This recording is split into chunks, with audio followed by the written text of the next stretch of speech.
Hello, hello. Welcome to my continued duration of hell where I play Genshin Impact and I have my wife because my wife makes me happy and is the only thing keeping my will to live together. Anyway, we're doing Masquerade of the Guilty, which is the Archon quest for this version, except I'm gonna figure out where my goddamn Navita driver is and then subsequently start recording because, well, I don't trust my thing not to betray me. It has a habit of betraying me. Constantly. And then I gotta figure out if I actually have it to record my microphone because, well, I'm not the smartest individual and it's not even on. So I would have been fucked. Great. So anyway, yeah, we're doing Masquerade of the Guilty. I've actually been really excited for this quest. And I couldn't do it previously because, well, I have a job. I have to go to work. I can't just stay home and play with Farina the whole day. And sadly, I'm not popular enough to live off streaming, so... Anyway. Fuck.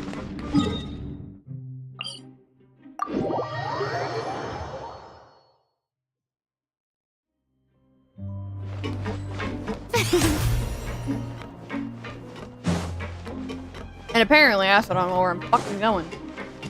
Wait, her dress turns white? I've been using her for like a while now, and I've somehow just realized that. The wind rises. My stupidity impresses me. Quit following me. This quest is like 5 fucking hours long.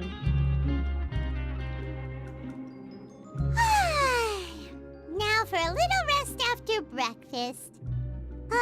This is the life.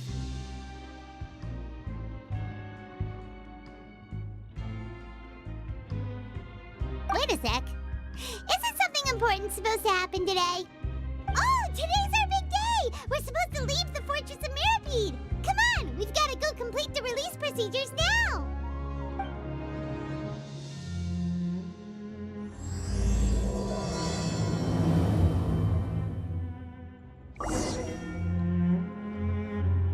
Talk to the receptionist.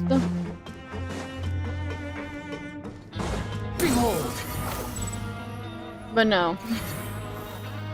This quest is like really long. I like the Archon quest. It's just like I do wish they were split up into a little bit more pieces and then released. Please like sign here. This document not will be effective subsequent, immediately like upon 2 hours. signing, and you two may exit the Fortress of Maripede via the regular channels. So what I mean by that is like, you know, like if we split this quest in half. So instead of 5 hours, it was only like 2.5 hours. And that would make it a lot more bearable to sit through. And then they released like one during the first part of the banner, and then the next banner we had the second part of the Archon quest. I feel like that'd be a good idea. It's been so long since we've been to the surface. Let's hurry up and... What's happening?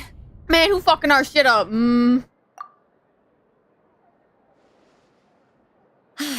I'm fine, thanks. But I wonder what that tremor was just now. Let's go ask the Duke.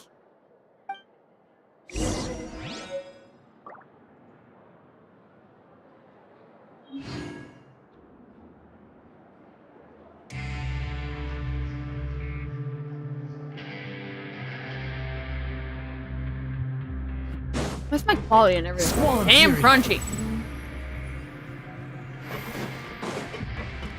Why does this count as higher? Too slow.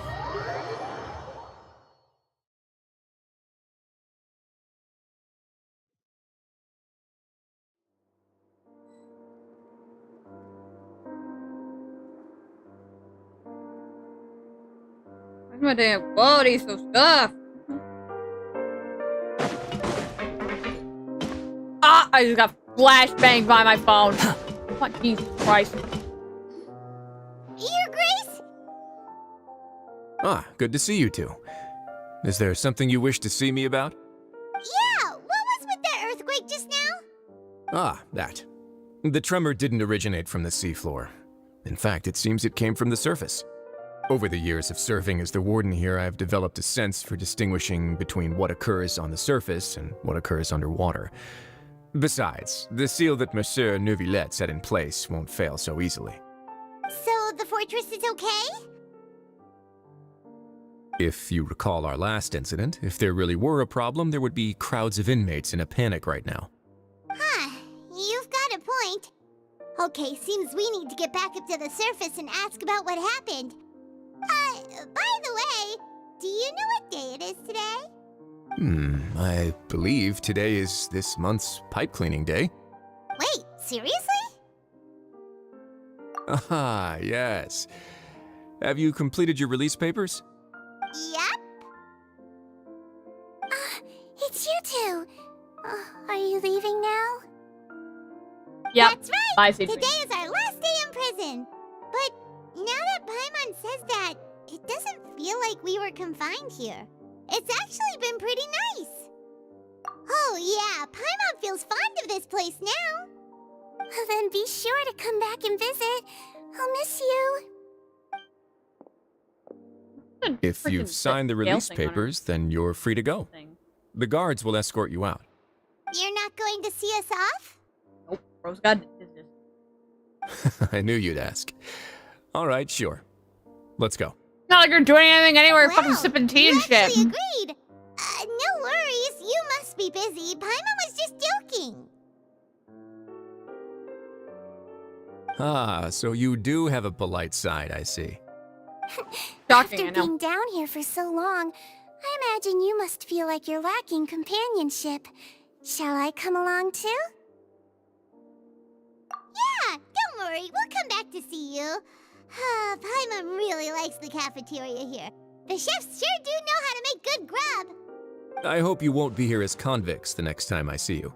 We'll do our best to stay out of trouble. We didn't even do anything Well, last time. it Let's seems fake- our work in the Fortress of Mirabede is finished. That's the end of another chapter in our journey. And since Nervlev was the one who asked us to come here, we should probably go report to him now. Next up, the Palais Mermonia. I You're going really to see gotta Monsieur stop. Nervulette? Yeah. Please pass on our kind regards. I'm sure just your regards will do, no? I believe it would be the polite thing to do. You're right. I've heard the Palais has been terribly busy these days. Tell him that I hope he hasn't been overwhelmed by the recent string of troubles.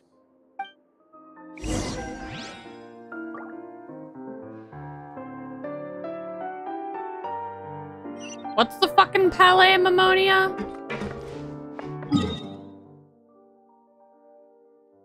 Damn, we're going all the way over here? I wonder how canonically fast the Traveler and Paimon walk.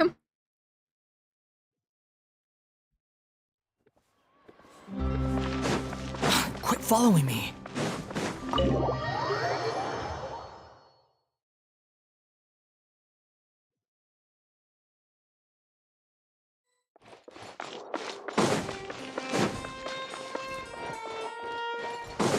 Is there another door here? Or am I fucking stupid? I'm stupid. I don't know. I forget, his office is in and to the The right. Palais Mermonia sure is buzzing with activity today. Halt! Huh?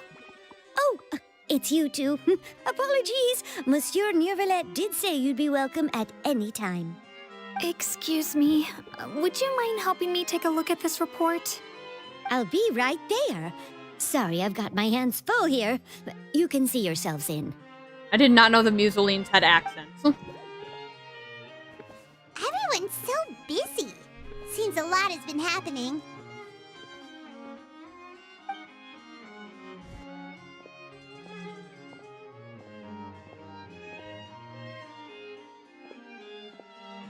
Nervulette! What's with Paimon? Hello. You've come at the right time, but you'll have to wait for just a moment, as there are some urgent matters I must tend to first. Is In the this meantime, screaming match please, between you have and a seat. Karina? If you'd like to have something to drink, let the Melusine outside know. That's all right. We just ate. Very You well. said then. drink. Let's take a break over there while we wait for him to finish his work.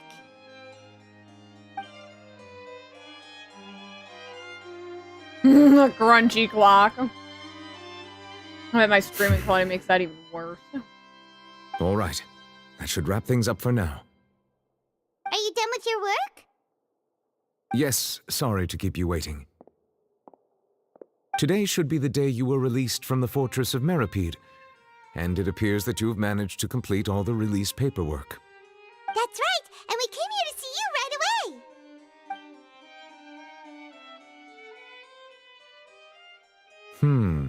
A massive whale. Do you have any idea what that might be? Judging from your description, that cannot have occurred in any ordinary waters, but rather something like the primordial sea. A whale of that size and shape cannot usually be found in the waters of Tevat. Therefore, we can only assume that Child is presently immersed in primordial seawater. Poor Tordiggle. Immersed in primordial seawater? But how? And is he okay? Most people wouldn't be capable of entering in the first place. I'm not completely sure how he could have gotten there myself. Yes? What is it? Ah, right! Paimon felt it too! We asked the Duke and he said it wasn't from underwater, so we figured you might know something about it. It turns out that I have just received a report about this particular matter. In fact, that's exactly what I was busy with a moment ago. The source of the tremor was here on the surface near Poisson. After the shaking stopped, the water levels in the Poisson area rose at an alarming rate. The water levels rose? Oh no! What about all the people there? Fortunately, the water levels only rose for a short period of time and have already returned to normal now. However, I still have a bad feeling about the whole phenomenon. If the change in water levels is connected with the leaking primordial seawater, then the situation in Poisson may be much worse than it appears. Navia should be in Poisson, right? We need to go check on her! I would also like to go there as soon as possible, but I'm afraid I can't leave just yet. We must immediately formulate disaster prevention plans for the surrounding coastal areas to avoid potential catastrophes. I'll have to ask you two to go to Poisson first. I'll meet you there to check on the situation once I've finished things here. There's no time to lose! Let's get going! Please be careful. We're the Traveler. We know diff to God. We'll be fine. Probably. Isn't Poisson, like, underwater? Like, in a hole? Like, why would it really matter? I mean, if the outside water levels rose, then it's a problem. Oh no! What happened here? I don't see a difference. Oh, everything got shit on.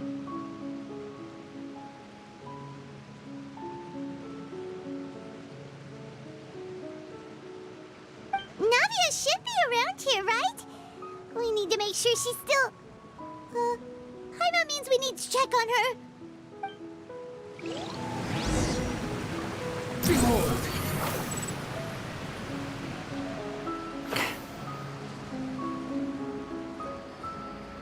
My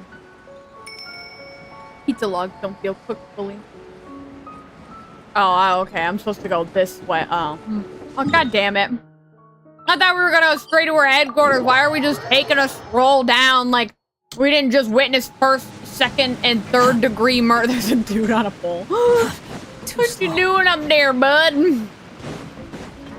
You okay, dude? We haven't seen a single soul all the way here. Oh, this is getting scary. Yes, we have. He's up there. What will I ever do now? Look, there's someone on the roof over there.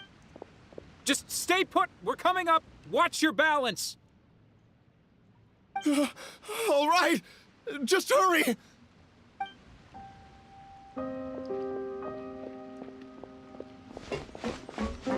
He's definitely aren't cooked properly. I'm not young anymore. How will I survive on my own? My Desiree! Oh shit, is your kid dead? He looks pretty sad. My leg! My leg! Oh shit. How could this have happened? It hurts! Just hang in there. Help is on the way. You can hold my hand if it makes you feel better.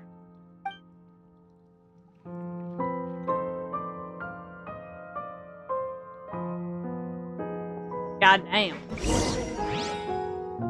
Spinadil is too, but just got, like, fucked.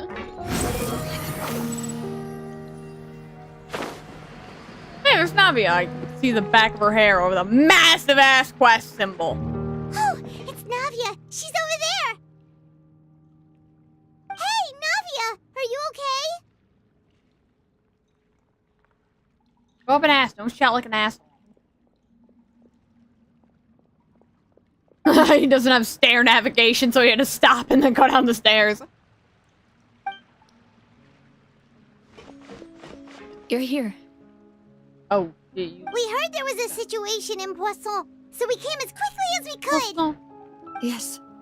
As you can see, the water level suddenly rose.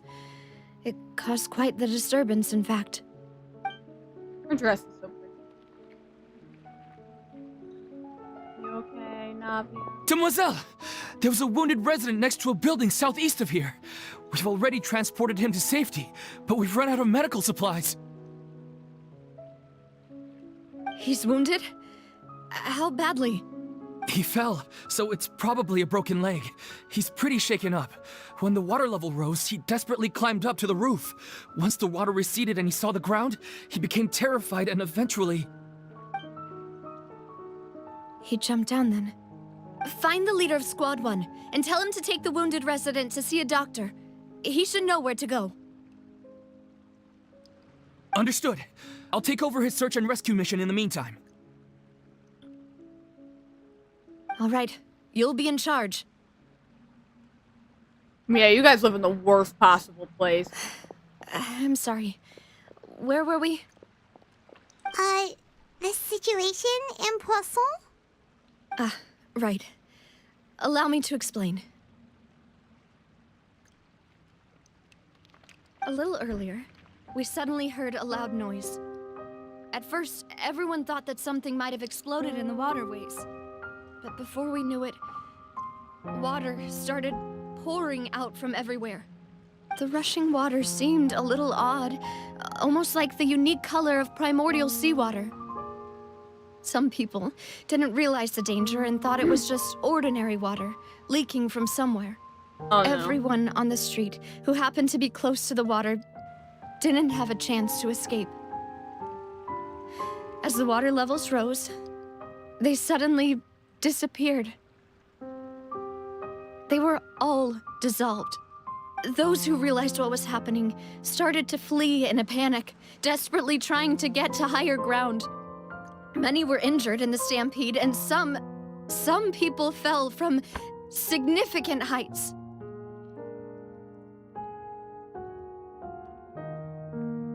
Damn. The Spina di Rosula initiated rescue operations as quickly as possible, but there have been a lot of casualties. Fortunately, the water began to recede after some time, and the chaos came to an end. The water that flooded the area contained primordial seawater, so the lower levels of Poisson are still hazardous. To ensure everyone's safety, I've asked the people there to leave as soon as possible. No one knows if this could happen again. All we can do for now is try our best to help evacuate the residents. We still haven't completed the head count, but we'll have some numbers soon. How awful. And all of this just came out of nowhere. It was quite frightening indeed. I only wish that everything that just happened was a bad dream. Is there any way we can help, Navia?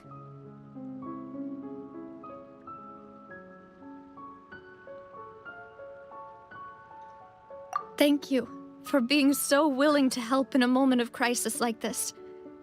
You don't know how much it means to me. I really can't express how grateful I am.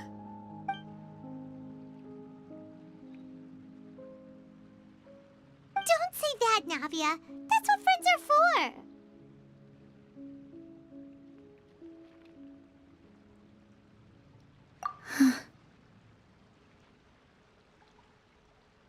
Demoiselle! We've got a situation here! I'll be right there. Sorry. I need to go for now. Ah, shit. I have a feeling I And know off what she happened. goes. Seems it might be a while before she can take a break.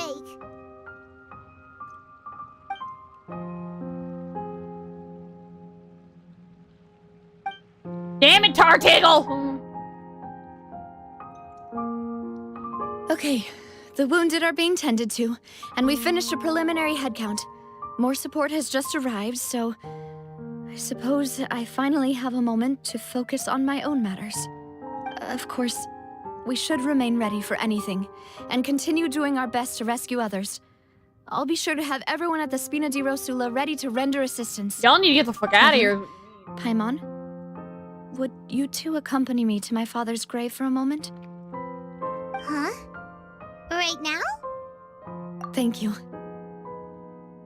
Shut up, Payman. Read the room. Damn, bro. There you go. Yeah, no, the best course of action, like, don't get everyone prepared. Like, get the fuck out of there. Because you guys are, like, right next to the sea. Like, the sea's right there. So if that sea rises, you're the first ones to get fucked.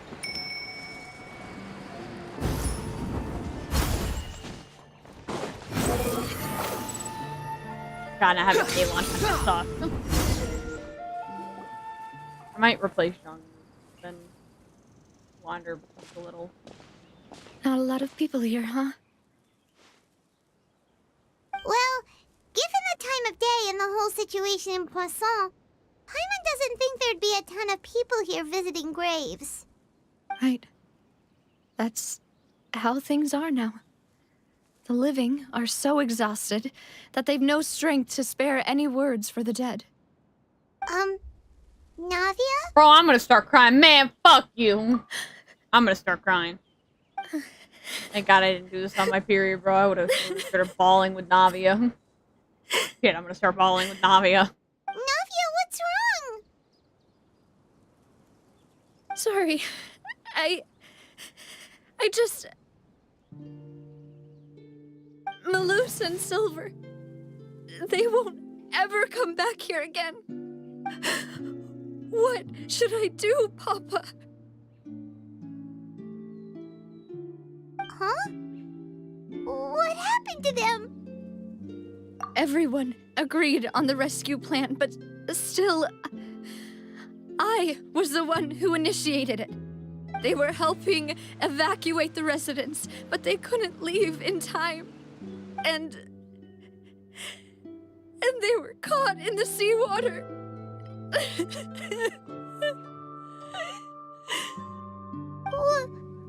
What should we do? I've known them for so long. And I know they weren't afraid. But Damn, Navi, I but could a at least bro. hold a funeral for my father. And I know where he rests. But as for Malus and Silver, they're just... gone. I just can't...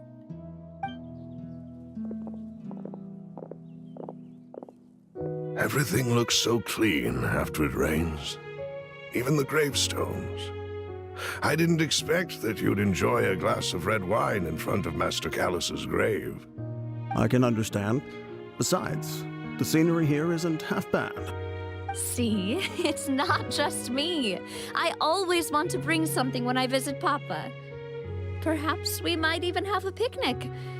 He wouldn't be angry, would he? How could Master ever be upset with you, Demoiselle? Yet the cemetery is the home of those who have passed, is it not? Everyone ends up here sooner or later, no matter who you are. Buying yourself a plot in advance, are you? No need yet. But when I do, I hope you'll let me be buried beside Master Callus, Demoiselle. Hey, stop joking around. I'm quite serious. That way, it will save us both the trip to see each other whenever you visit your father's grave. That makes sense. In that case, could I be buried on his other side? After all, besides you, Demoiselle, the two of us could certainly be considered Master's closest companions, no? Personally, I believe we fill those shoes just fine. Why are you bringing this up all of a sudden? Seriously. All right. I'll remember your requests. But I'd really prefer not to talk about this stuff. And what do you mean by saving me a trip? I'd make the journey even if I had to visit you two somewhere else. I'd promised to let them rest in peace here. But here I am breaking that promise. I'm sorry for letting you see me in a mess like this. I don't usually cry, really. Paimon doesn't know how to help you feel better. But, well, she understands how you feel. I had always thought I could make my wishes come true. But now that I think about it, that never solely relied on me. Many things can only be accomplished with someone else's help. Malus and Silver have helped me so much. But by contrast, I could do nothing for them. I'm so sorry. You can spend as much time as you need here, Navia. We'll stay with you. Thank you. Right now, you don't know how much that means. By the way, you can have a look at this. It's a list of victims from the incident that took place here. Obena, Khan, Burnett, Giverny, Francine, Karina, Daisy Ray, Joinville, Julianne, Esson, as well as Malus and Silver. So, everyone else is safe. But still... That's a lot of fucking It's okay. I know what you're thinking. And you're right. We lost Malus and Silver. But we were able to save more than we anticipated. The overall outcome indicates that the cost was worth it. Right! Don't think that way, Navia. One person might be saved at the expense of another, sure, but that isn't something we should ever consider a trade. Malus and Silver were not the price for saving anyone. They're heroes. You're right. Thank you, Paimon. What you said just now was pretty amazing, actually. I'll remember your words. I'm about to start crying. Really? Seems you've become more eloquent in the time since we last met. Now is not the fucking time! The knave? What are you doing Bro. here? Is everything going well on your side? Hold on, dog. This is not the time for you to show your ass up unless you're helping her. If you're doing some weird shit, take your weird Fatui shit somewhere else. Not the time, bro. She's Yes, screaming. my people are carrying out the mission according to your request. All the residents of Poisson have been evacuated, and we're preparing to relocate them to higher ground. As for these supplies, we have everything taken care of. There is no need to worry. Thank you very much. Wait, do you two know each other? That's a nice ass you We got just there. met recently. Right, Miss Navia? Usually, I would call this a coincidental encounter, but that doesn't quite fit this time. Besides, it never even crossed my mind that a Fatui Harbinger would come looking for me. Thanks to the Knave, Spina di Rosula received generous support from the Fatui, which allowed us to complete the rescue and evacuation work so quickly. Mutual aid is essential to fostering positive developments. We were already in the area, in any case, so it was nothing. That said, I must say that you're a lot sharper than you let on. I'm sure you understand what I mean. I apologize for all the ways in which I tested you previously. We've never worked with a Fatui before, and it's extremely important for us to know who we're working with. My subordinates have reported that Fatui soldiers have been observing water levels and taking head counts in various locations. I hear that they've also prepared a large amount of emergency supplies. I'm quite surprised. This is nothing to brag about, nor do I intend to. It is simply the way of powerful organizations to act forcefully, whether they are doing good or ill. You've witnessed that firsthand, in any case. I forgot this knave. I got, like, someone mentioned there's, like, 2 knaves or something. This one's a lot nicer than the other one. Also, she wanted to save Fontaine in general. As I've told this traveler before, I know of the prophecy, and I intend to prevent the impending disaster. Lending your organization a hand was a natural first step in accomplishing that. As such, do not be troubled by this token of our sincerity. Perhaps one day, you'll also be able to help me in the same way. Without your help, there would have been many more casualties. I won't forget your kindness. Furthermore, I sincerely regret what happened to Malus and Silver. I only wish that my people could have arrived a little earlier to prevent this from happening. Don't say that. You and your subordinates did everything you could. As Paimon said, Malus and Silver didn't choose to sacrifice themselves for any specific person. And they weren't the price paid for other salvation. They chose to become heroes themselves. I've never liked hearing people put it that way.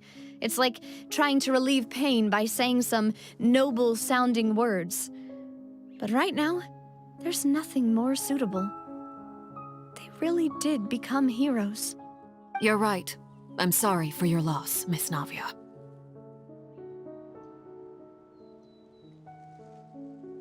Water is life to Fontaine's people, and it also spells disaster. It's no wonder that people always say that prophecies represent fate. Fortunately, I've never been one for such opinions.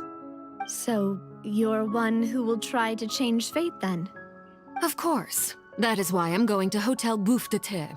I still have some things to take care of, and the children Where? need my attention.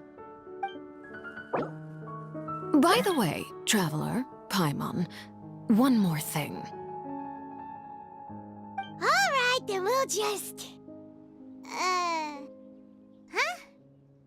This isn't right. Paimon thought you would ask us to walk with you for a moment so you could tell us something in private. That is a clever and useful conversation technique, which I do like to use when necessary. But there's no need today. It would not hurt to have Miss Navia listening in. Traveler, I'm sure you remember that I said we could work together when we had the chance. You and I both know that there may be issues with the Primordial Sea. Previously, it was the Fortress of Maripede's sluice gate, and this time it was the water levels in Poisson. These are both signals. Indeed. Allow me to share the latest intel I've received from the House of the Hearth's intelligence network with you. During some recent investigations, a child claimed to have discovered some ruins near Poisson. The ruins date back to ancient times, and seem to be worth investigating in many ways. Judging by the dating of the ruins, they may be related to the prophecy and the coming crisis. The situation is becoming more urgent, so any pertinent information will prove extremely precious. My people initially came to prepare for ruin exploration. Unexpectedly, this disaster struck, and at present, we're all busy prioritizing the rescue effort. So that's why the Fatui were already in Poisson. I wanted to take the children along, but unfortunately, Linny, Lynette, and Fremine have all been dispatched to higher ground to assist affected residents. Linny told me that outside of the house, the person they trust most is you. Which is why I want to give you this task.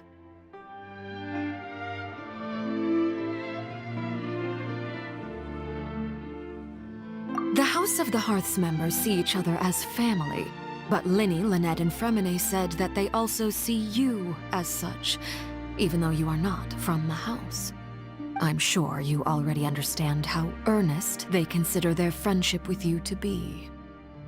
Oh, that somehow makes Paimon feel kinda happy. The intel I just shared about the ruins could fetch a high price. But since the children consider you family, it's only natural that I freely share it with you. Why would you even charge me in a time like Go this? to some ruins, right? We can handle that. Excuse me, but may I tag along? You wish to join, Miss Navia? But are you sure you're up to exploring some ruins? You need to rest. Well, I'm sad, yes, but I can't just go back and plop myself into a chair by the roadside and do nothing. There's no point in being depressed while we still have a disaster on our hands. As my father's successor, I must live up to the hopes he had in me. Besides, I'm also doing this for myself. I need something, a distraction, to keep my mind off Malus and Silver.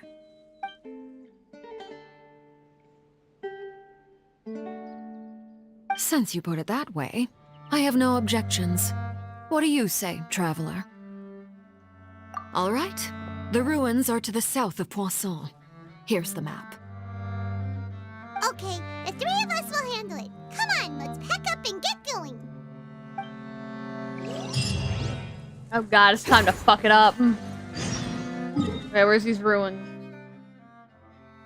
That is in the middle of fuck knows where. AKA teleport here, walk, and pray for the best. I just got flashbanged by this. God, I wish there was a dark mode in this game. Oh yeah, that's right, I don't have... Quit following me. Fucking... Behold! Hells that call on my...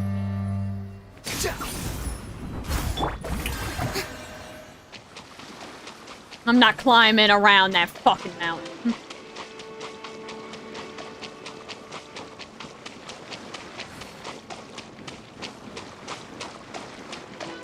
That...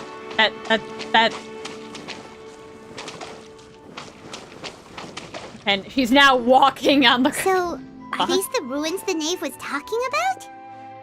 Whoa, talk about old. They seem to be pretty ancient, all right. Let's go in and have a look. Just be careful.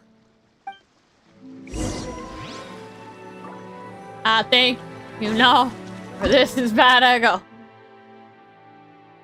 Place of Secrets is what it's called.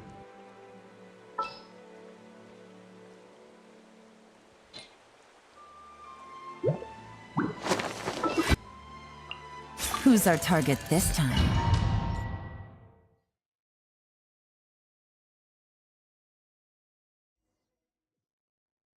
We now have extra zoomies. It'd suck if this was primordial seawater, because I'd go face first into it like an idiot. There isn't like a chest over here, is there? I have to like go fucking inspect everything. I'm very poor. After what Farina did to me.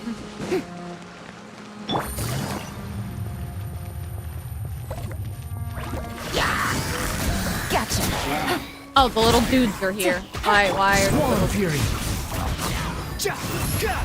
Hello, little... Amusing. I forgot the little silly guys in here. I forgot they just kind of follow you. I was like, the fuck? What are the little silly dudes here for? With you? Watch it. The floor here isn't safe. Thanks, Paimon. I would have never guessed.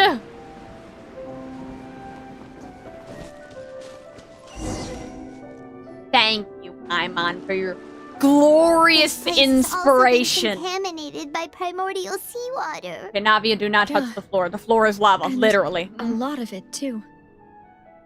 A Fontainian would most likely dissolve the moment they fell in.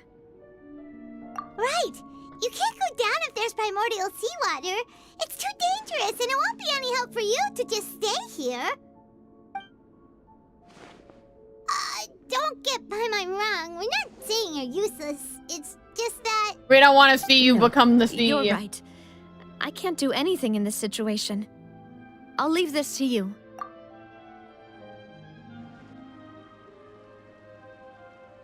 That complicates things. Maybe the only way left is forward. In that case, do you want to wait for us here?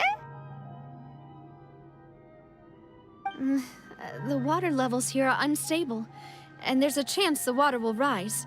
So staying here wouldn't be safe either. I'll go together with you. Perhaps we'll find the exit just up ahead. All right. Come with us for now then, but please be careful. Navium. You're fucked. Behold! Too slow. Oh no, it's a dead end. Let's try climbing over from the side. That was not there a second ago. So you couldn't have said that before I fucking fell into the primordial seawater and it sent my ass back on. Hey, it didn't get rid of my ultimates. I appreciate that. Oh, it wants me to go through the nice little window. That I didn't fucking see.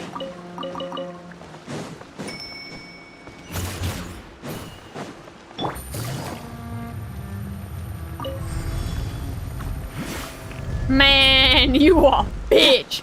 Oh no, not this bridge. I think you know where this is about to go. Wait, there's something wrong. Oh shit, I didn't mean to cut her off. Fucking run, Navia!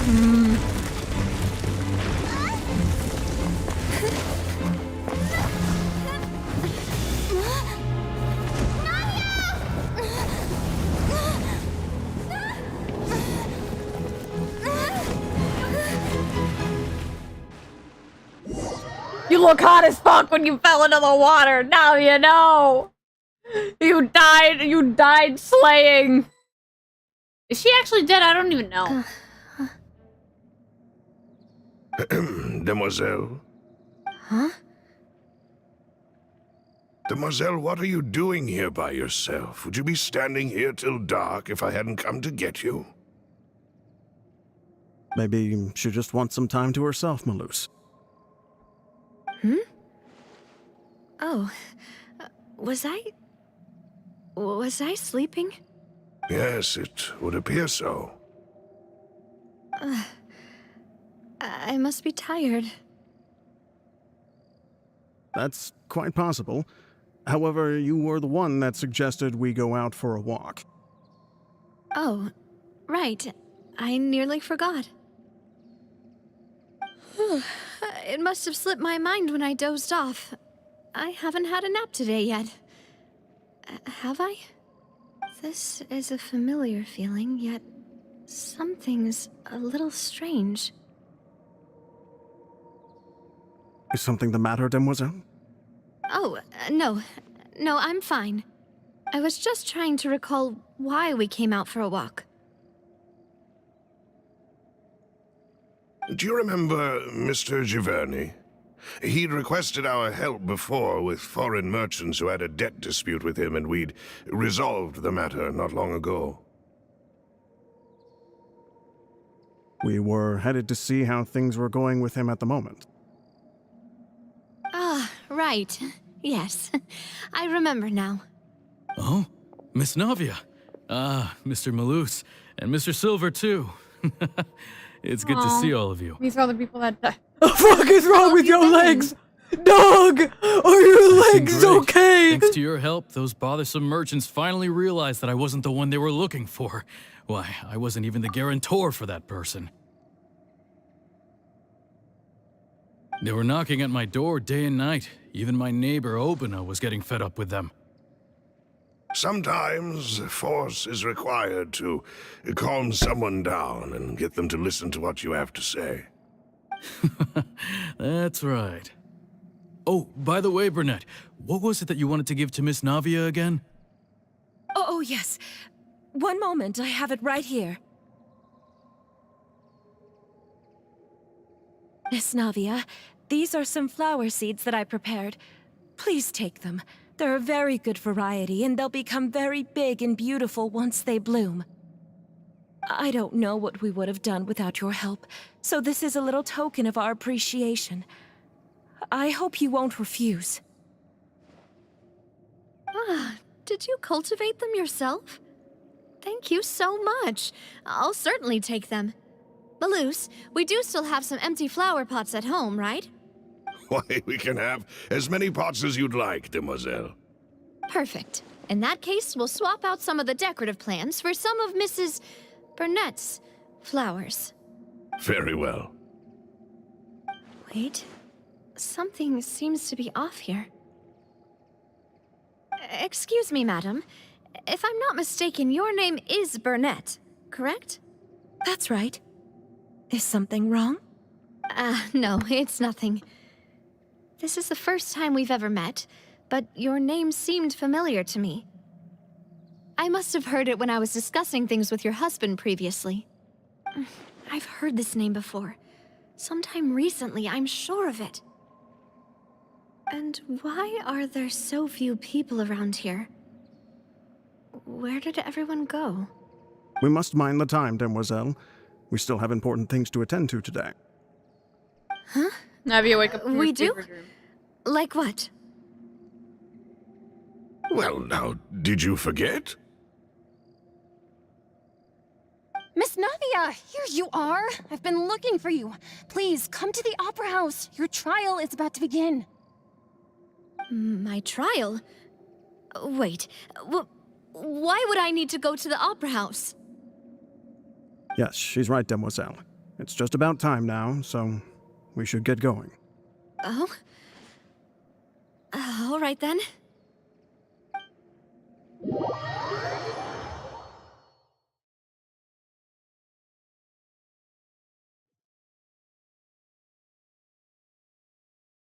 Look, it's Navia! She's here! And her two attendants are with her. Goodness, everyone's finally here. There sure are a lot of people here to see the trial. And they all seem to be oddly excited about something. I even know some of these people. Karina, Desiree, Joyville, Jolien, Essen. Why are so many people here? And why do I have no recollection of this case? And as for the judge... huh? Where's Monsieur Neuvillette? Please sit in the defendant's seat. Don't worry, Silver and I shall accompany you. All right. But are you sure you can stand behind me? Typically, it wouldn't be allowed, but today is an exception. I have a feeling I know where this is going, but I also don't. Because I've only seen, like, the cutscenes and then what kind Karina's of place trial. do they think this is? Come on, do they have any idea what they're doing? Seriously. Enough with the whispering! Could someone please tell me where Monsieur Neuvillette is? And why I'm standing trial? My dear Miss Navia, have you not yet realized what you've done? In that case, allow me to explain. As all here know, you are Master Callus's successor, the head of the Spina di Rosula, someone held in high regard by every soul in Poisson. After you took over the Spina, you treated all of us just like the late Master Callus had. If anyone in need reached out to you for help, you responded. Not only you, but your butler, your subordinates, nearly everyone in the Spina di Rosula fought for the well-being of those in Poisson. Wait a moment. Aren't you just proving that I'm a good person? Yes, correct. Absolutely right. And that is why you stand accused.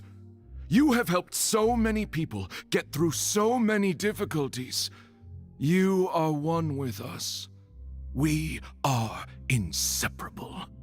We are one big family, all of us who are from Poisson, inextricably linked. And with you being so important, we couldn't possibly do without you. Therefore, this fair and honorable court shall declare you guilty, and you shall stay here. You will be together with us forever. Huh? What are you saying? Everything you have said is correct. I have indeed done a lot for my hometown, and I would be willing to be with you all, but what is the purpose of having me stand here like this? What is there to discuss? Ah, well, if that's what you think, then I have no further comments. How wonderful, Miss Navia!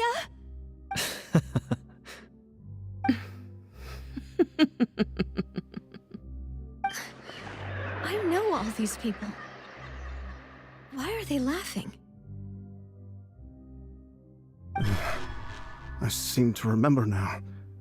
Yes, I get it. This trial is... Wait just a moment. This isn't right! Oh, so it was him who yelled that. Malus? What was that, Mr. Malus? Our conclusion is very clear and unanimous. Let the court judge her now. She's guilty! Stay here, Navia! You're one of us! Demoiselle, don't admit guilt. This trial means to keep you here forever. I wish to exercise my right to defend Our Lady. Mr. Joinville, you only know of Navia's goodness, but nothing of her utterly independent mind. She was born a free and independent spirit. She has never been tied down by anything. Indeed, even the death of Master Callus couldn't stop her. Her actions cannot serve as proof that she identifies herself as part of any group. She merely acted as an individual, extending her hand to help others. Please do not mistake her actions as being otherwise. Really? As an individual, you say? Don't forget, we are all Fontainians here. This is the nation of justice, the nation of Hydro. Even if Miss Navia only voluntarily rendered her assistance, that doesn't change the fact that her beautiful soul must return to everyone. Water accepts all, blends with all. It will surely accept her kindness. Everything is measured here in the nation of Hydro, and in the end, everyone shall meld together. Thus, when a unanimous opinion emerges, that opinion represents justice. Now I speak for everyone. Our opinion is consistent. Navia should stay. We and Navia are one. And you would call this justice? Preposterous. You are merely jealous that Demoiselle still has a chance to exist as an individual. Have you forgotten how much you all once longed to become individuals, to become independent? Do you mean to defy our justice? Hey, what the fuck? If your justice is flawed, then why should we acknowledge it? As you said, we can also have our own justice.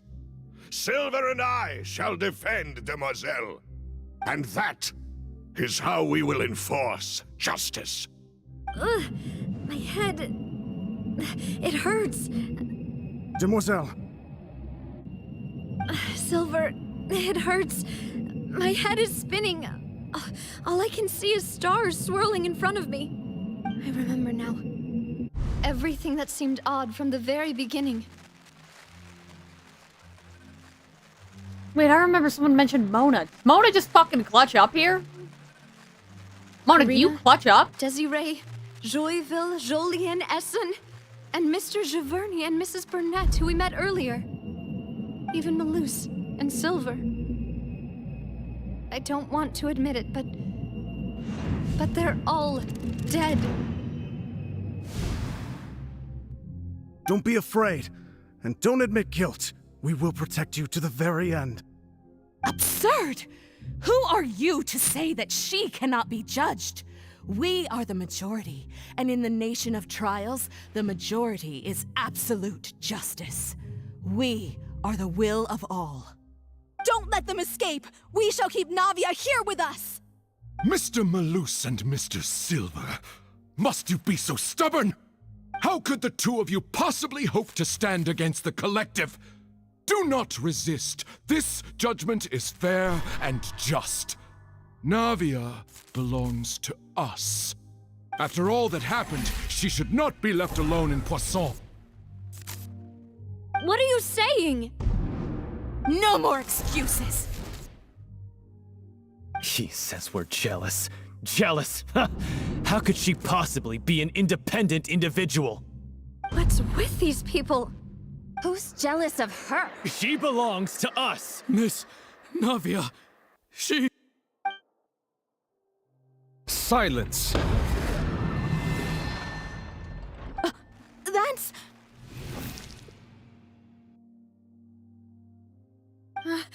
Monsieur Neuvillette! Such commotion is prohibited in the court. The accusations you just presented are nonsense and cannot constitute a proper trial. The court will adjourn for the rest of the day.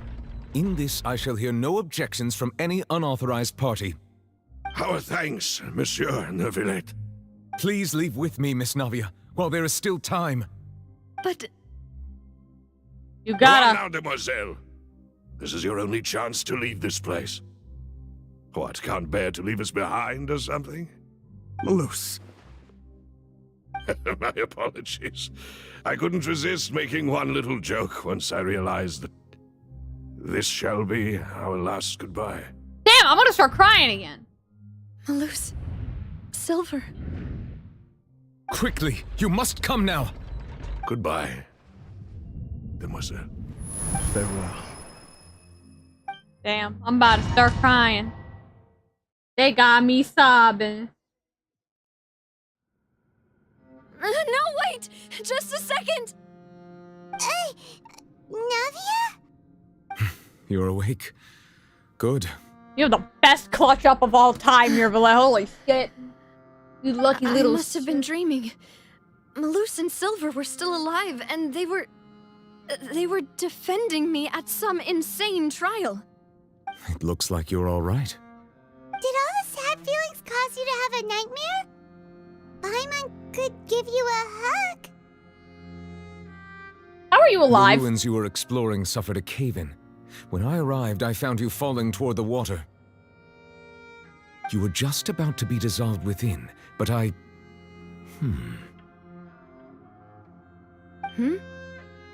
What is it? Fuck you do? I think I saw 2 Oceanids protecting you. It was only for a moment, perhaps even a fraction of a second, but they gave me the chance to retrieve you. Were it not for their intervention, I would not have been able to rescue you before your consciousness dissipated. Oh damn, I'm about to start crying. Did you say Oceanids? Shit, You mean bro. like what happened with Vache? Perhaps those 2 Oceanids were the people you saw in your dream. Damn, I bro. always told them that they didn't have to protect me. To think that they'd keep doing so even after death.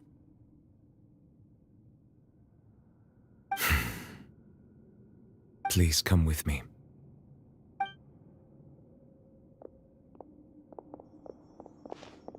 Neuvillette, are you okay? Oh, I am quite all right. Perhaps there's something we could chat about? Why do you look so stiff all of a sudden?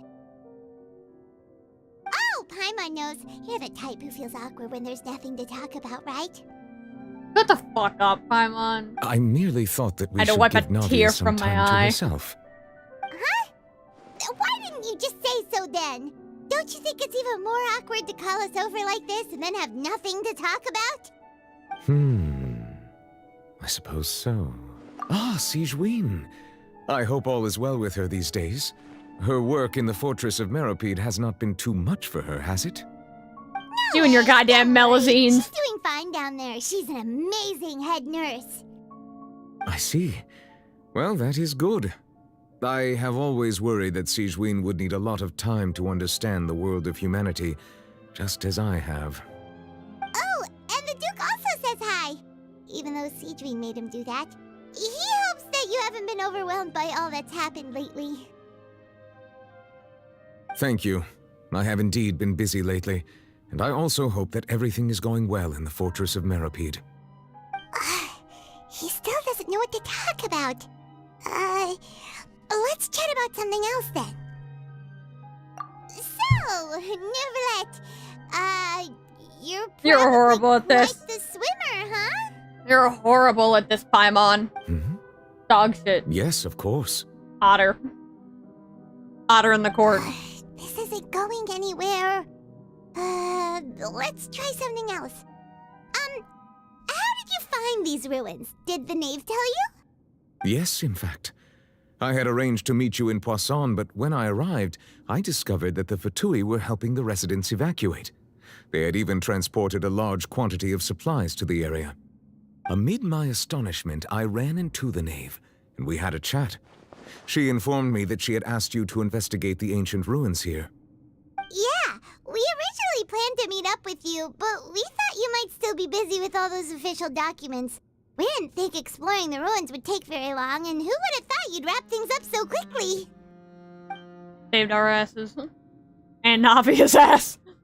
Thank you, Malus Silver. You will not be forgotten. And fuck you for making me start crying. I'm sorry to have kept you all waiting like that. I'm feeling much better now. I guess we should get going again. Will you come with us, Monsieur Neuvillette? Well, someone has to save from the fucking primordial seawater. My company. All right! Another one joins the party! Let's get going then! I had an urge to just jump through, like jump into the seawater. I didn't, of course, but like I had the urge to. Quietly now. Busted. Let's see for real.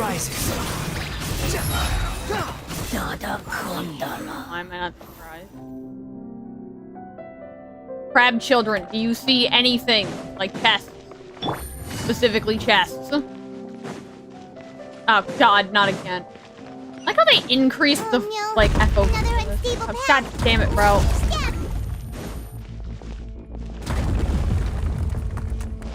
Get everything! Stop fucking breaking!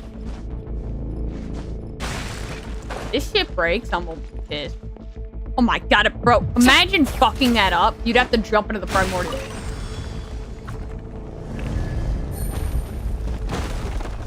Watch out! There are rocks falling over here! Upon the gate. Yeah, it'd be great if my kids would crit. Upon the gate. Kids! What the fuck is your crit rate? It's 65! Hit a critical, please! For the fucking god! The wind rises. I don't trust your bitch-ass staircase. We're almost at the top. Keep it up! No fuck. No fuck. Too slow. So I am about to get shit on. Geo Traveler, very recommended.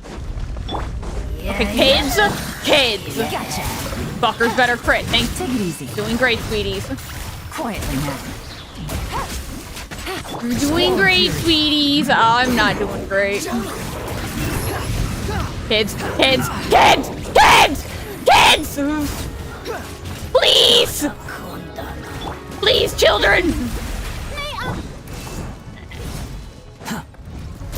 Running, I'm running, I'm running. Running, I'm running, I'm running. Search for it. Where is all my health dissipating? Oh yeah, Farina's thing. That's where my health is going. I forgot, like, they'll decrease your health and then take, like, a certain amount of your HP and use it as, like, extra damage. Oh, brilliant! I like how she has a different animation for, like, each one of her, like, things. Like, for the Oceanid, she'll bow down to it, but then for the, like, Cilantro, she'll snap her fingers in pose. I think that's cute. Like, look, she'll bow down to it. Give a little curtsy. Sure. Oh, fuck. I also appreciate that, like, if you press your thing, there's money up here. Money, guns, I'm broke. Please support. Why are you assaulting stuff? Stop it! You can't kill that! What the fuck are you doing? My kids are stupid. Very stupid. How is Navia and the other person traveling with us? Like how these staircases are so old that, like, touching them once just made them fucking evaporate. Yeah, no, and then she'll just snap like that and then spin her. You want to see some real speed? Oh, it's a cutscene. Not a cutscene, like, you don't. Looks like we've reached the end. And we ain't find no This is the fucking place. exit. There should not be any other hidden spaces in the vicinity. Yeah, okay, but how do we get Navi out of here? The path sure had some twists and turns, but it turns out that this place isn't actually that big.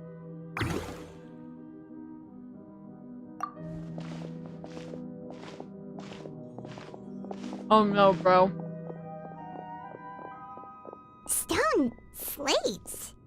It seems like they were put here as an offering. Could we take them down and have a look? Perhaps we should just leave them be for now. It's a prophecy. Whoever did this is really good at carving Farina. There are 4 locations in total, but only 3 stone slates. The slate that should be in the first empty spot is missing. The surrounding walls also show signs of damage. There's something written below. Let Paimon see. Reason dictates that this nation be destroyed. I shall record the history of its future here in its past. Say what? It feels like someone left these slates and these words here for a purpose. But does he mean that Fontaine should be destroyed? That would fit the circumstances dictated by the prophecy, yes. Indeed, the slate's contents correspond to it. Take the second slate, for example. There's a person kneeling here. She seems so dedicated. And there's a whole bunch of other people behind her doing the same. She's facing this... what is this? Some kind of island in the sky?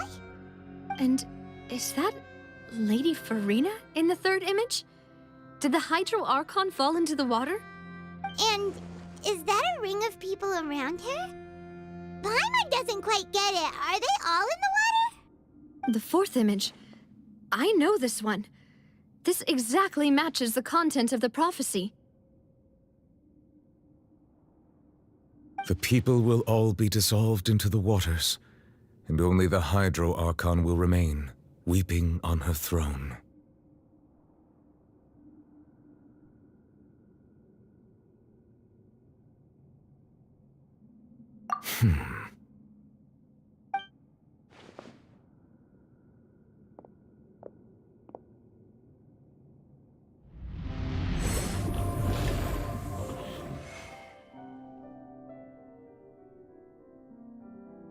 Damn, Farina More was wearing... information should be hidden in these slates, but I fear I cannot easily uncover it, most likely due to us missing the first slate.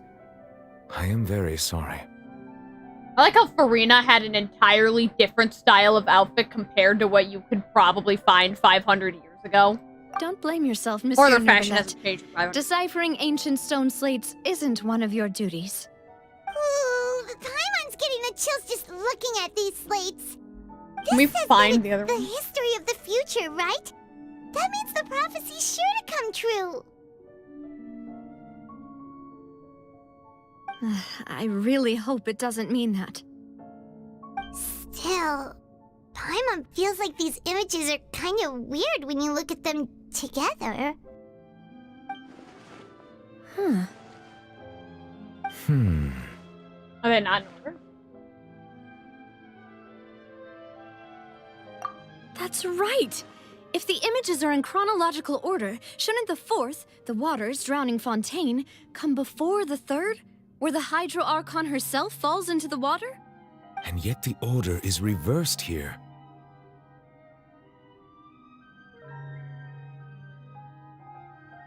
If we go by timing, Lady Farina only emerges in the third image. That means that the person in the second image might be the previous Hydro Archon. Egeria, then. I had never met her, but her appearance here does match the records. The previous Archon kneeling before the floating island in the skies, as if confessing a sin. Did she herself commit that sin? And if not, why would she be in such a posture? Also, I'm still wondering why these ancient stone slates are here at all. Judging from their contents, could this place be the origin of the prophecy? Does that mean that someone, or some people, once saw these slates? But who would have created these slates and left these words here?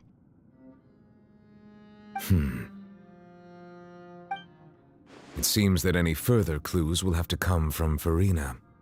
In that case, there's no time to lose. There's nothing else to be gained here, so let's head back first. Just there, you plan on doing that? You almost ate shit the last time we better tried to get head somewhere back. safe for now.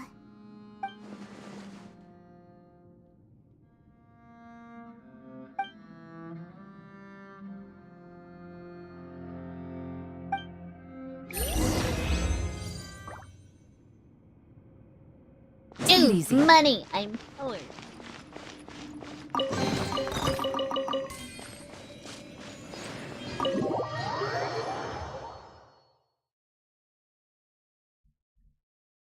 Money, money, money. Must be funny. Let's split up here. I'm going to check on what's happening with the Spina.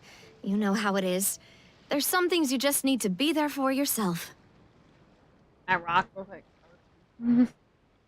You still have energy for that, Navia? Paimon's already beat. Just head back to the Fleuve Cendre and have a rest then. No. Thanks for keeping me company all this time. I'll depart as well. Thanks for your hard work today. Rest well, everyone. Traveler, I will go talk to Farina tomorrow morning to ask about the stone slates. I'm sure that you're concerned about this matter as well. If you have time, drop by my office. I will share the results of our discussion with you. Are you really gonna talk to her about this directly? Will that be a problem? Paimon's getting a little scared now that it's come to this. She has long been harboring secrets and will not give them up easily, which makes it all the more my duty to ensure that she understands the present situation. Alright, we'll leave it in your hands then. You're probably the best person to talk to her anyway. I will be carefully considering my words tonight. Traveler, Paimon, our safe house at the Fleuve Cendre is always open to you as ever, so please don't think you're an imposition. All right, I'll be on my way then.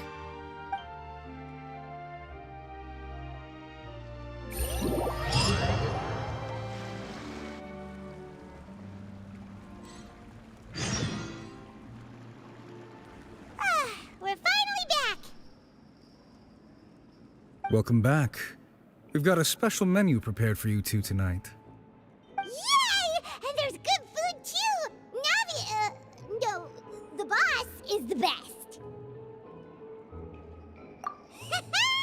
Ooh, desserts! Nice! These are all Paimon's! Paimon. Paimon's already starting to forget what happened today. Mona, please, I want to go to the bathroom. Don't drag me into something that's... I'm fucking running off to the bathroom. Or Mona dragged me into something that's 8 hours long.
I'm back. Okay, Mona.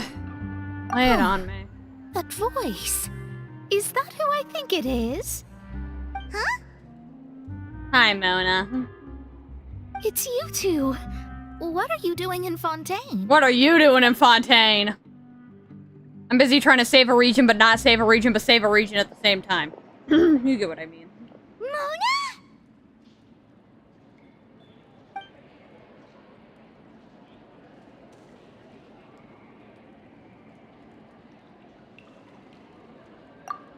Seriously, nobody just uses a scry glass whenever they've got time to just see who they'll meet on the road.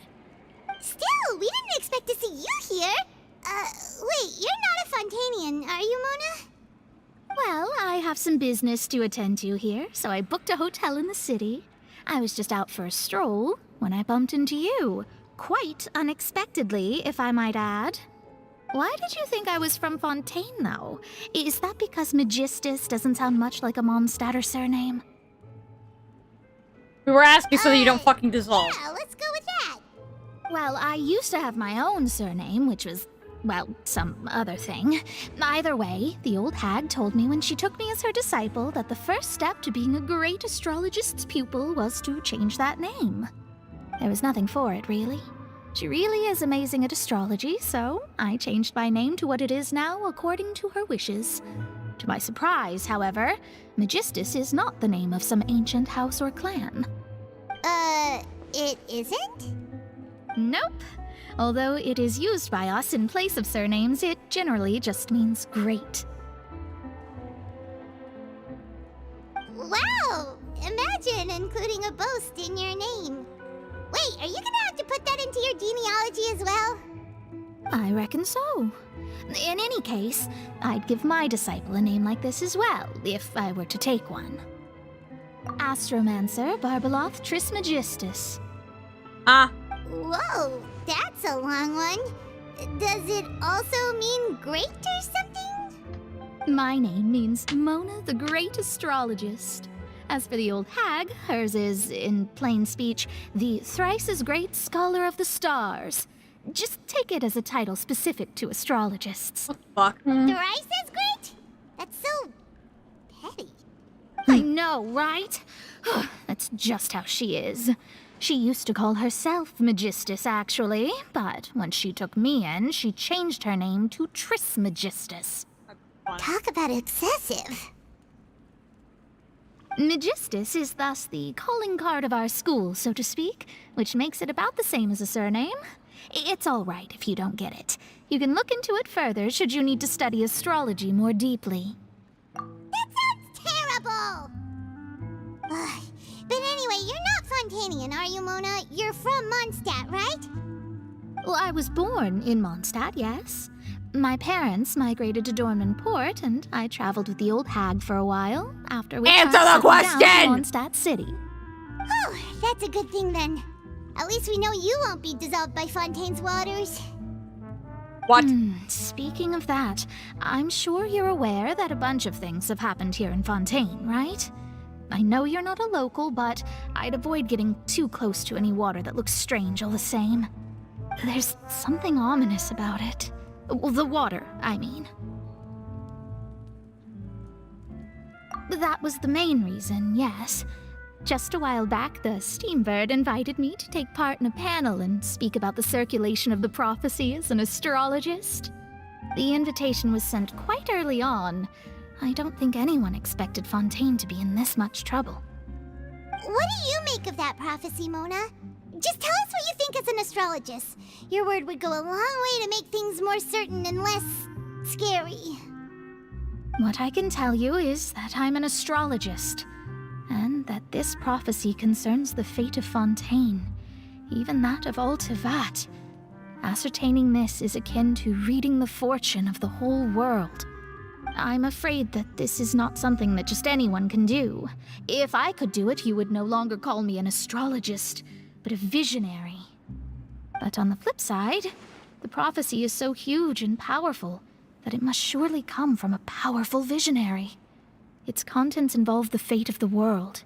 Disregarding it would be a mistake. A visionary? Sounds really powerful and all, but Does such a person really exist? Of course. The old hag could do it, and I'd bet there are others amongst those Hexenzirkel colleagues of hers who could do something similar. Huh? Are you sure? Yes. All right, I'll help you. It isn't often that I see you with such a serious look on your face. I'll tell you once I hear back from her. Thanks, Mona. You're amazing as always. Oh, well, this is something only I can do after all. So yes, your praises are quite welcome. That's the greatest of astrologists for you! Of all the people we know, you know the star's the best! Indeed, indeed. That's the spirit. God damn it. Oh, sorry. I came to see what all the commotion was about. If there's anything you need, do not hesitate to inform the Spina di Rosula. Oh, whoops. Guess we were getting a little too carried away there. Well, I'll go tend to my own business now. If I receive any news, I'll be sure to come find you two again. And there she goes, quick as rushing water. And here we are with the Spina guy giving us suspicious looks. Right, but we were able to recruit Mona's help, didn't we? Our Fontainian friends will thank us someday.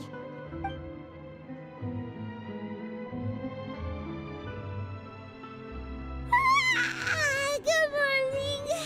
To be honest, Paimon's still feeling kind of sleepy. But it's time to get up, Traveler. We agreed to go see Novelette, so let's pack it up and get going. I know how this goes. Well, I just know it starts with a stream. Or you. Whatever way you want to. God, so I gotta go in here, and then I gotta go indoor and to the left. This is a far more optimal party setup than what I was previously running. Because the only reason I add Zhongli in my party is because if Wanderer, like, it's so hard for Wanderer to not get knocked down and then, like, stop fucking moving. It's so annoying. You're here! Finally! Oh, the poor music. Is something wrong? Monsieur Neuvillette and Lady Farina, they seem to have gotten into a dispute. Please go see for yourself.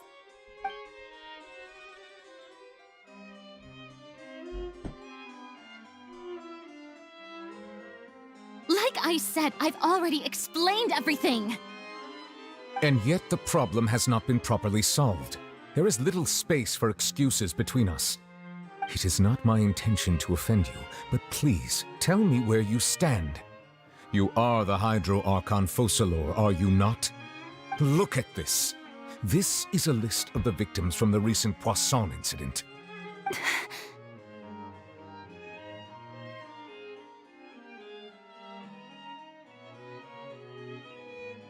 You mean... they're all... We did not arrive in time to avert this disaster, and I will not have it happen again. Men. I will say this once more. You must tell me everything you know. Yesterday, I found 3 stone slates in some ancient ruins near Poisson. Do you know anything about those? Seriously? You're questioning me like this is a court case now. I don't know anything about that.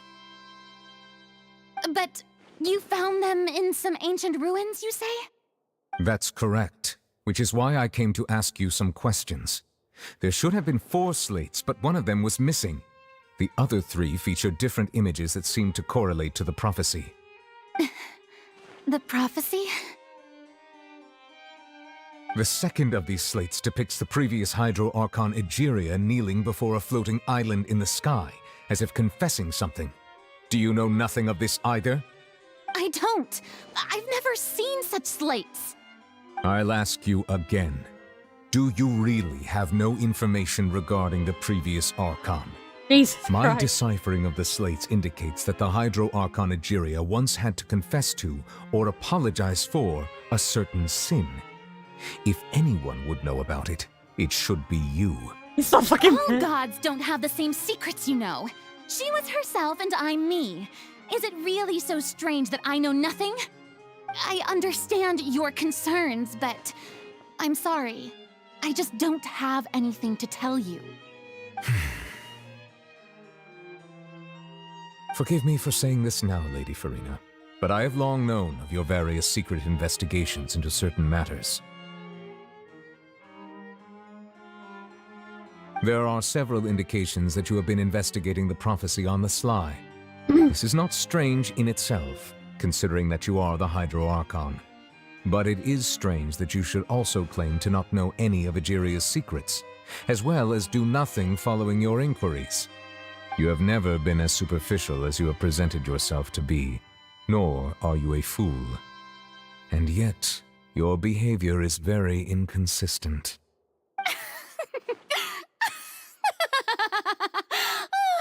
So you've been watching me all this time, have you? I didn't think you were that type. You... Well, since you know about my secret investigations, then you should know I'm actually working to take care of it. There's no point questioning or suspecting me. You're the Eudix, but you're still my subordinate. You should be following my lead. Just trust in me, you're Archon, and do as I say. Never mind whether you can truly convince yourself to or not. It'll all turn out fine. That's all I have to say. We do not discuss this matter again. Oh, the opera's about to start. Toodles! Damn, she booked it.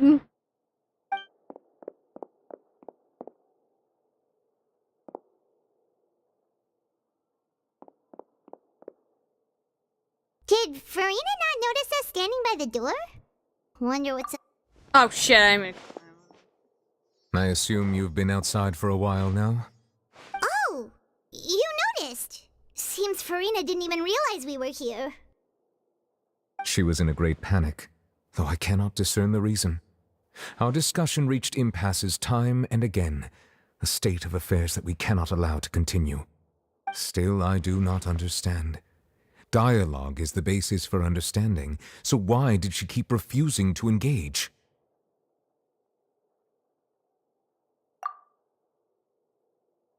Everyone in her inner circle has noticed that she is hiding some secret. The issue is her attitude. I fear that she will not reveal anything unless absolutely forced to. We may have to create a situation in which she will have no choice but to speak. Oh? Like what?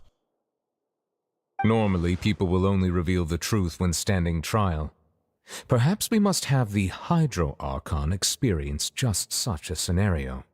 But Farina's seen so many trials, and she's really good at dodging questions. How do we make sure that she won't just slip away at the first chance she gets? We will need to consider this thoroughly, join forces with various parties, and then do what we can. If at all possible, I would prefer to recuse myself from this affair, but we must prevent the prophecy from coming to pass. This may be cruel to her, but all Fontaine is in crisis. The information a god possesses is too precious, and so we must take a chance on this.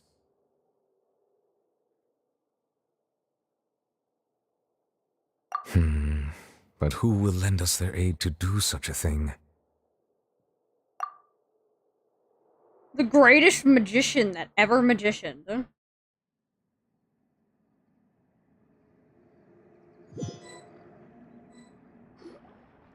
Well, that's everyone, huh? Speaking of which, it was pretty smart of you to think of hiding here. Poisson was just involved in a disaster, so it's presently devoid of people. That naturally makes it the best choice. And here you are drinking tea like it's the most natural thing in the world, huh? That's what families should do. Sit and enjoy a leisurely time together. It's nice to enjoy tea here, you know? Care for a cup? Lend me your ears, everyone. Or perhaps one of you might like to start us off. How about you, friend? He's gonna have a panic attack! Leave him alone! No, I don't think I can. Then How about you, good sir? I fear that I will cause the mood on this boat to become as somber as it is in court. Well then, I guess we're lucky we've got a local like me to organize things. Wonderful, the spotlight at last. I guess I'll be facilitating things from here. That was a little long-winded, don't you think? How many of you fuckers are here? You might be right. Anyway, to cut to the chase, our friend here, the Traveler, has brought us together to discuss something. As for what that is, well, let's start by saying that we'll be pooling our efforts together to create a series of traps. Oh, how intriguing. Well, it's just an expression, really. One that I just learned from Chlorand, and used on the spot. So, let's invite her to explain in detail. A round of applause, please. Oh, God. Huh? Didn't you say that you would be facilitating this? No issue. Oh, come now. Your work doesn't involve much public speaking, right? This is a good chance to practice. You might even pick up some fancy oratory tricks to impress your boss with in the future. I see. And what does my boss say? He is glad that you consider him your boss. Do go on. Oh my god, little cat mouth traveler.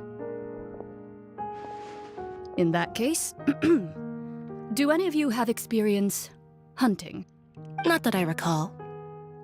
Fremine and I once used a wooden stick in a basket to catch wild rabbits when we were younger. As for Lynette, oh, right. You were sick that day, weren't you?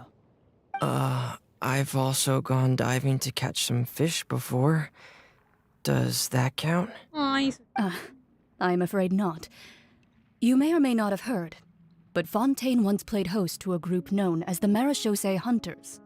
Though that was their name, they did not hunt animals, but rather various monsters left behind by the ancient dynasty of King Remus.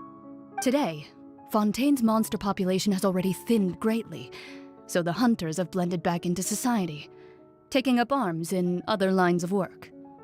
They even left a unique methodology of hunting in their wake. A trap comprises of the following components: bait, a trigger, and a containment device. Sometimes a lethal implement will also be necessary to deal with the prey. So, if we were to build a trap together, right now, what would you choose to build it with? For me, I would prefer something basket-shaped. Pigeons and rabbits will see the bait and naturally enter the snare. Our line of work requires a deft hand, and we're some of the best in the industry, so you can count on our techniques. You used some of those techniques while moving the people of Poisson, didn't you? My subordinates mentioned that you even performed some magic for the bawling children.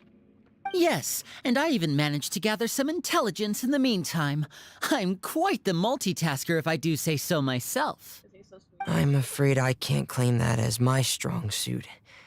I prefer more stable methods, like placing bait in the water and waiting for the fish to come within reach. That's the kind of method I would count on. Calm and steady. Exactly the kind of person who would catch loads of fish. And I can be their assistant. With discretion, I'm sure. I'd probably use some sort of mechanical animal.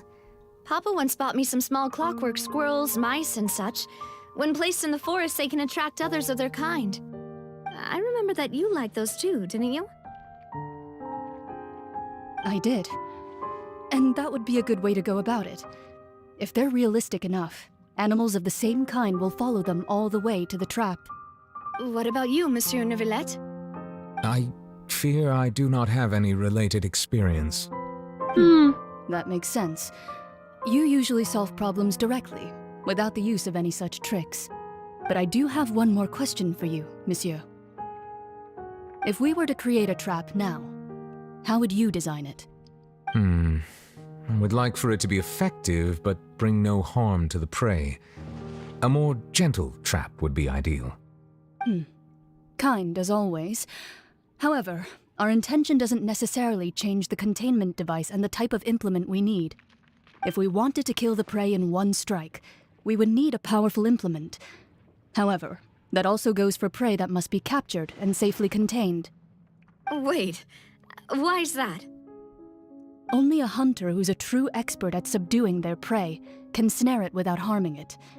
The line that divides life and death is often exceedingly thin. So are we going hunting together? Huh. We hadn't thought of seeing ourselves as hunters. It kinda works, but maybe it's still not the best metaphor. If our means of capturing and dealing with our prey is to put them on trial, then the hunting metaphor is actually quite accurate. But we shall require much more courage than any hunter to judge a god, a being whose seat is an exalted throne.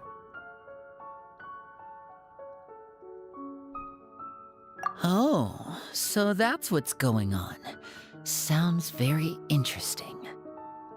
Listen here, you sketchy bastard.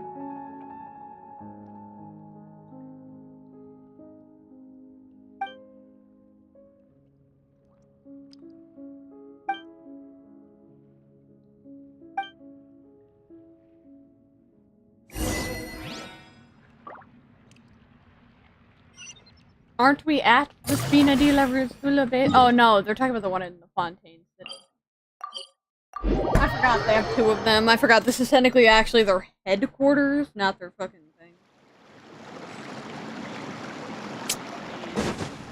Why don't we ask Mona Majestus for help? And she's Fontaine neighbor. Where's her? It's been a tough few days, hasn't it? So much has been happening.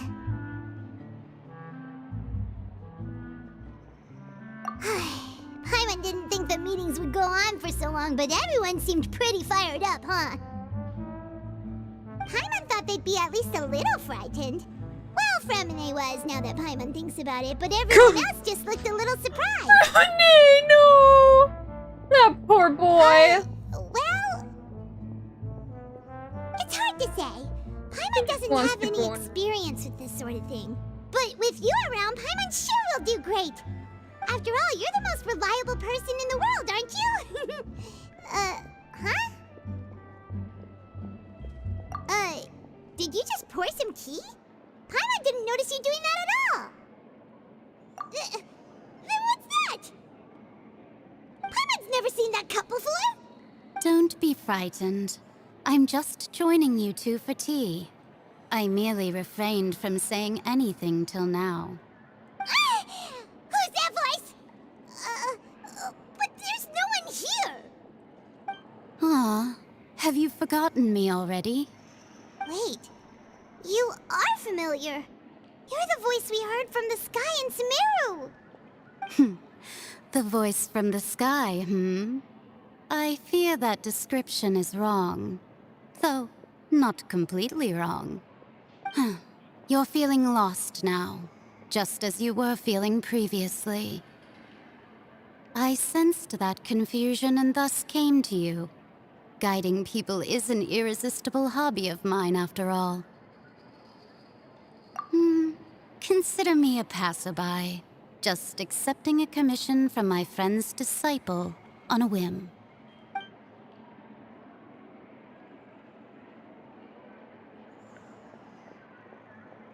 The prophecy.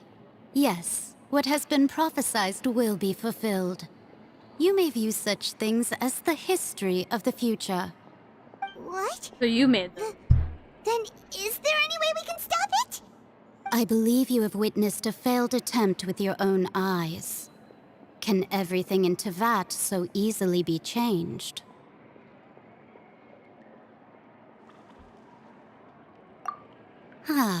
So you've caught on. Just as prophecies are usually only the future as seen from the perspectives of the gods, could things be happening in hidden corners where the gods' gaze does not fall? Are the things that you shall see different from the fate that the gods perceive?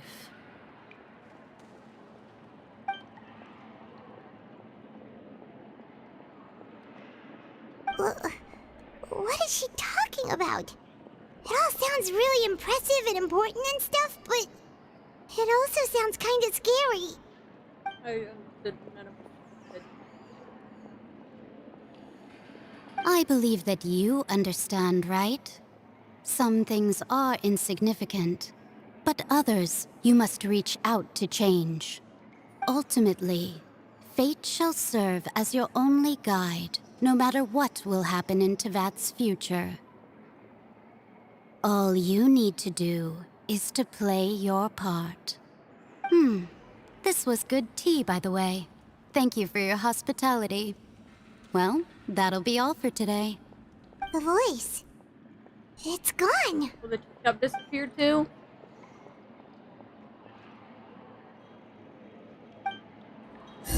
I like how we just call them mage.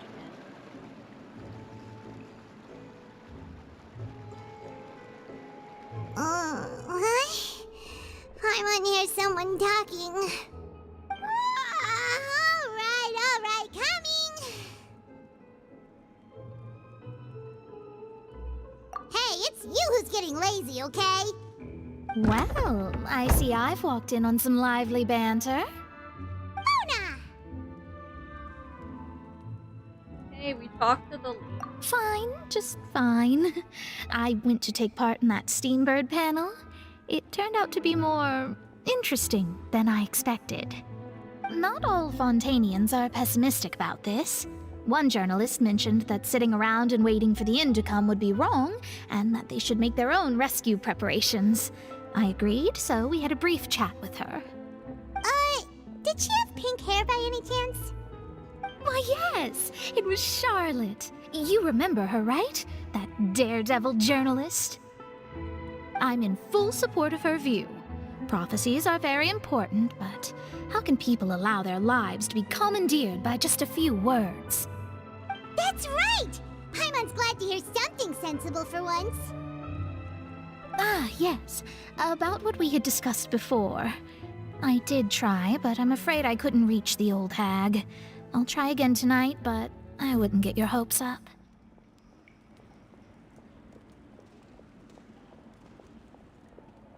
Huh?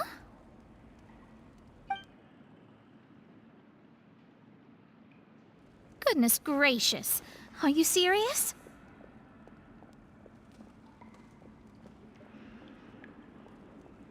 She said that even the god's gaze has blind spots. Pretty bold if you ask Paimon. Most people would believe the gods to be all-knowing, right? The Hexen Circle members are certainly anything but ordinary. As for the mage named N, the old hag has mentioned her a few times. She said that N's sense of direction is incredible, and that she loves guiding those who are lost. But I've never met her, and if she were still alive, she'd be... well, suffice it to say that the hag's at least a few hundred now, and N's been around for longer than that. Whoa, the Hexen Circle sounds like a scary group. But they must really stay in shape to live so long. Their abilities alone are pretty terrifying. If she came to see you personally, then the problem you're facing must truly be of great importance. Well, it's not like Paimon could understand anything she said. Yes, she was quite cryptic, but I suspect she means that there is still a way to turn things around. She didn't say when or what that would be, though, so... perhaps it is something that you cannot know right now.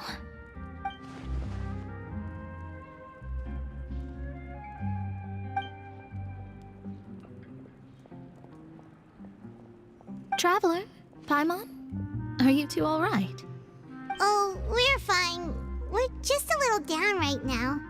It kind of feels like the end is coming, you know? I see. I feel that same sense of desperation, too.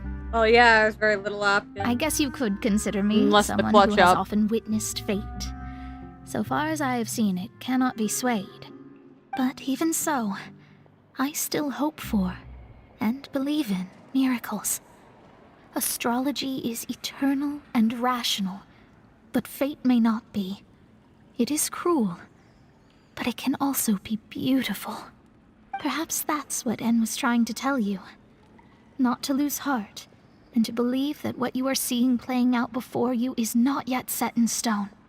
I did originally think of steering clear of all this, but I couldn't. Even if this is all futile, I still wish to help everyone. If we don't struggle to the last, then how can we face the end when it comes? Huh. You do have a point. There I go, talking about astrological principles again. Sorry about that. The moment I start talking about work-related stuff. I need to get going. It was worth trying to comfort you, even if only a little. I believe that you'll help those who are struggling in the same way I did. I suppose that might be why we always seem to meet by coincidence. You always show up feels when kind something of bad's moved by not- what Mona said, but also kind of sad too. Hey, Traveler, Paimon suddenly feels like going outside for a walk. Let's go. Let's walk around the city, shall we? There's a few spots we always like to walk by.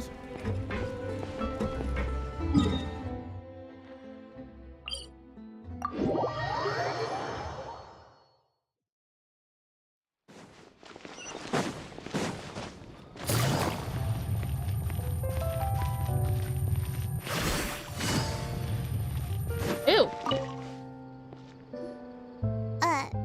Huh? Our names are written in this newspaper. What's going on? Oh shit, was it from our trial? Let Paimon see! The underwater stronghold, the Fortress of Meripede, has continued in its noble autonomy, but that does not mean that others cannot interact with it. My recent attempts to enter the fortress bore little fruit. Huh. Guess Charlotte still hasn't given up on that. Thus, did an Outlander friend become the focus of this report, a blind adventurer with their white fairy legends trailing in their wake. It is said that this mysterious traveler once visited the underwater fortress. So while the fortress's interior remains a mystery behind closed doors, do not fear, for the tales of the traveler contain surprises in spades. Journalist Charlotte's biggest scoop yet, the Traveler's Trail, World Walker. Huh. Charlotte took so many awesome photos of us and we never even noticed her. Professional stalker. She hasn't been able to get a hold of anything at the fortress, so since we're easier to find, she's using us as the subject matter instead?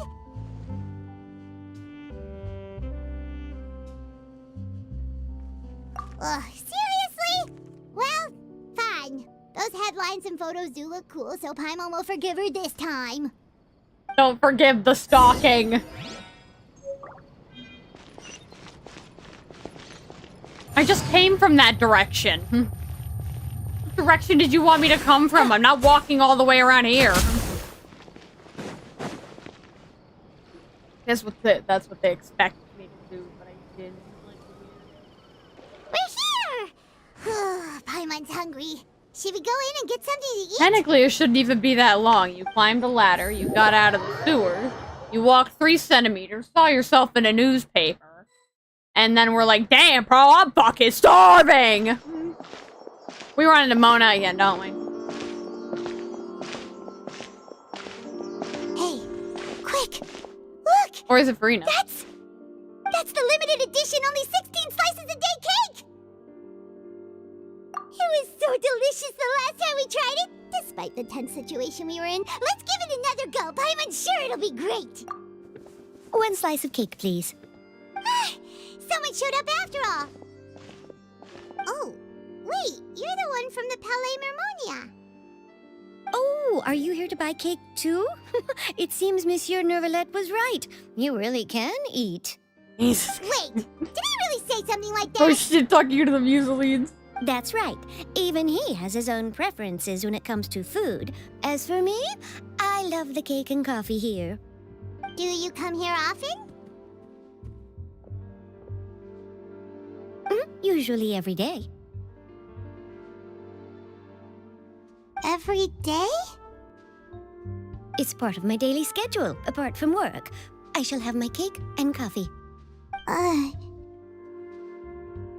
what if someone told you one day that this place would be closing soon, and you wouldn't get to eat cake here anymore? What would you think? But why would it close? Well, Paimon doesn't know either, but maybe the waters will rise tomorrow. You know, like in the prophecy. Oh, the prophecy. To be honest, I haven't paid much attention to that. No, still, even if there'd be no more cake tomorrow, that wouldn't keep me from having some today. No, it's the same for eating in general. You might not be able to eat tomorrow, but if you can do so today, then you should carry on. That's what people call living, you know. Huh. Is everything out to make me cry? Don't be sad. Excuse me, could I have 2 more slices of cake to go? You motherfucker. These 2 slices are for you. Sijuin said that this kind of expression you're making is what humans call being sad. Oh, you know Sijuin? I sure do. She was born before me, and she sometimes comes to the surface to teach us things about humans. She said that humans are creatures that are saddened easily, yes, and you can only lift their spirits by feeding them delicious food. So please try the cakes here. I've got something else to do, so I'll be going now. You two try to stay in a good mood after eating, all right? Bye.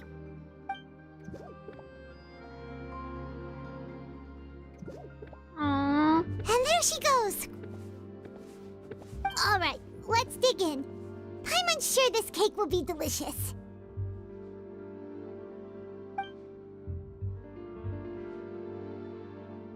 It's more delicious than last time, and the flavor gets even better with a sip of tea. It sure would be nice if we could come again tomorrow. Sure would be nice if we could always eat delicious food here. Paimon, shut up. Yeah, we're supposed to, like, go hunt down Farina and, like, set a trap. Is that what we're gonna go do now? I bet you somebody's gonna bust over. I bet you it's fucking Lenny. Oh, we're near the Steambird office. Let's go look for Charlotte and have a chat. Wasn't even close. Why'd you say have a chat like that? Why'd you say that with so much sass? Wow! If it isn't the Traveler and Paimon! Oh, have you seen the article I wrote about you?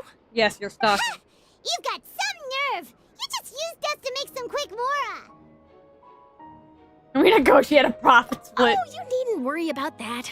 I heard that you were in Poisson some time back, so I sent you a letter to discuss just that. About I'm curious that. you didn't receive it, though.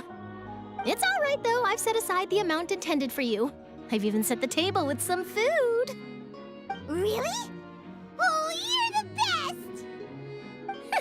You're almost a little too easy to win over, Paimon. If I were a journalist with ulterior motives, you'd be in trouble now, you know. Oh, Paimon knows you're not like that. Still, what brings you here all of a sudden?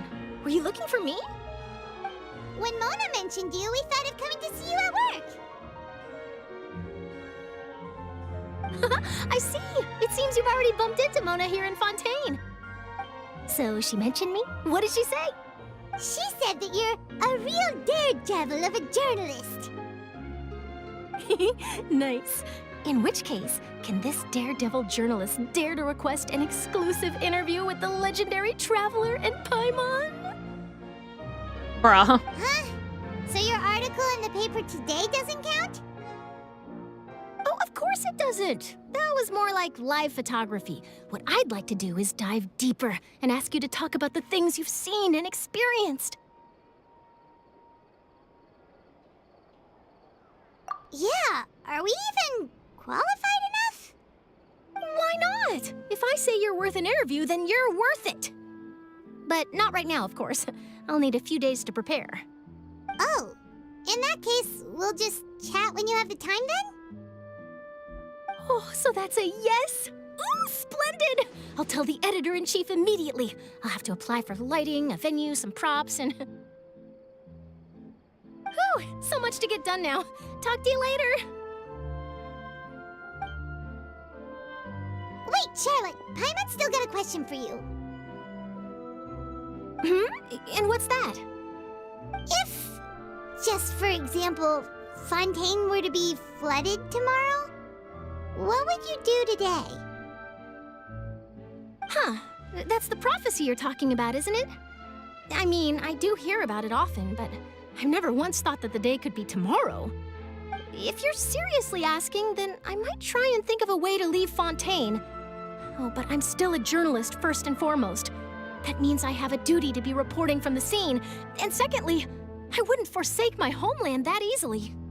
From what I've seen, most people don't know what they'd do should the worst come to pass. In truth, it might be better just to behave like normal rather than worry over such an end. So in all likelihood, I'd probably still be prepping at the office for that interview of ours. I know what you're thinking. That sounds a bit sad, but I've always believed that it's best to do what you enjoy. Just think about it. If this nation really were to be suddenly destroyed tomorrow, but I still successfully finish an exclusive interview with a truly unique person, then the story I would wind up writing would truly be timeless. And then do you know what I'd do? Well, I'd write that story, send it for printing, and use messenger pigeons to get copies out to the various nations as soon as possible. I'm not a dreamer, nor am I a workaholic, but I do love my job, and I'd be proud of leaving such an article behind. I guess you could say that I was born to be a journalist. But anyway, that's my answer.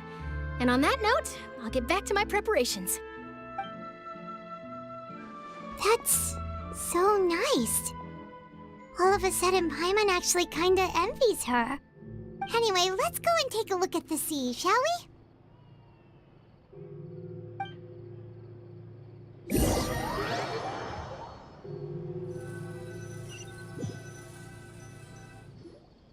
The sea breeze and scenery can be a pretty soothing combo, huh? Paimon's been thinking. If it wasn't Fontaine, but all of Tevat that would be destroyed tomorrow, where would we go and what would we do? Can everything stop trying to make me fucking cry tonight? Damn, dude. This is like my one day off of work after I have to go do a fucking 9-hour shift soon when I just started working. Like, bro, I don't need this. No, Paimon should ask, if you could choose, what would you like to do?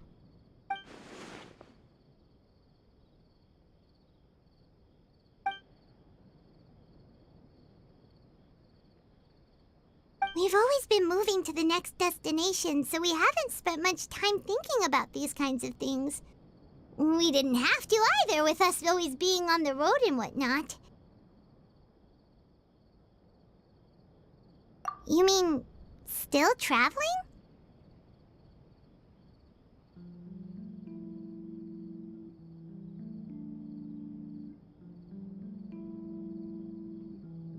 Huh. Wait, isn't that what we've always been doing?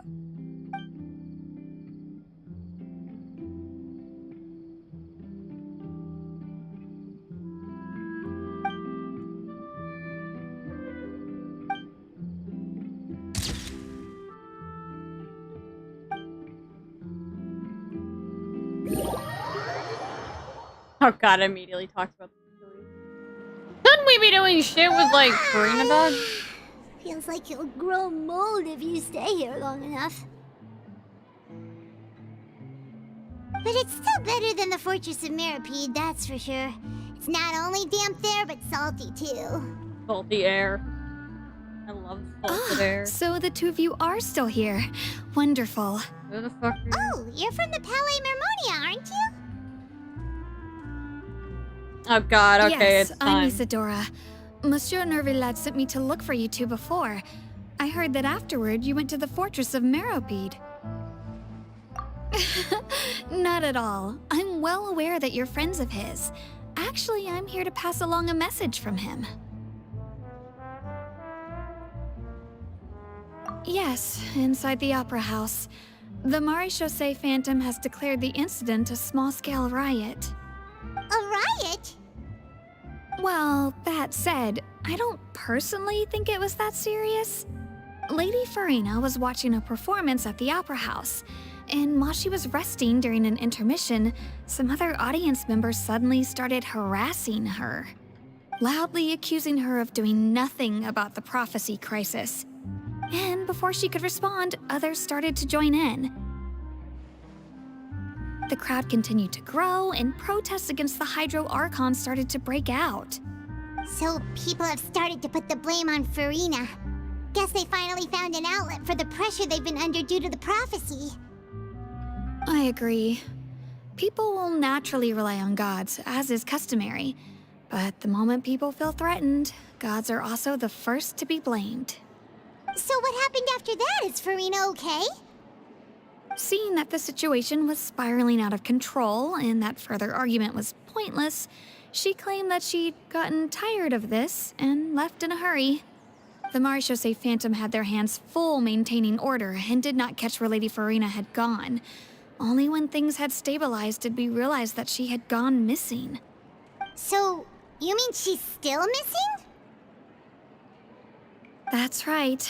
The Marechaussee has dispatched many people to search for her, but we don't have any leads yet. That said, I don't think there's much to worry about. She is a god, after all. Even if she were to fall into the hands of rioters, what could ordinary people do to her? Good. Monsieur Nervillette sent me to tell you about the situation, but he didn't say anything else. Don't worry, this is more than enough to go on. Thanks for keeping us informed. Ah, is that so? Well, all right then. In that case, you two take care. I'll be heading back to the Palais now.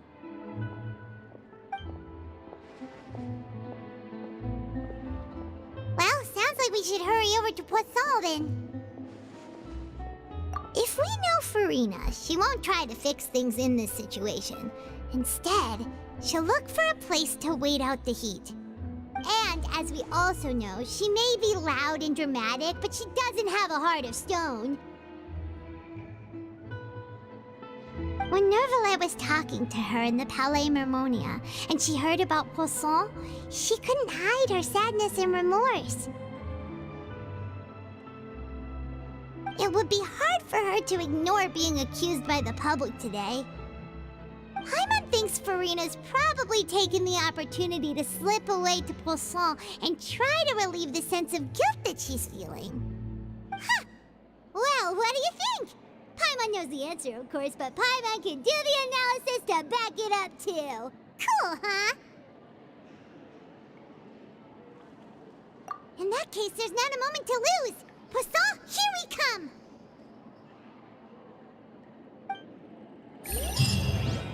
Now we gotta go to Poisson to get my wife.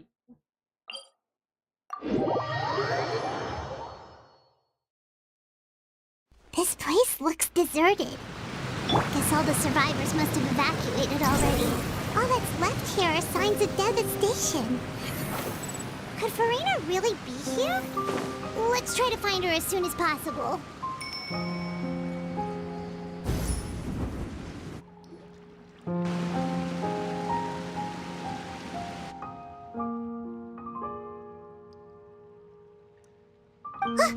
That's Farina, right over there. She really is here all on her own.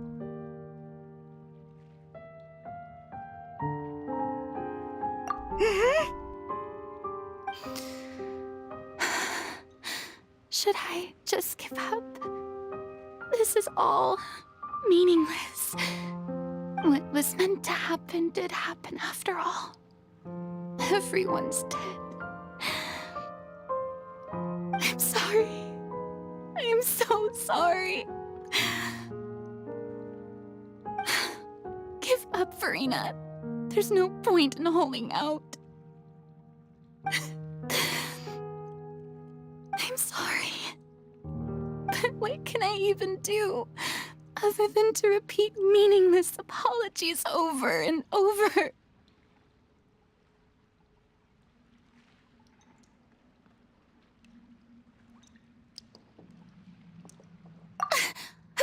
My poor Who's wife. that? Don't Wife, worry, are you Farina. okay? It's just us.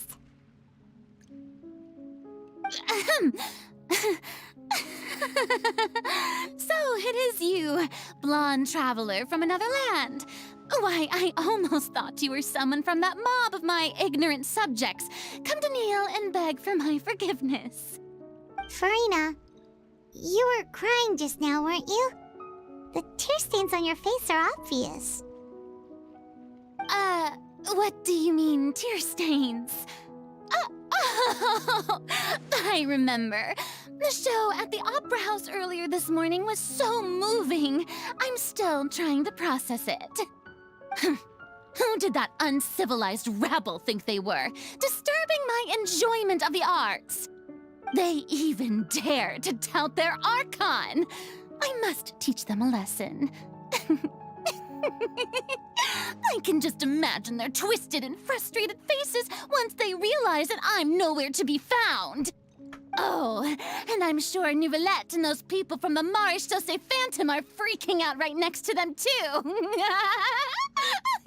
He's going insane. Wife, are you okay? Of course not. Hey, there she is! The Hydro Archon's over there! Quick, after her! Farina, those people seem to be after you. They are? They're just some rabid fans who want to cut the line because they haven't been able to meet me in person, aren't they? That's against the rules. I can't let them get their way. Run. Farina just ran off! My wife has Quick, we have to catch up with her!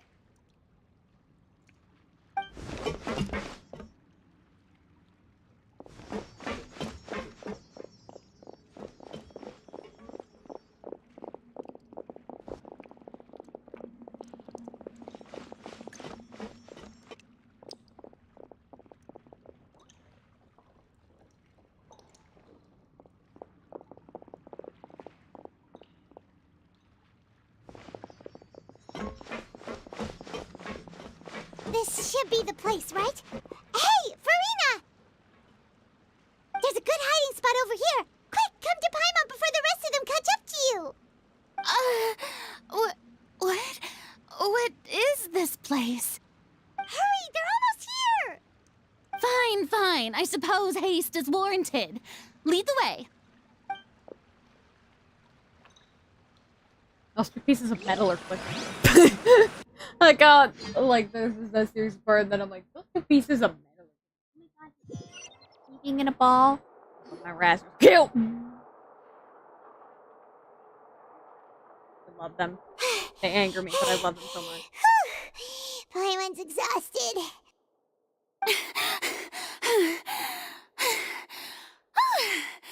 I'm so tired. I totally thought they had caught me. No, I mean, I merely gave in to the sheer enthusiasm they displayed.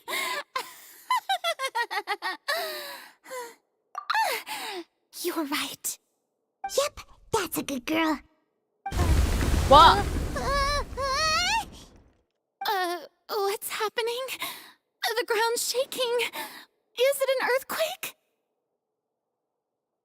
Yeah, a quake of this kind preceded the flooding in Poisson, didn't it? It can't be. It's happening again. Well, there's no need to worry too much about that. Nouvellette's made some emergency plans, so the evacuation should go a lot smoother this time. Yeah, I hope you're right. But the people of Poisson, they've already...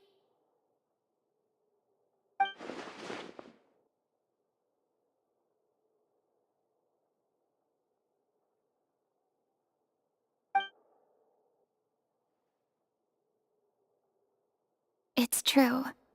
I've been investigating the prophecy for hundreds of years. I once had informants all over Tevat, searching for clues and feeding information back to me. I've tried all kinds of ways, too, to hold back the sea. Anything to keep the coastline from advancing. But all my efforts proved to be futile in the end. Really, the truth has been clear to me for a very long time. We cannot make an enemy of the divine. No matter what we do, the will of the heavenly principles will have its way, and the prophecy shall be fulfilled. Give up. I do love the sound of that phrase. It would mean finally coming to terms with fate, but also for me to finally be free. Indeed, I've thought about giving up so many times. especially after we almost lost Poisson. Fate is really unreasonable, isn't it? It has no heart and obeys no rules. The prophecy has only just started to come true, and so many people have already lost their lives. But just now, it all became clear to me. I still don't have the right to come to terms with fate on behalf of everyone else. As long as the final moment hasn't come, it's still not too late. Don't worry. I will keep hope alive for everyone until the very end. Well, that's enough for now. I got the impulse to play the stricken maiden, but honestly, considering my rank and station, that wasn't a good fit at all. Don't take any of what I just said seriously. How could I possibly let Fontaine fall to the whims of trivial prophecy? Come on! Paimon could have sworn you were actually being honest just now.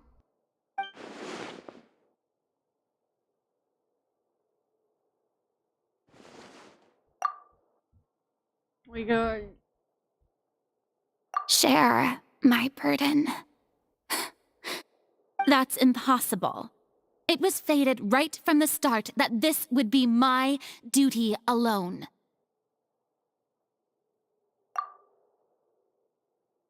A witness. Yes, I've heard that you came to Tevat from beyond the stars, yes. In other words, you never belonged here. And if Tevat is, in its entirety, a show on a stage, then you're just a spectator, aren't you? If that's the case...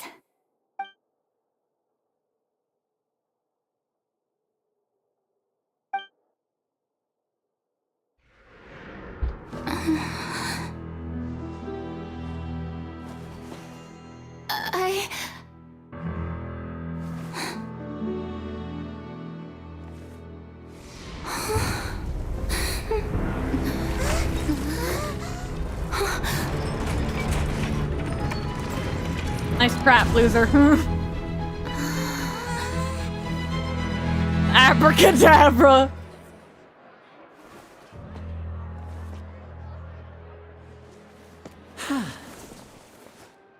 Limni. Hi, Limni. Ladies and gentlemen, this concludes my opening performance. Now, without further ado, we may proceed to the trial of our god. So this is what it is. Yes, you deserve praise for the effort you took to raise the dramatic stakes. Do not forget, however, that I am Focalor, the god of justice, the embodiment of justice itself. Does it not strike you as even the least bit absurd to bring the very concept of justice to trial? May I interpret these words as your refusal to stand trial? In that case, you will have the opportunity to defend your honor through a duel. You would draw your blade against a god? Yes. They very much would. He holding the fucking iron sting. I see. It seems like you have made up your mind.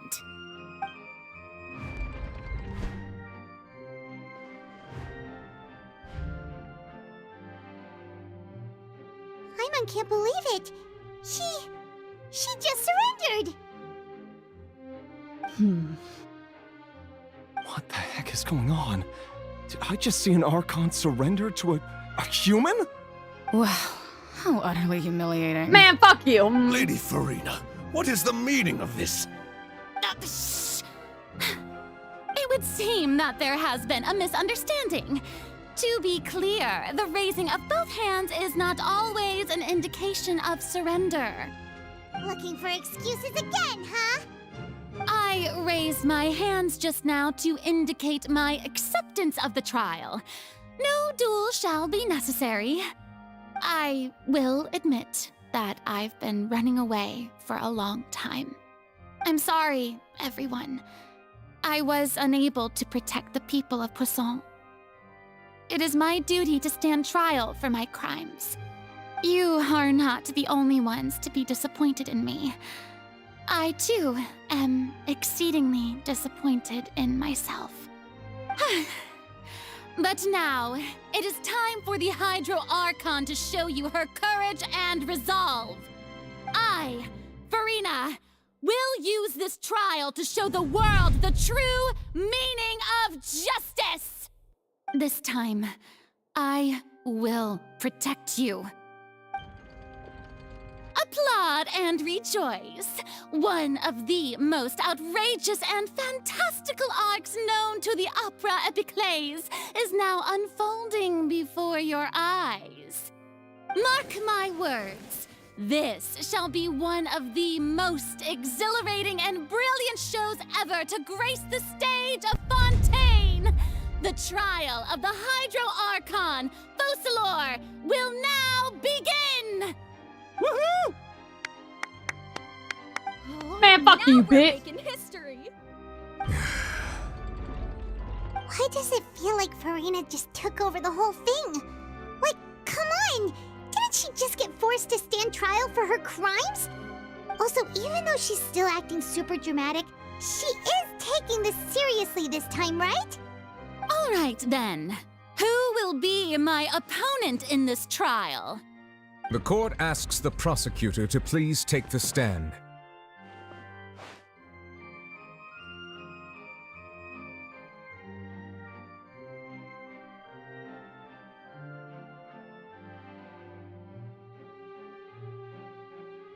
Is that so? Very well. Then please speak, witness of Tivat, my accuser and fated opponent.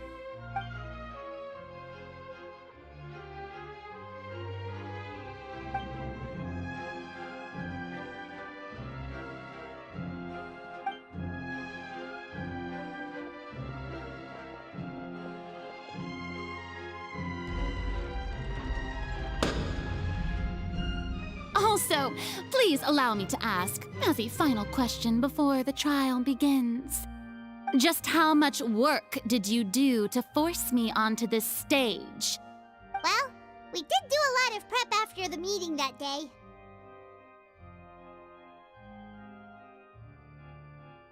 I can go over the tasks assigned to the Spina di Rosula, since they were rather straightforward and easy. Navia, the president of the Spina di Rosula.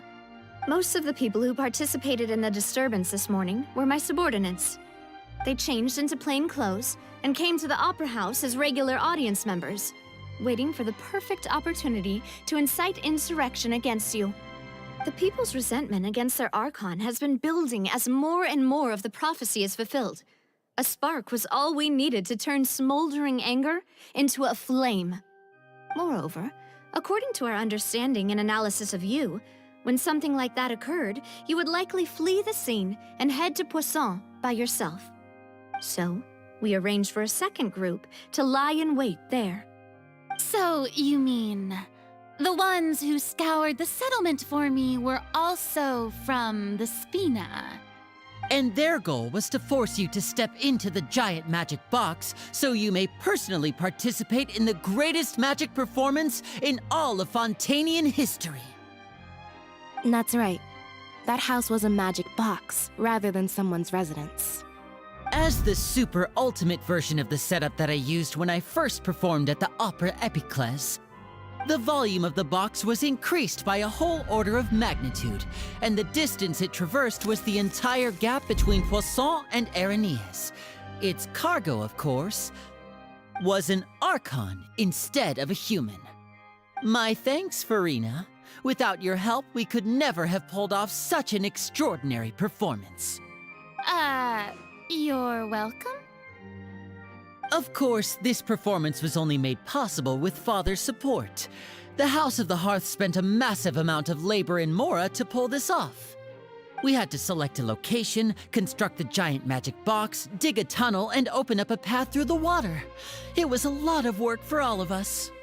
So, in other words, The earthquake that we felt within the giant magic box was just a normal tremor from the transportation of the whole house?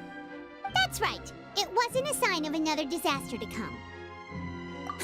Then, I can guess Nervilette and Cloran's parts. You gathered a crowd, prepared a stage, and made sure that the champion duelist would be immediately ready for a fight. Also that as soon as I appeared on the stage, the trial may commence without a hitch. Am I right? Yes, that is correct. Well, Clorand, I must commend you for your courage. Only the most outstanding champion duelist in all of Fontaine would accept a duel with an Archon without flinching. Thank you. As for you, Traveler, I suppose your role was to keep me distracted with conversation once you found me in Poisson. You'd make sure that I didn't notice anything amiss before revealing yourself as my prosecutor once we'd arrived onto the stage.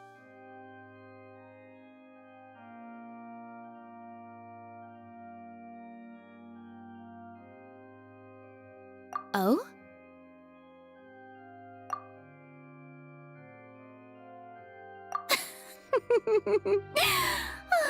Is that so? Then I suppose I must have missed my final chance. It's fine. It matters not. What's done is done. The stage is already set, so there's no reason to disappoint the audience. Let's see this trial through to the very end. My wife. Poor wife.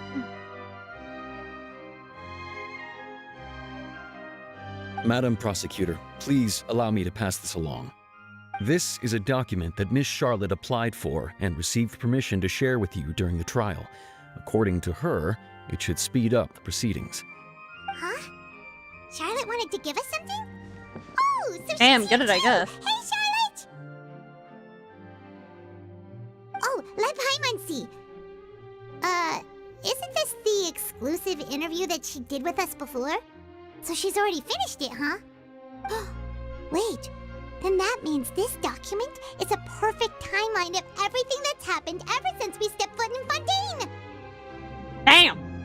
Good! In other words, we can refer to this anthology of evidence every time we want to use something from our journey as evidence for an argument!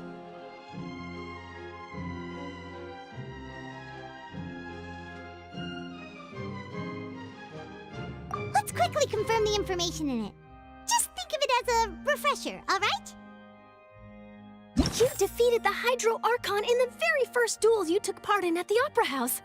That's one for the history books, all right.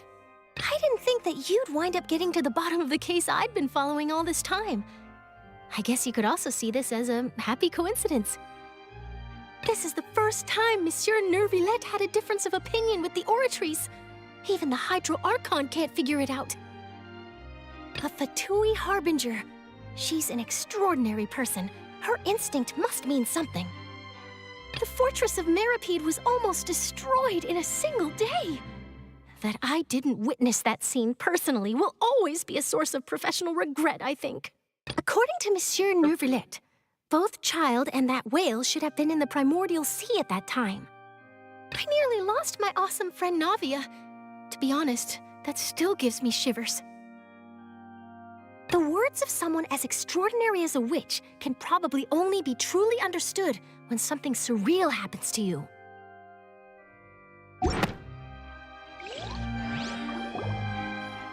Man, the I hate the prosecution and the fucking defense trials. are both in position. The trial shall now begin. Oh, come on, Nervilette. There's no need to repeat all the unimportant legalese. Just fast forward to the part where the prosecution lays out my offenses.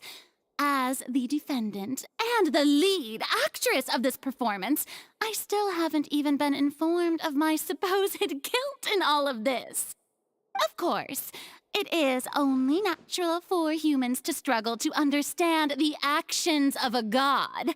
However, you will need more than even that to convict me of a crime. That's true, but my charge here is unrelated to your conduct as an Archon. Instead, I would like to charge you as a fraud who's never been the Archon in the first place. Wait, what was that? Lady Farina's a fraud? Hey, I came here thinking that we were going to try the Hydro Archon for forsaking her duty, but did I hear that right? She's not our Archon at all? Charge accepted. Lady Farina, do you plead guilty to the charge?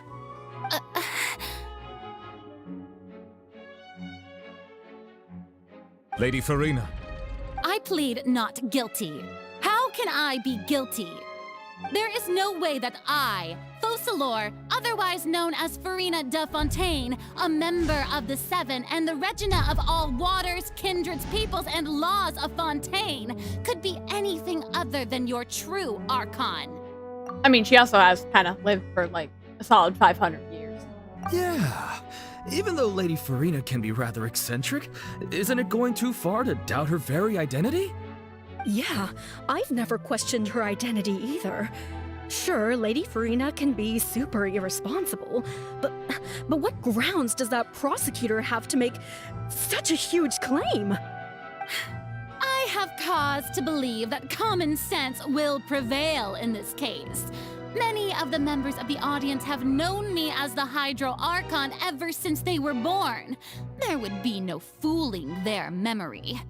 See? Even the Oratrice has decided to show me its favor. Are you sure you want to commit to a charge that will never be upheld?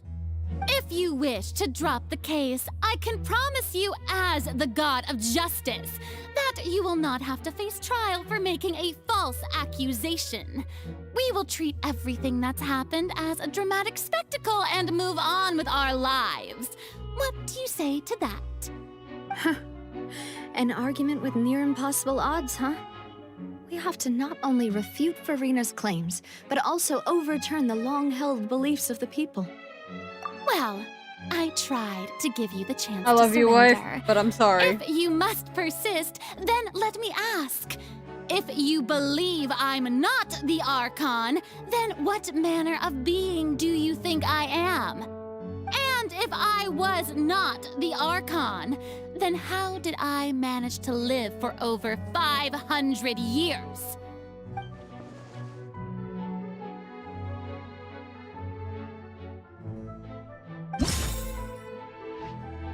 Didn't, like, she say she was under a curse? Yeah, I'm saying that. First of all, you may be a member of another long-lived race, which would allow you to naturally possess an extended lifespan. And second of all, even if that wasn't the case, there could be other ways to extend your life.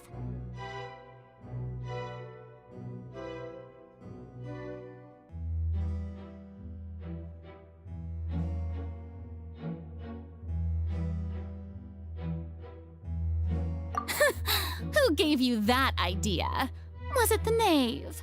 You'd sink so low as to use a harbinger's words against me.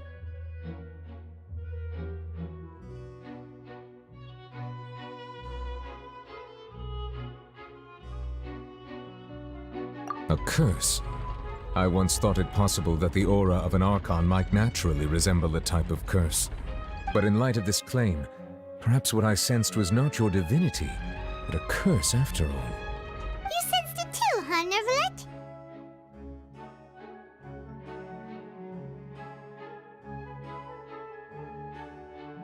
Lady Farina is actually a human? Well, it is true that it's extremely difficult to tell humans and gods apart just by looking at them. It's not impossible.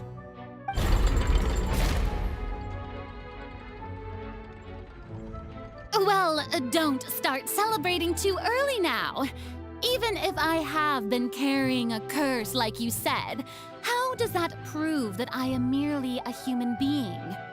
Besides, everyone knows that the main difference between a human and a god is the possession of authority. Gods can do what humans cannot. That's why they're worshipped as gods. For centuries, manifestations of my authority have served the nation of Fontaine. One need only to turn their eyes towards the Oratrice Mécanique d'Analyse Cardinal in this very opera house, or consider the indemnitium that is used in every aspect of life.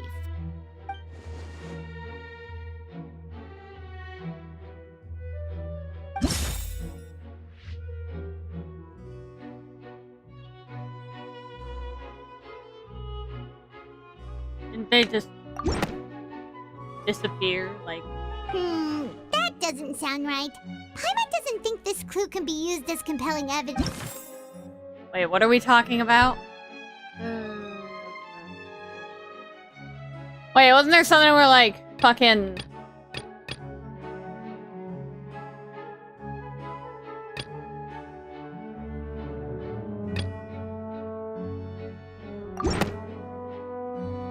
You tried to reference the Oratrice. But weren't you as confused as all the rest of us when the Oratrice declared Child to be guilty without any proof? Otherwise, you should have come up with a good explanation for that by now. Didn't I make myself clear at the time? The decisions of the gods are naturally difficult for humans to comprehend. There is no need to provide an explanation. Lady Farina, I believe a reminder of your current circumstances is in order. While the court is in session, the principles of justice and the law must come before all else. While you are an Archon, you are also first and foremost the defendant in this trial. You will prove yourself unable to defend against the prosecution's charges if you continue to withhold vital information against the rules of the court. I never thought you'd use that kind of rhetoric against me. That was no trick of rhetoric, Lady Farina. I've merely reiterated the rules of the court. Rules that all should respect and follow. So, you neither knew why Child was declared guilty, nor did you understand the structure and operations of the Oratrice. Instead of having been created by you, the manifestations of authority you mentioned have been made by the real Hydro Archon, haven't they? The real Hydro Archon? Well, now you're really losing me. It is true that I did not know why the Oratrice gave out a guilty verdict that day. But the Oratrice handed out that verdict unilaterally, and it has been operating independently ever since it was first created. You can't argue that just because a divine creation is flawed, that the god behind it must also be no god at all. She's still throwing out all kinds of excuses. Seems like she's confident that we won't be able to produce proof that she has no power over the Oratrice.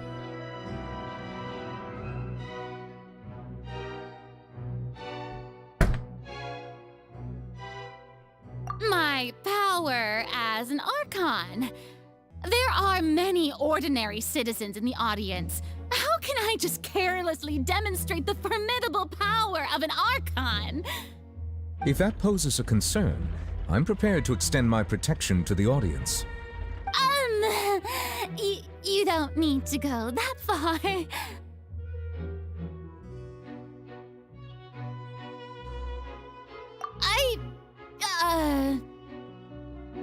Aren't you the Hydro Archon? Or is it that you can't even wield the power of Hydro, much less the authority of a god? Indemnitium! Yes! It's all because of Indemnitium! All Archons derive their power from the faith of the people, and I've converted the people's faith in justice into Indemnitium! Thus did I give up all of my divine power to provide everyone with energy for their daily lives. Have you ever seen a more magnanimous god? Isn't that a huge stretch? Yeah, no matter how generous an Archon can be, how could they give up all their power? Can a god with no power even still be called a god? You an ass! It seems like nobody's buying Farina's excuse. Hey, come now, everyone! Please don't stare at me as if I was a liar! I'm still the same Farina you knew, right? The one that you loved! Shouldn't you want to believe in me? Please? You've got to believe me! If what the prosecutor said is true, she really has committed a grave offense. Did she deceive all of us? And all of our parents and grandparents too? And then all of our ancestors? Ever since they were born? Enough! That's enough! Tell me then, if I'm not the real Hydro Archon, then who is? If you have no evidence of another Hydro Archon's existence, nor can you find anyone who can back up their claim to be such, then what grounds have you to say that I'm not actually the real deal? Wow, she came up with yet another argument. How can we refute her now? Seems like she really doesn't want to give up.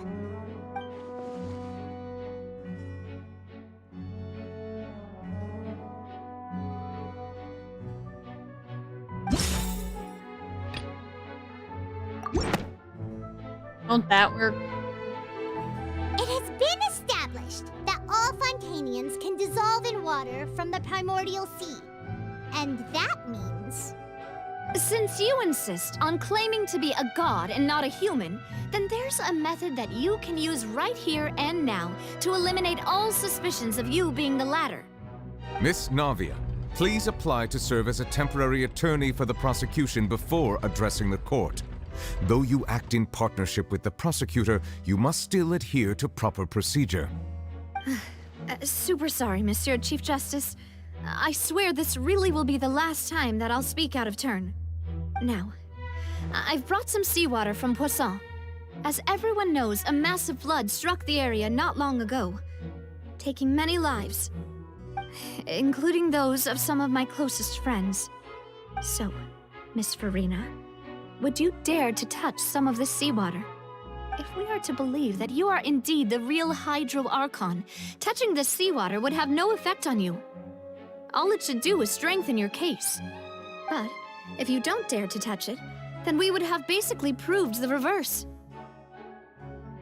Oh, and I must remind you that after the disaster at Poisson, nobody wants to see any more people dissolve. I do hope you'll act prudently and choose the simpler path of admitting guilt. Navia from the Spina di Rasula. The Spina has governed Poisson for many years. I guess her suggestion is valid. If Lady Farina is indeed just a human, she's probably Fontainian like all the rest of us. Would she really dare to try?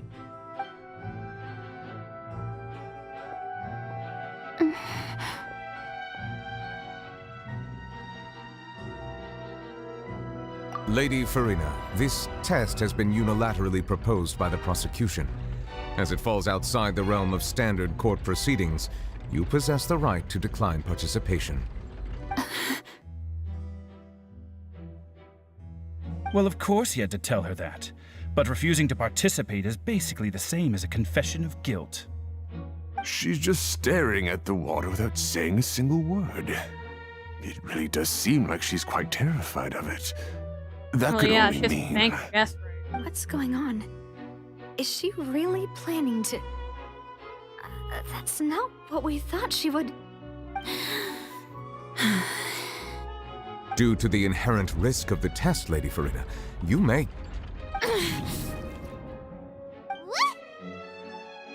Hey!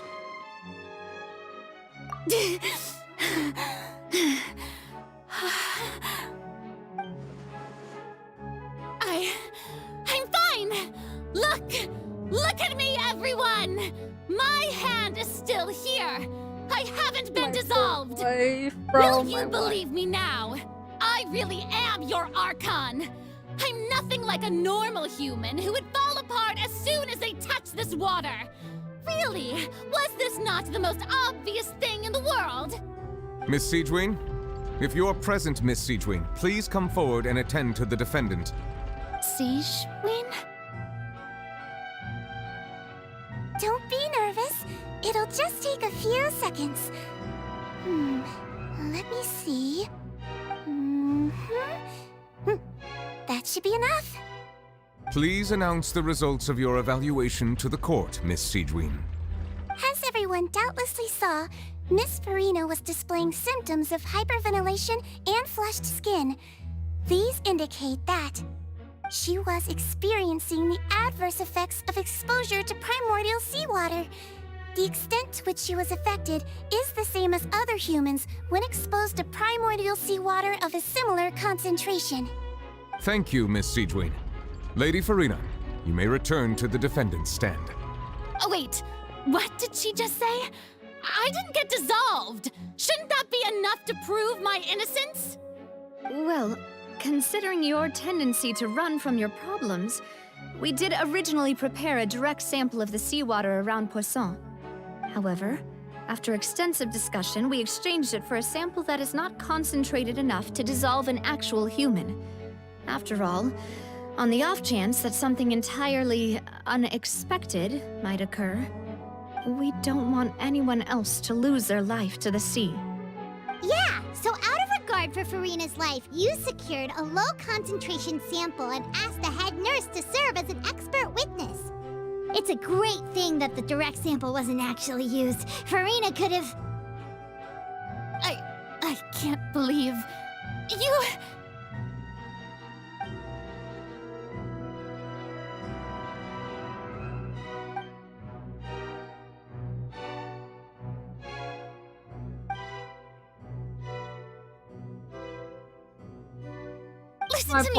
Listen to me, everyone! Please don't give me such cold and disdainful looks! What happened just now didn't prove a single thing! Think about it! How can you conclusively prove that an Archon can't also be affected by the primordial seawater? Also, if I was really just a human, why would I dare to just put my hand in that kind of water? My poor wife. Please, anyone, just listen to me! I swear, I really am your Archon!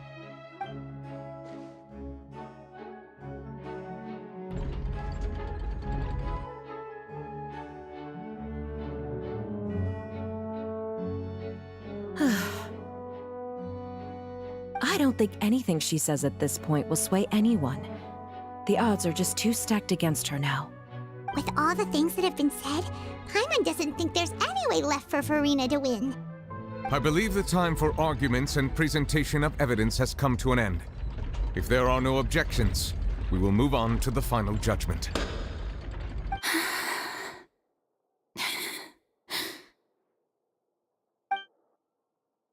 I don't think anything she says at this point will sway anyone. She's too stacked against her now. You did it, wife. You managed to save your people.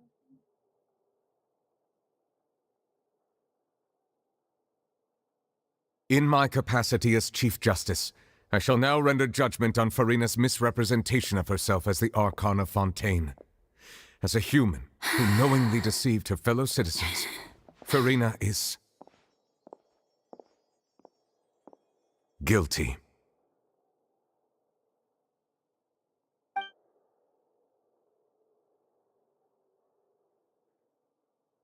Poor wife.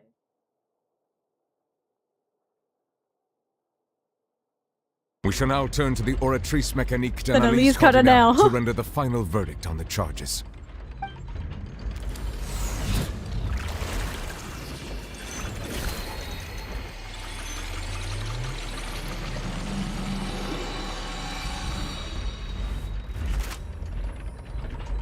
According to the judgment of the Oratrice Mécanique d'Analyse Cardinal, Farina is...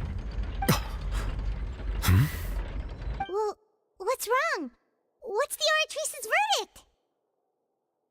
No, the Oratrice also displays a guilty verdict. Isn't that correct, then? However, the exact wording of the verdict is thus: the Hydro Archon, guilty, to be punished via the death sentence. The death sentence? That's actually one of the available sentences?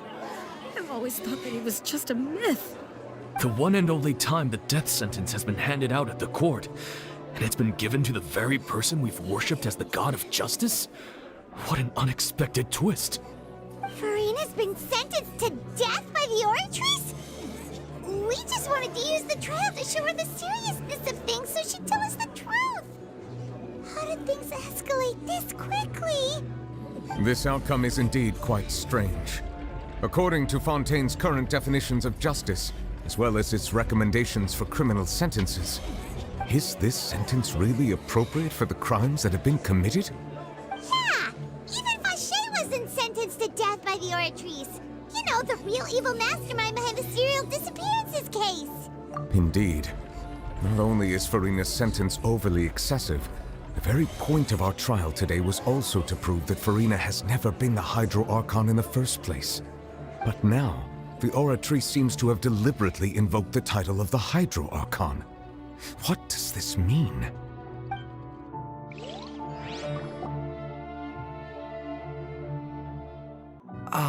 Excuse me, if I may interrupt. Oh no, the poor social anxiety boy. Is the trial still going? Fremine! You finally made it. I assume this means you've completed your mission? Mm-hmm. Any mission Father assigns to me will always be top priority. Aw, we're waiting. B-boy. Is that the first prophecy slate? I wonder if the previous, like the first Hydro. Huh. So the knave privately arranged for Fremine to try and find the missing slate. I looked everywhere and finally found it at the bottom of the sea. It took me a long time to get around some dangerous stretches of water. But has the trial already concluded? Then doesn't that mean I've come too late? Oh no. Father will be disappointed in me. Thank you for your hard work, Mr. Fremine. Please allow me to review the record left on the slate. Traveler, I believe that you have already seen the other existing slates, and would like you to come here and confirm their contents. Oratrice mechanism. Oratrice mechanism. So what do you see? What is it? I believe I've now made sense of the Hydro Archon's crime. It has to do with Fontaine's lost history. Huh? Isn't the Hydro Archon just guilty of deceiving her people? Oh, wait, no, that's Furina, and we've already proven that she's not the Hydro Archon. So when you say Hydro Archon, do you mean the real Hydro Archon we've been kinda talking about? In truth, everything that you've encountered in Fontaine up until this point can be traced back to the contents of these stone slates. However, I'm uncertain as to how much sense they currently make to you. Okay, let's try to recall the contents of the other 3 stone slates. Paimon will do her best to help you remember.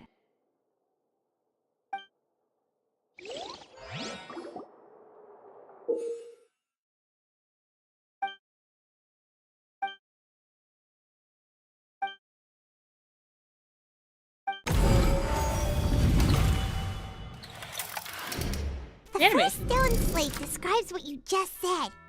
It seems to show the previous Hydro Archon using her divine power, and then the Oceanids turn into humans. Does that mean that Fontainians are transformed Oceanids? Oh, Paimon wasn't expecting that. But if Oceanids can turn into humans, then perhaps this process can be reversed as well. The second stone slate shows Celestia floating in the sky, and the Hydro Archon and her people worshipping it together. But the heavens still brought judgment down upon them. This must be the point when the Hydro Archon and the Fontainians were branded with their original sin. Does this mean that the original sin and the Hydro Archon sin are the same thing? The third slate shows the Hydro Archon sinking into the sea surrounded by many people. Huh. That reminds Paimon, didn't we also watch that happen to someone else? Well, the fourth slate is the prophecy the Fontainians have been talking about. people dissolving into the sea, the Hydro Archon crying on her throne, and so on. We didn't believe that such a crazy disaster could happen at first, did we? But after that incident, it was just a question of when and not if.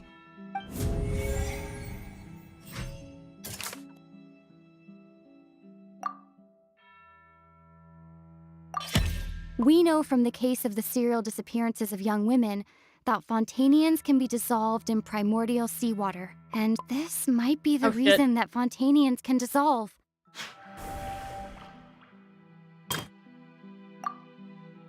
What was this?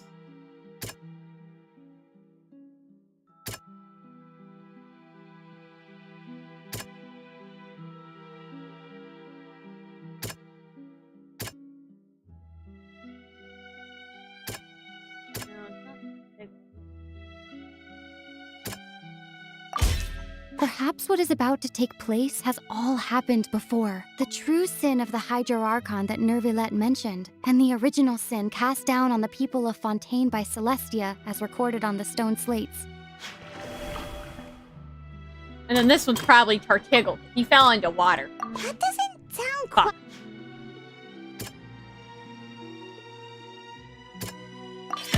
It's not as simple as falling into the sea. When Navia fell into the sea, her consciousness was subjected to judgment. The stone slates show the people gathered around the Hydro Archon in the sea. Could that be alluding to the same thing? I heard death sentence. Oh, okay. Oh, yeah, NC time. Never mind. That doesn't sound What the fuck do you mean that doesn't sound right? You got fucked. The prophecy from the stone slates found its way into society, but not many people believed it at first. The fortress of Meropide was nearly flooded with primordial seawater, which we know can cause Fontainians to dissolve. It seems increasingly likely that the prophecy may come true. If we hadn't dealt with it in time, things could have gone very badly. The judgment of the Orchrys They'll dissolve into the primordial sea, but won't cease to exist. Their essence will flow in the seawater, converge, and take the form of an Oceanid. The Hydro Archon was sentenced to death in court, shocking everyone present. Perhaps this means that her sin was actually Fontaine's original sin. Navia fell into the water inside those ruins, and she nearly dissolved. She was surrounded by the people of Poisson in a court within her consciousness, and was forced to take part in a trial meant to make her stay. The eruption of the primordial sea at the fortress of Meropide was the surest sign that the prophecy was about to come to pass no matter what. The prophecy's contents can all be verified by recent events. If we combine what we know together, loads of truths should come to light. Yeah, we've got nothing.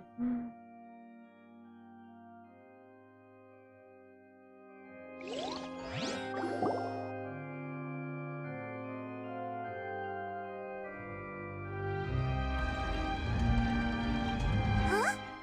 Oh, Paimon gets it now! So that's how you can make sense of it. But then it feels like we're going to have to share some truly shocking revelations.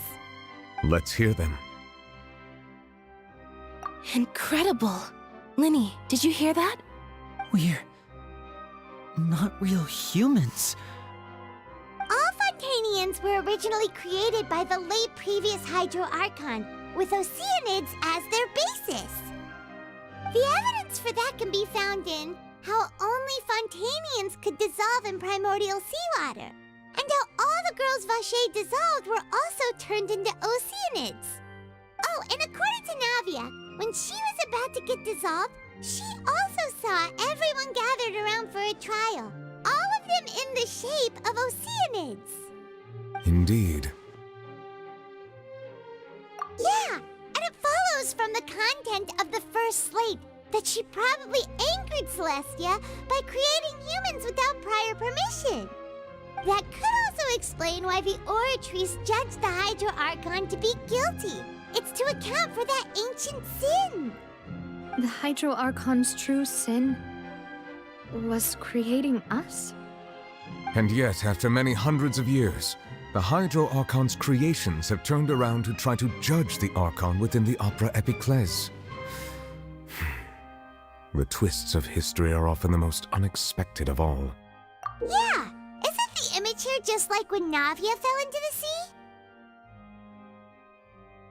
So wouldn't it be trying to show the image of the Hydro Archon also falling into the sea once the prophecy has been fulfilled in the fourth slate? In the end, the people will all be dissolved into the waters, and only the Hydro Archon will remain weeping on her throne. Only then will the sins of the people of Fontaine be washed away. Did Paimon get all that right? Yep. You've made some keen deductions. I must say, given how much you still don't know, it is impressive that you've already managed to connect so many pieces of the truth. However, while you were able to decode all the information on the slates, they've also been etched with an additional layer of hidden information using a different power source. When we were at the ruins, I tried to decipher the hidden information recorded in the slates. But since we only had 3 slates at the time, I was unable to come to a full conclusion. Now that the slate collection is complete, I shall make another attempt to decipher the narrative recorded within. If everything goes well, we should finally be informed of the unadulterated truth.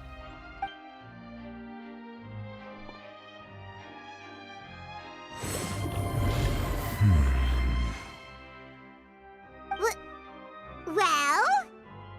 Did you get it?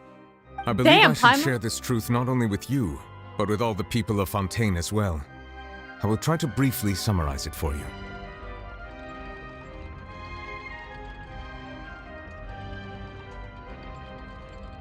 Your hypotheses regarding the origin of Fontainians and the sin of the Hydro Archon were both correct.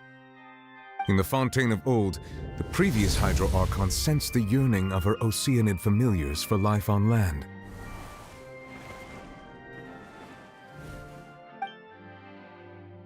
The Oceanids were enamored with the beauty and romanticism of human beings, and wishing to have those experiences for themselves, expressed to the Hydro Archon their desire to become of a similar kind. However, even though water as an element is intricately linked with the power of life, the Hydro Archon, as one of the 7, did not possess the authority to create a new form of human life. Not one to give in, she eventually found a way to create permanent humanoid bodies for her familiars by appropriating the power of this planet's primordial sea. She poured primordial seawater into the Oceanids' blood vessels, creating humanoid mimics in the process. But if Fontainians were to ever come into direct contact with water from the primordial sea, the power within their bodies would escape these artificial restraints and return to the sea. As a result, their forms would collapse, and they would be reverted to their original forms as Oceanids. Of course, the Hydro Archon never received permission from the heavenly principles to create a new human race. And thus, the Hydro Archon and all of her creations came to shoulder the original sin of appropriating the power of the primordial sea. That is the true history of how the people of Fontaine first came into being. Come into being! So we were all Oceanids before we turned into human beings? That's way too much information for me. I think I'm just going to pretend that I never heard a single thing.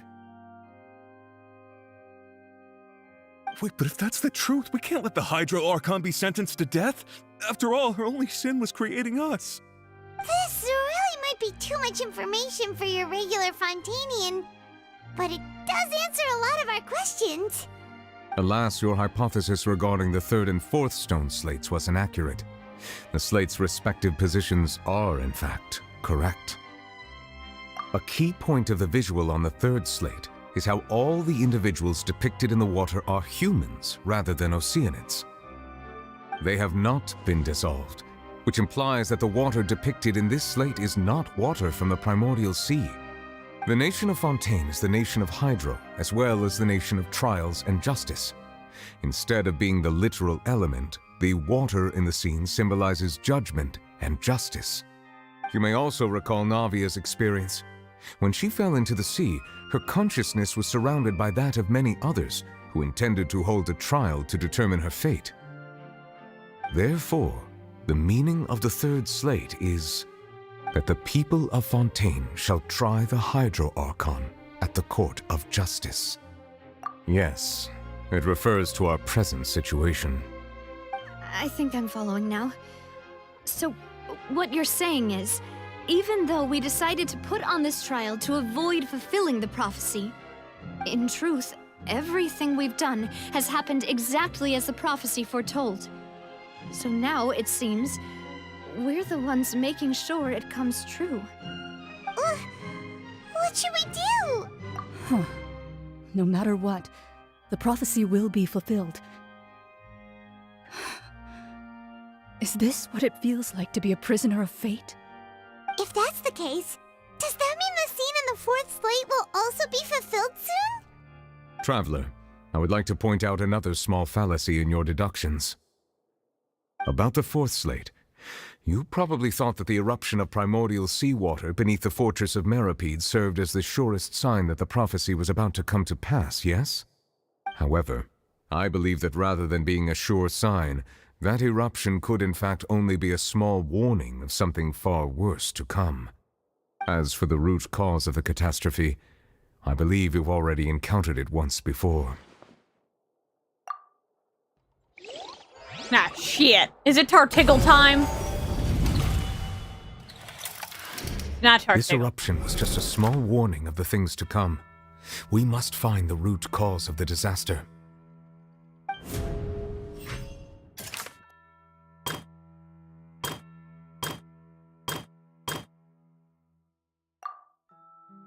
I'm gonna run to the bathroom before I...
That doesn't sound quite... Motherfucker, the whale. I meant the whale.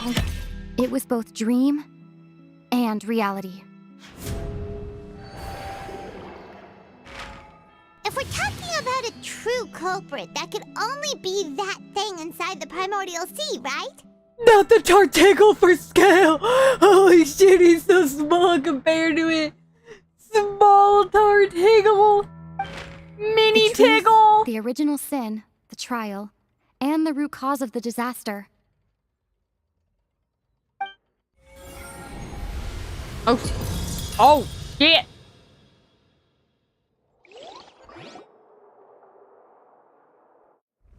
Place about to blow.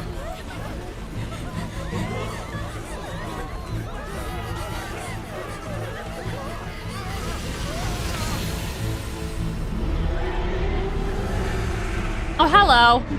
Why the fuck are you here, you badass tail?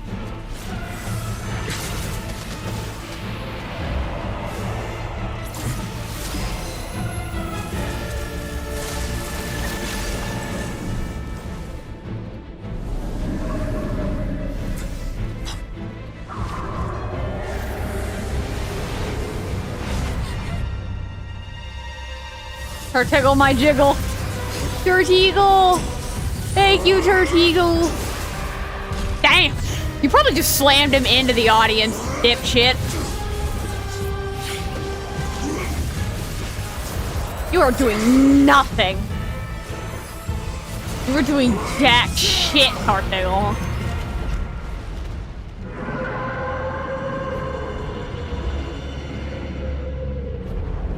Turtigle, you didn't do shit, man. Turtigle! Thank you, Turtigle.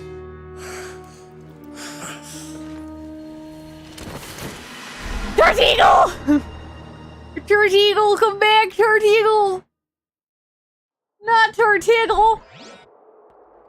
Turtigle, no! Way too close! How did that thing just burst into the opera house? Man, it don't give a fuck.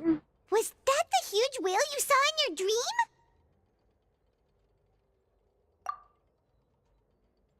So we've met it at last. I understand very well why it has chosen to make an appearance here. That whale does not belong to Tevat. It is a monster that has traversed the stars, weeping all the while. Oh, it's from Hanukkah! It has been greedily consuming the energy from the planet's primordial sea, using it to grow. That is the main cause for the rising sea levels.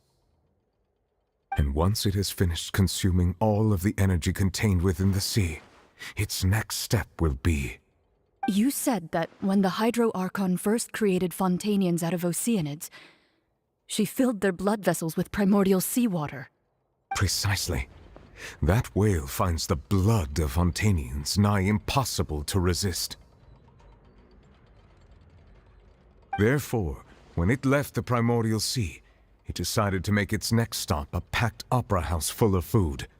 Food in the form of Fontainians. We just barely managed to push it back, right? In that case, won't it come back to target the people again once it's managed to recover its strength? That is correct. Indeed, it is more accurate to say that we should thank that Harbinger for buying us some time. Without him, the whale would have likely come onto land far sooner. From the way he looked, he must have been fighting the creature for quite a long time. Thank you, Turtigle. That battle maniac. We've always known that he had a special connection with that whale, but we definitely didn't expect it to help us out like this. Anyway, now that we know that this whale is the actual cause of the disaster recorded in the prophecy, all we need to do to stop the prophecy would be to find a way to beat it up, right? It is too late. It had already absorbed too much of the primordial sea's energy before we could notice it. At this point, it has become practically integrated with the sea itself. Even if the entirety of Tevat were to be destroyed, it could still survive and swim off towards some other world. That's not something I will accept. We've already done everything we can, and we even found the true culprit. We've come so far. You can't just tell me that the last hurdle is some impossible foe. That's just not fair. Indeed, that's not how a grand performance should end. I'll fight it to the end, no matter what. So the prophecy will be fulfilled no matter what, huh?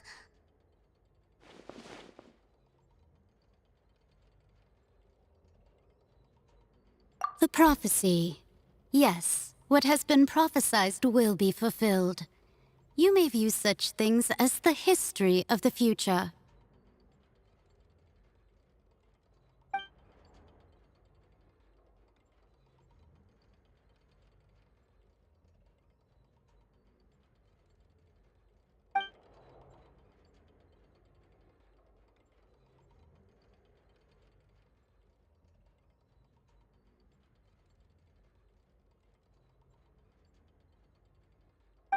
Just as prophecies are usually only the future as seen from the perspectives of the gods, could things be happening in hidden corners where the gods' gaze does not fall?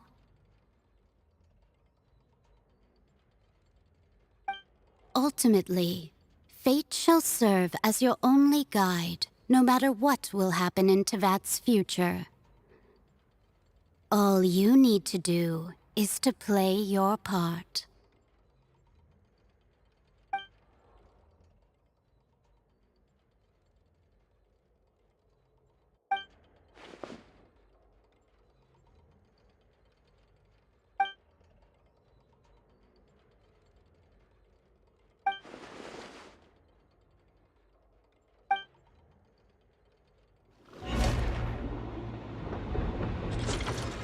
It's time! What's happening with the oratories? I believe it is preparing to carry out the death sentence.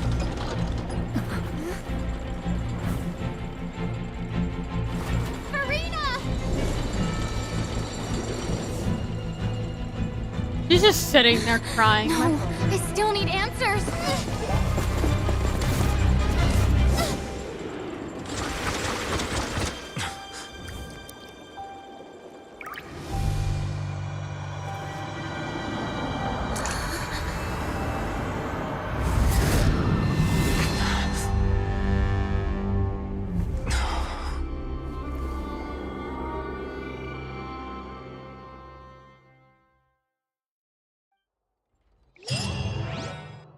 Or wife. Wives. How many wives? How many Farinas do I have as wives? Too many Farinas. That's not nearly a sharp blade. Pretty wife. Ah, it's kind of boring, but pretty wife.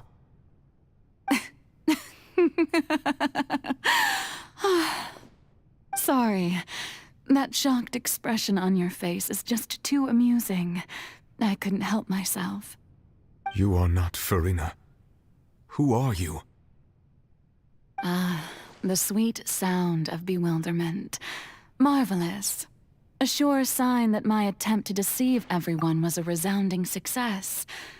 But to answer your question, I am Focalor. You know, the god. I love her fucking voice. I like both voices. The other one's really funny, and then this one's just really nice to listen to. Focalor, why did you deceive us? Oh, that wasn't my goal, of course. Goodness, no. But I had to fool everyone else too, if I was to stand any chance of deceiving the heavenly principles. Deceiving the heavenly principles? It's all because of that pernicious prophecy. Dreadful, wasn't it? Everyone doomed to dissolve. Fontaine condemned to be flooded. One was not amused. In fact, one was positively bemused when that problem was thrust upon me by my dearest predecessor. That's the former Hydro Archon Egeria for the uninitiated. It hardly gets more disastrous than a preordained national catastrophe, now does it? She knew full well that the prophecy would surely come to pass. And as one of the seven, she also knew full well that one defies the heavenly principles at one's peril. So yes, as you have no doubt surmised, it was a rather impossible situation that I found myself in. I spent a terribly long time mulling it over, alone on the ocean floor. And I was almost growing barnacles by the time I finally realized there was only one possible solution to this confounding conundrum. I had to outwit the heavenly principles, allow the prophecy to be fulfilled, ostensibly at least, while saving everyone at the same time. I'm a genius, I know. I can only assume that's why Egeria chose me as her successor. Although, looking back now, it was hardly the inheritance one dreams of. Between the task of saving the nation, the the quotidian duties of the Hydro Archon, and not to mention the original sin of creating a new race of humans, I dare say she left me quite a colossal mess to clean up. Where the fuck did she go? But one can only play the hand one is dealt. I did not choose this, any more than I chose to be one of her Oceanid familiars. So you were also once one of the Oceanids, transformed into a human by Egeria's hand? Yes, I was. I always dreamed of becoming human. And I still do, even now. In my eyes, to be human is to be part of the greatest opera ever known. After becoming a god, I separated my divinity from my body and spirit, leaving behind only a self that was as naive and bewildered as my past self on her first day as a human being. The me you see before you now is that divinity. And the human counterpart I left behind, I named Furina. She could feel joy, sorrow, and everything in between. She could be as vain and conceited, or as meek and vulnerable as she wished. Her strengths were of a kind only a human could possess, as were her shortcomings. But in my eyes, Furina's humanity was what made her perfect. She was perfectly human in every way. The person I always wanted to be. Anyway, so then I cursed her. All part of the plan, of course. The plan to deceive the heavenly principles. Do you still remember the final scene of the prophecy? The Hydra Archon alone, weeping on her throne. In order that the prophecy might appear fulfilled, I invited Furina to be an actress, to play the part of the Hydro Archon in the prophecy. Under the curse I placed on her, so long as I, Focalor's divinity, continued to exist, she could not die. But nor was she free to live her life in the pursuit of happiness. Instead, she was forced to take the stage in the opera house, to embrace the role of leading lady, to forever play the part of the god from the prophecy, all to create a deceitful appearance of that prophecy coming to pass. I suppose now you probably understand why your court is called the Opera Epiclese. But Furina is only human, isn't she? Even though she has had a long life, her mind is no stronger than that of any other ordinary human being. I cannot begin to fathom what she has had to endure. It must have been torture for her. It has indeed. And although she is, in a sense, me in human form, I most definitely owe her an apology for it. It's been 500 years, and all along, she's been playing her part in the most unimaginably long, unbearably lonely, and agonizingly painful opera of all time.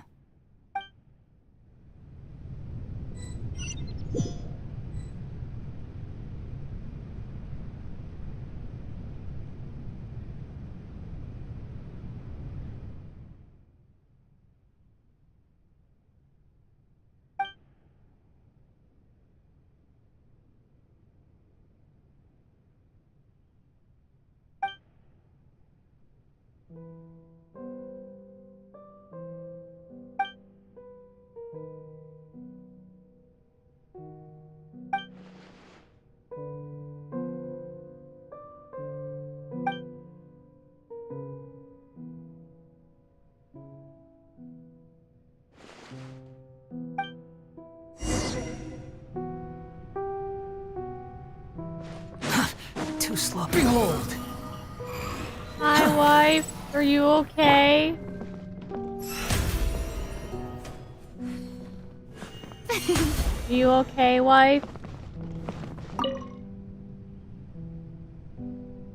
Oh? Who permitted wanted you to come onto this stage. Now, I understand your admiration for my august self, but I must ask you to keep to the rules. All right. It is not my intent to reprimand you. There is no need to state your name. Just be off with you.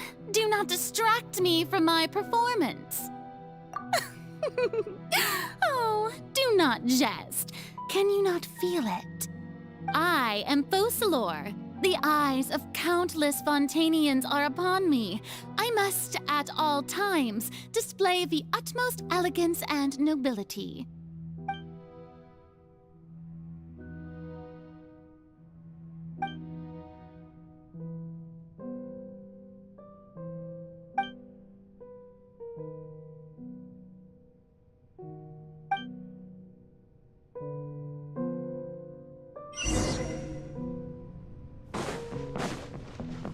Dear audience, the performance is experiencing a technical difficulty, but worry not. The guards shall resolve it soon enough.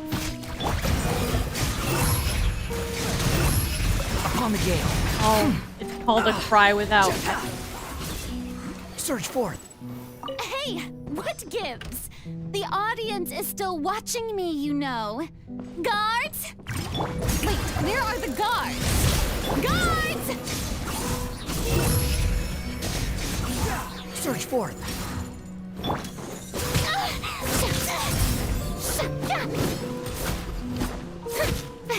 I'm gonna switch my alignment and punch you so you fucking fall down. Uh-huh.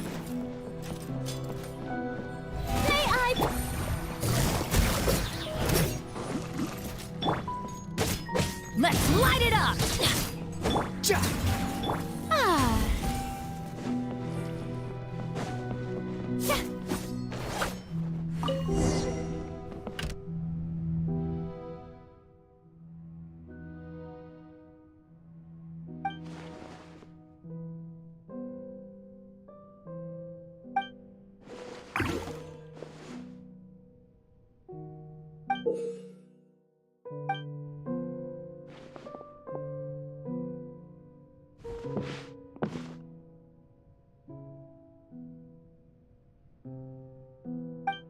You can barely see her hat.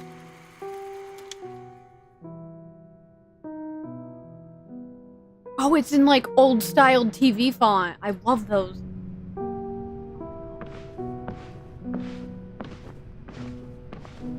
I like how whenever Farina's in her black outfit, she's an actress. Whenever she's in the white one, she tends to be free. Farina. Huh? Who's that? Who's calling me? Where are you? Be not nervous. Be not afraid. I am before you. Wait a moment. You're mirror me? How can this be?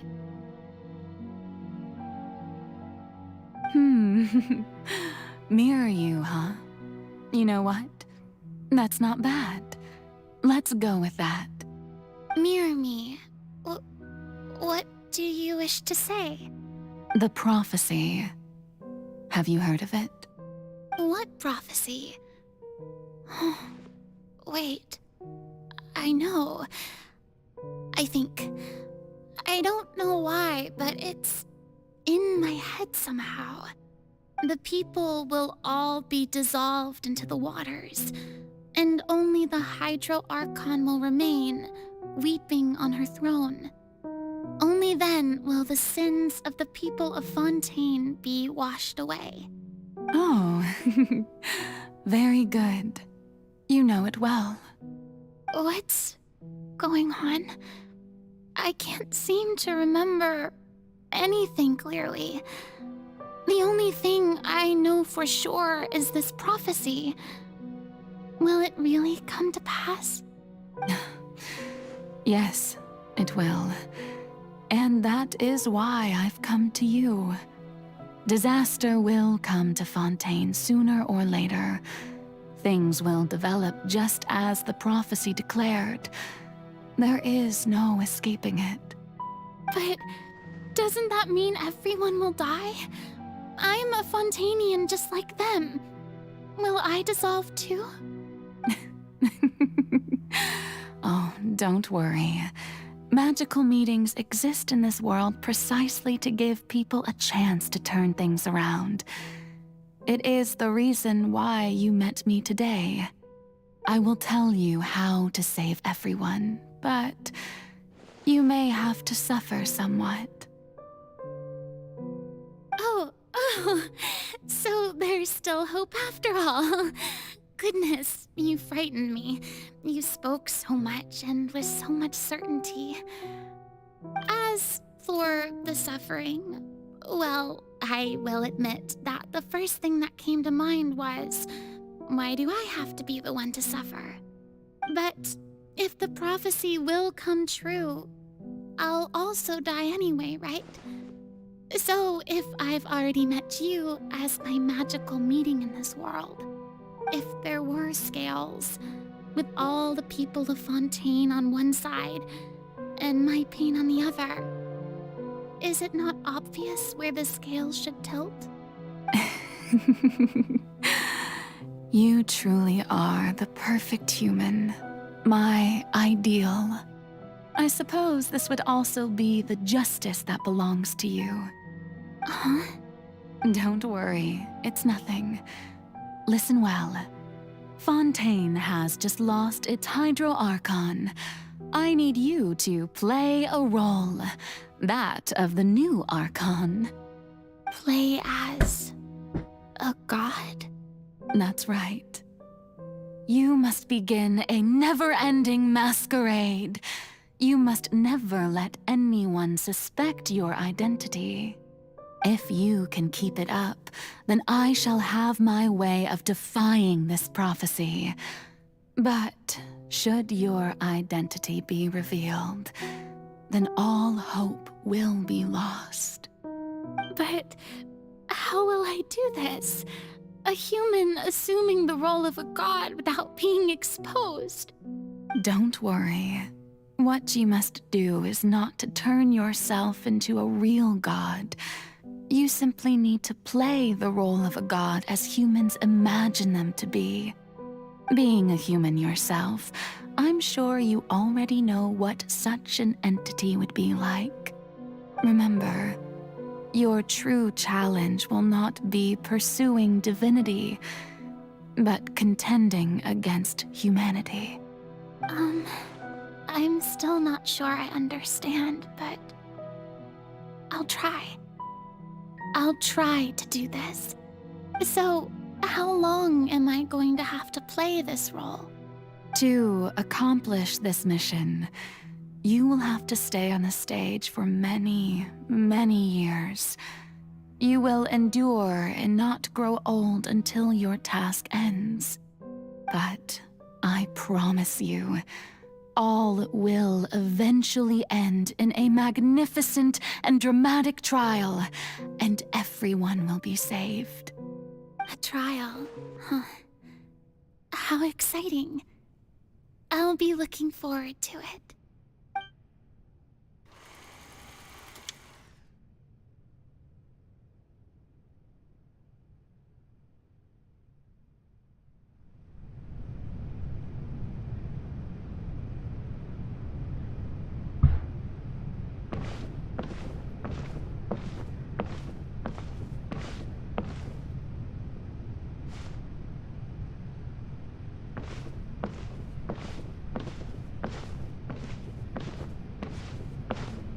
My poor wife, dude.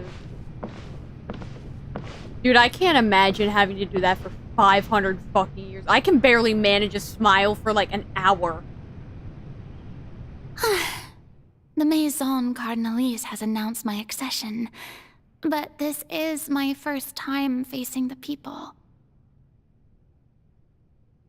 What should I say to most appear like a god? To be honest, I still don't know. Perhaps I should first try to act natural. Ladies and gentlemen, good evening, and welcome to the Opera Epiclese. I'm sure you've all heard about how I have taken on the role of Hydro Archon. Indeed, I am Verena de Fontaine, your new Archon. In truth, I know little about becoming a nation's new god, but it will be my honor to guide you all. As the god Focalor, the god of justice, I shall do all within my power to lead you into an age of fairness and justice. Once again, thank you all for coming. If you should have any questions or suggestions, please send them to the Maison Cardinalise. The future of Fontaine will require us to work together, after all. This should do it. I thought I might stammer, but thankfully, I was able to convey my thoughts just fine. Okay, and next. That's the new Hydro Archon. Is this some kind of joke by the Maison?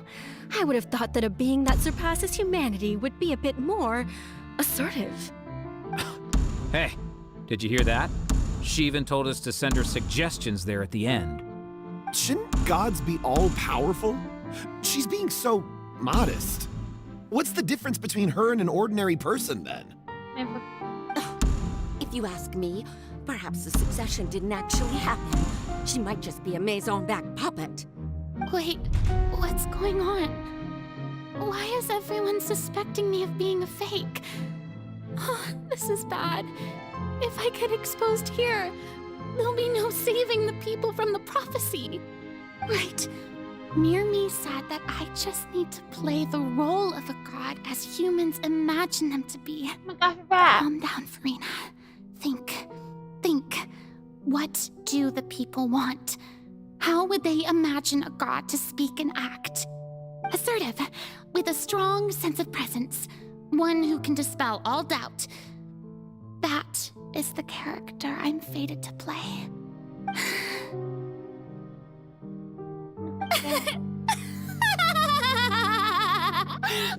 Oh, very good, my people. Only ones such as you are deserving of my rule. Now, I was wondering if some weak puppet were to one day come onto the stage and claim ownership of this opera house, would the children of Fontaine follow them? Well, it seems that you would all see right through them. Having passed my test, you are qualified to witness wondrous trials alongside my august self, here in this opera house. You may consider my previous act a door gift of sorts. I thought it was a debut that suited the atmosphere. Now then, let us be reintroduced. Ah, so that was just a performance. How could I have forgotten that we were inside an opera house? Personality? It's quite shocking, to be honest, but I suppose it's a better look than before. Such a fascinating and bold deity. How wonderful! Our future may yet be bright after all. It seems I've turned them around.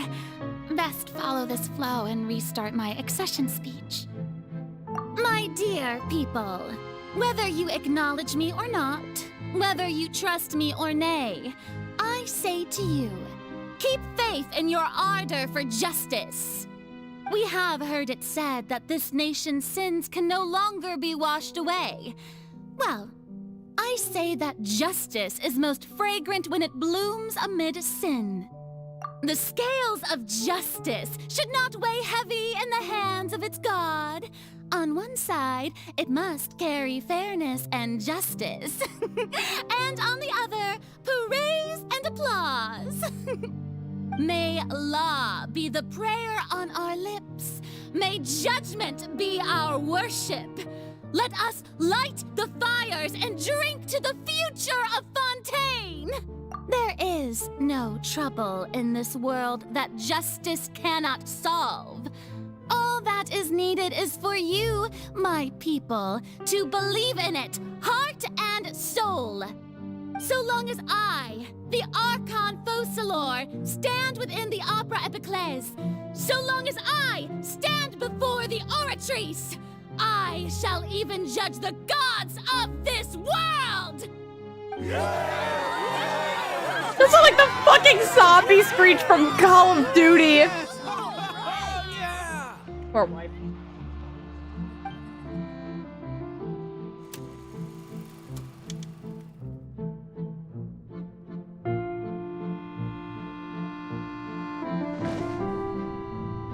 I'm too shy to be able to do that. Oh, fuck. Oh, hey, fuck yeah, I can run now. Kind of. I can walk quicker. Lady Farina, here are today's case reports, as well as a summary of the follow-up for your perusal. Come now. Was I not just at the Opera House in person? Leave these kinds of things to Neuvillette. Besides, none of these trials were the one that I'm looking forward to the most. If I may be so impertinent, what kind of trial are you truly looking forward to? A magnificent, dramatic, and wondrous trial. A trial to end all things. How could you hope to understand? That's true. I fear I lack the ability to grasp your divine thought, Lady Archon. No need for fright, and do not take what I said before too seriously. Go now, do your duties. The trial I await. It will come one day.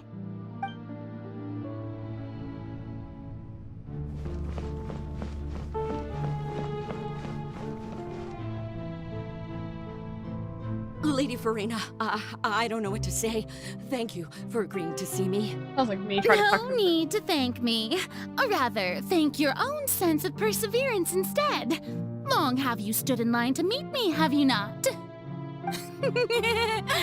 Oh, I'm afraid that's just an inevitable consequence of my divine charm. All right, Deoteria, is it? How is your son's illness? You remembered me, and you knew of my family, too. He is doing much better now. In fact, he is far more of an ardent believer than I. He was the one who forced me to seek an audience with you, and to bring your words back to him. Oh, good. Very good.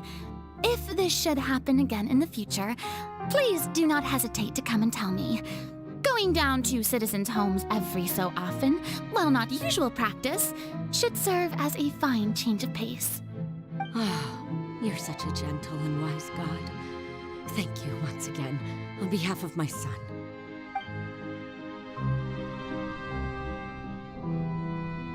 My poor wife.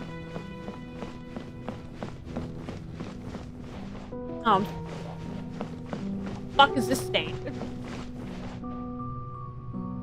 Oh, it's clearly a bookshelf, obviously. Lady Farina, here are the latest hydrological reports. As for the specific parameters you asked to take note of, I'm afraid things still don't look good. I see. It's as I thought then. As your god, I did already expect this, but I wanted to see how far your human wisdom would allow you to analyze it. All manner of signs indicate that the prophecy will still come to pass. Forget it. That's not something you need to worry about right now. Well, as I understand it, the Fontaine Research Institute is also trying to find a way to counter the rising water levels. Really? Have they found anything? I'm afraid that they haven't found any effective solution thus far. Oh, is that so? Well, no wonder. This issue has reached the realm of the gods, after all. Still, their spirit is praiseworthy.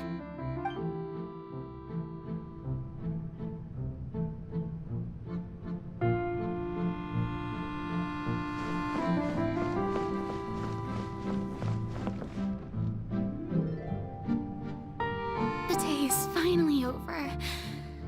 I haven't had a moment to breathe this whole time. But it's good to see that everything's getting on track. There are no longer any voices of suspicion. Maybe this is fine. I just need to keep going, and everyone will be saved. All right, Farina, don't think too hard about this. You need rest. Tomorrow's a new day.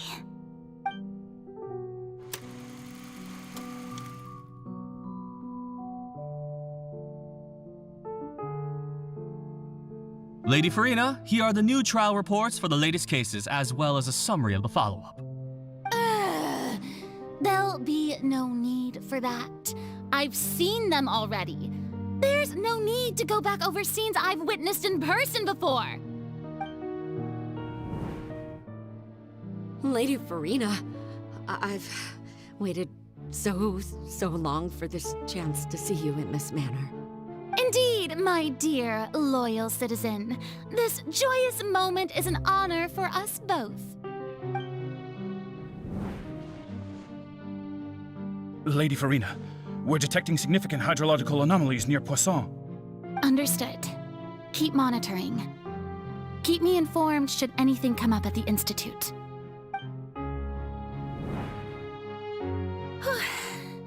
I don't think I let anything slip today.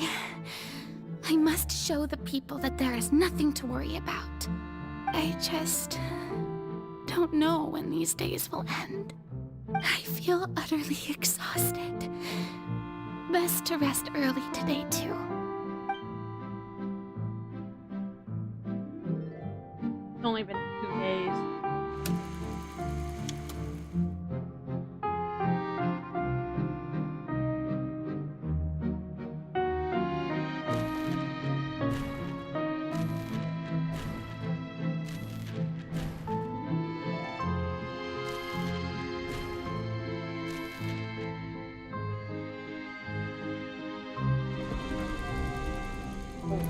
Gotta be so fucking mentally exhausting. Lady Farina, it's like a dream being able to speak with you up close like this. I've heard that the first member of our family who was honored to receive an audience with you was Madame Dioteria, almost 20 generations ago. And what a fine family yours is indeed. It brings me great joy to meet such a faithful believer, a descendant of a line most ardent. Surely you exaggerate, Lady Farina. My lady? What is it, good citizen? Oh, are you crying? Uh-huh. Oh, really now? I didn't even notice. This must be the overflow of hydro from my person. Well, can't quite help being the god whose dominion is the waters, can I? No wonder. No wonder. A manifestation of your power, then. Oh, Archon, I am honored to have witnessed it. My poor honored indeed.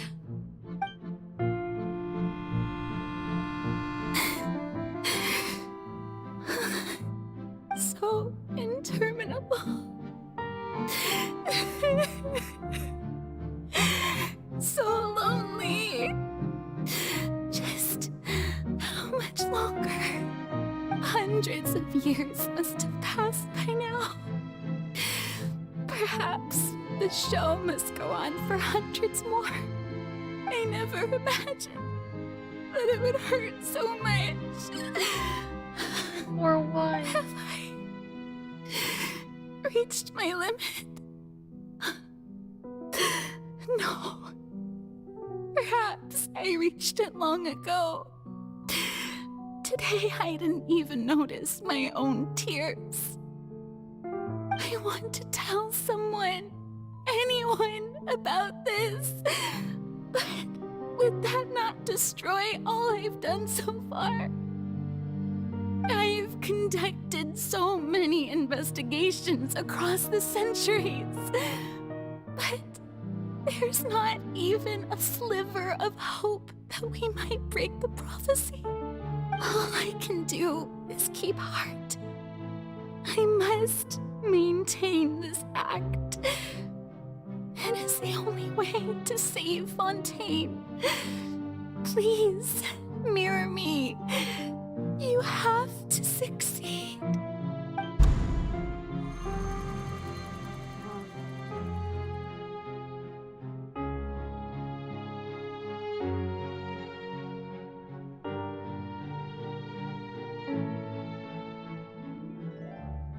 Farina, you don't have to shoulder this burden alone.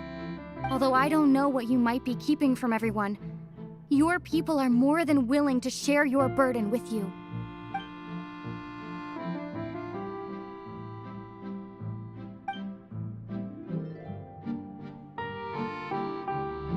Share my burden. That's impossible. It was fated right from the start that this would be my duty alone. But even if your burden doesn't need to be shared, you can still choose to confide in someone. Just share it with me. I'm what you'd call a witness. A witness? Yes, I've heard that you came to Tevat from beyond the stars, yes. In other words, you never belonged here. And if Tevat is, in its entirety, a show on a stage, then you're just a spectator, aren't you? If that's the case... She's right. I could confide in her, couldn't I? But if things don't play out as expected, the people of Fontaine will be the ones to pay the price. No, Farina. You shouldn't be selfish.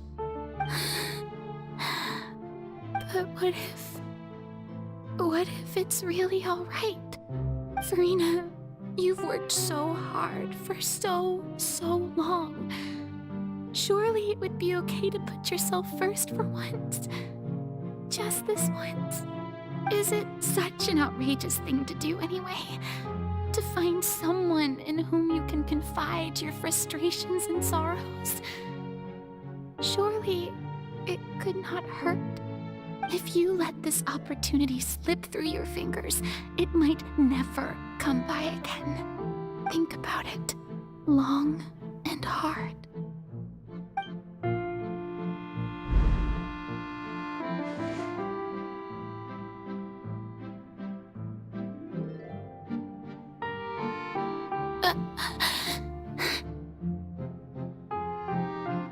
No, I have nothing to say. I am Farina, the Archon of Fontaine. Everything will surely get better. All you need to do, dear spectator, is to witness my performance until the curtains fall.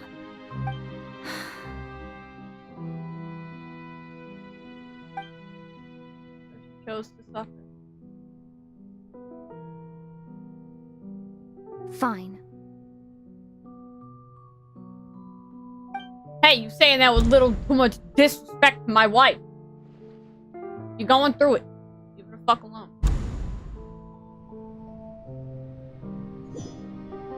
I will beat your motherfucking ass. So even Farina doesn't know the truth? You've never once let her in on the full plan? Yes, it had to be done. To deceive the heavenly principles, you must first deceive yourself. She did very well.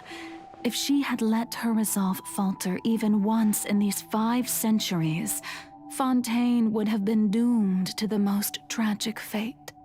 It seems that trusting humanity was the right decision after all. I believe that I understand how your deception works, but that is only half the truth, is it not? How would you build on this foundation to save the people of Fontaine? That is the most important thing. Ah, good. Of course, the Iudex of Fontaine has pinpointed the crux of the issue. I'm sure you've long sensed that the Oratrice is no simple machine, yes? I've always suspected that it had its own consciousness. And Lenny did mention that he heard a human voice within the core chamber. It now seems that that person was you, hidden within the machine all along. Am I right? And And then I became one with the Oratories, taking Fontaine's gnosis with me. Yes, it would seem so, wouldn't it? Alas, your understanding of this device still lacks sufficient depth. In truth, it is no enactor of justice. It is, in fact, a device created to kill the god of justice. I beg your pardon? Oh, you have it. And to be more precise, not only will the Oratories take down the god of justice, it will also take down the divine throne upon which she has been placed. I mean, did you think I would be the sort to enjoy peaceful repose while Farina suffered? My work over these last 500 years has been to constantly accumulate indemnitium within the Oratories. But really, some have already discovered that only a small fraction of the energy generated by the device was ever used to provide power to Fontaine. The vast majority had to be, accumulated to enact this death sentence. It was all a part of your plan, then? Both the trial and the sentence? Indeed. This power, accrued over 5 centuries, could have sustained Fontainians for millennia had it only been used for that purpose. Almost all of it has now been stored within the Oratories. But only power of this magnitude could hope to destroy the Hydro Archon's divine throne, shaking the rules established by Celestia and breaking through the institution that is the Seven. So the Oratrice's call for death was for neither Farina nor Focalor, but for the Hydro Archon. The destruction of that divine throne. If I do not misunderstand your intent, you must be... Returning what's rightfully yours to you, of course. In other words, this was all done to return the authority of the Hydro Archon to the Hydro Dragon of this planet. But...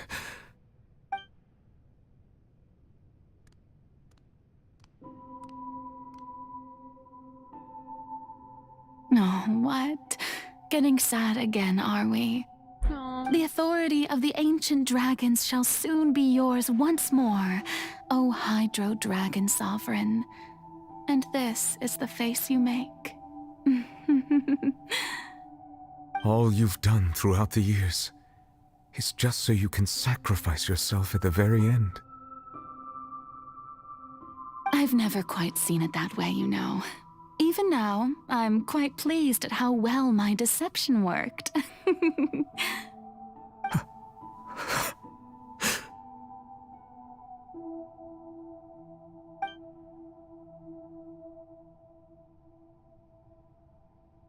Hydro Dragon, don't cry. I'm gonna cry, motherfucker. I must say, had it been within my rights, I would have loved to judge the heavenly principles themselves. Were they not guilty of essentially the same crime? Egeria stole the power of the primordial sea, and the heavenly principles stole the power you ancient dragons possessed. I, for my part, am the god of justice.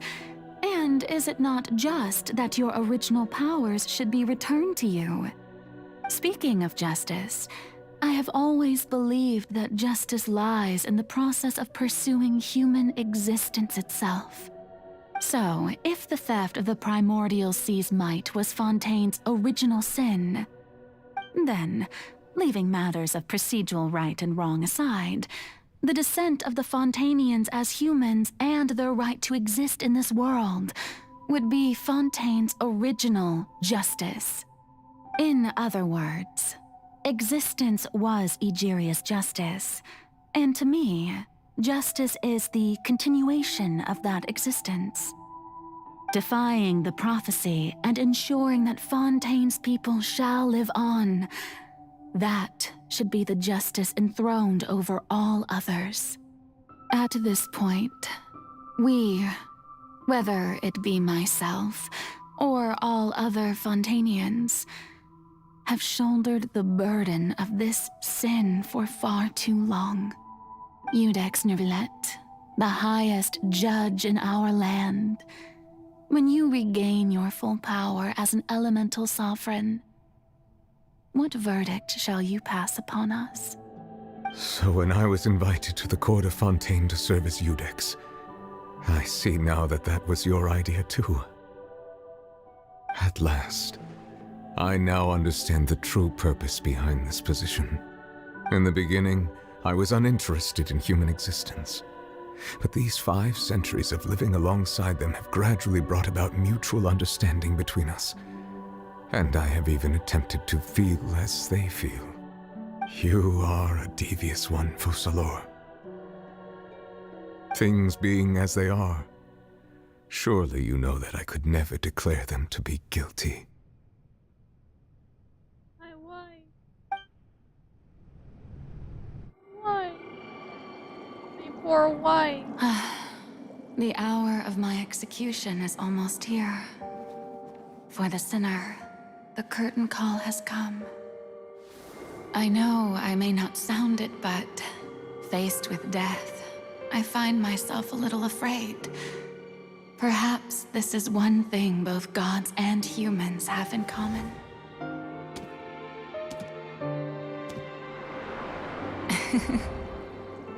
Farewell, Neuvillette.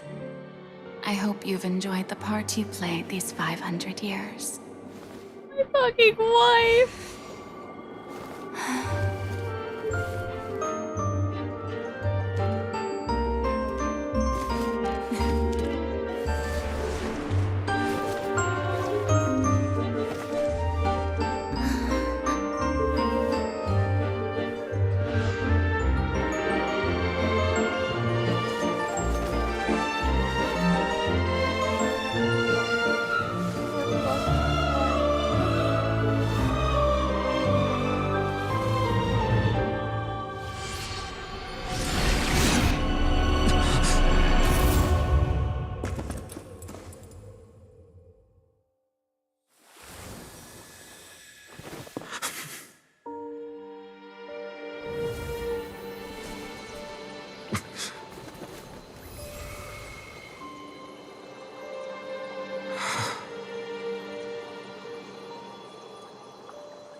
Iudex Neuvillette, hereby declare,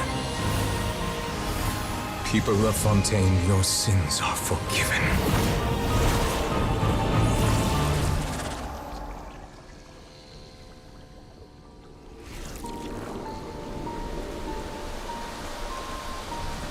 The opposite of vital enemy.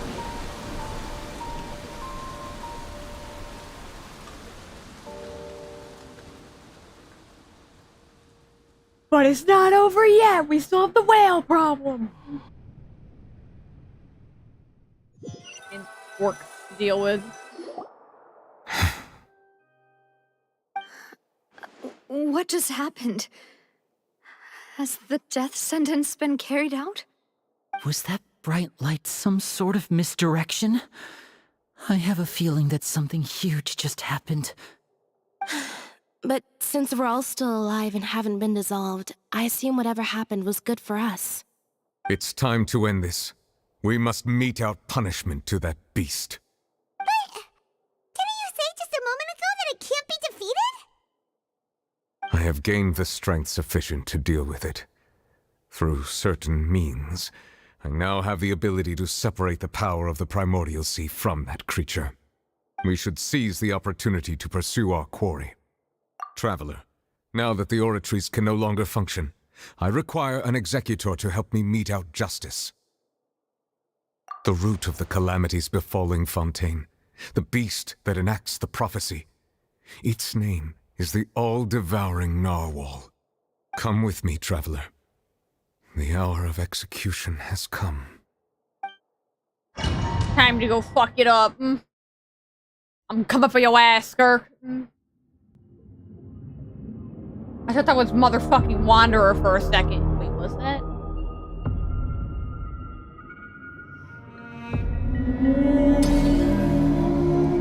I've actually fought the All-Devouring. Oh, it was Wanderer. But how are we going to do that? It's huge! I'm made of fucking Hydra. You better not be Hydra immune or I'll cry. Oh, thank God it's not. I cannot reach the power source. Unless we can find a way to attack it from within. We shall fail after the ancient dragon's power with you. We shall look for an opening together.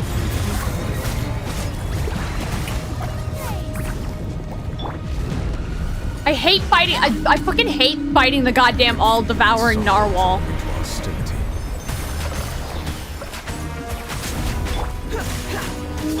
I don't hate it because it's a hard battle. I hate it because this motherfucker keeps going through the goddamn floor so I can't whoop its ass.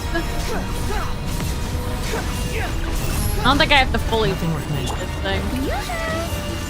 Teamwork is teamwork! The all-devouring narwhal cannot resist its instinct to devour. Continue to trigger its hostility, and a chance will present it. Manifest the authority of the ancient dragons, and witness the might of the primordial sea. Get your ass down here. Oh, it's gonna eat me. Man, I'm ready for you, bitch.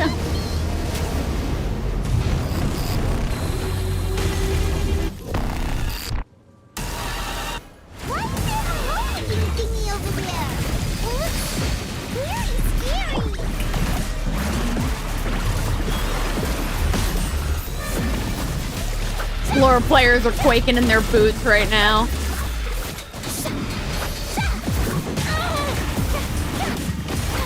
Luckily, my HP is increasing. I have granted you my protection. Do not fear. Seize the moment and use my power to suppress its roots from within.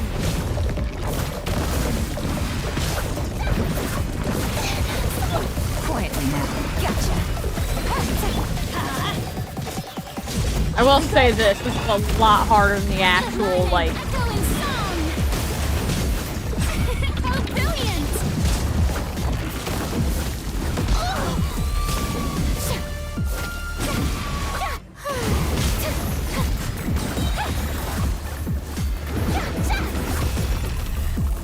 Hate fighting this motherfucker. Thank God I'm free.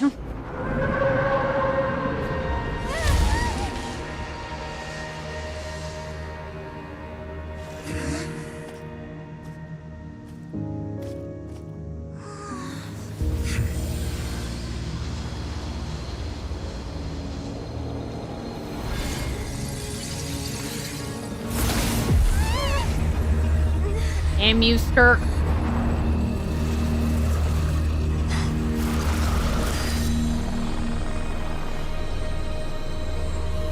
You give me my Tartigle back.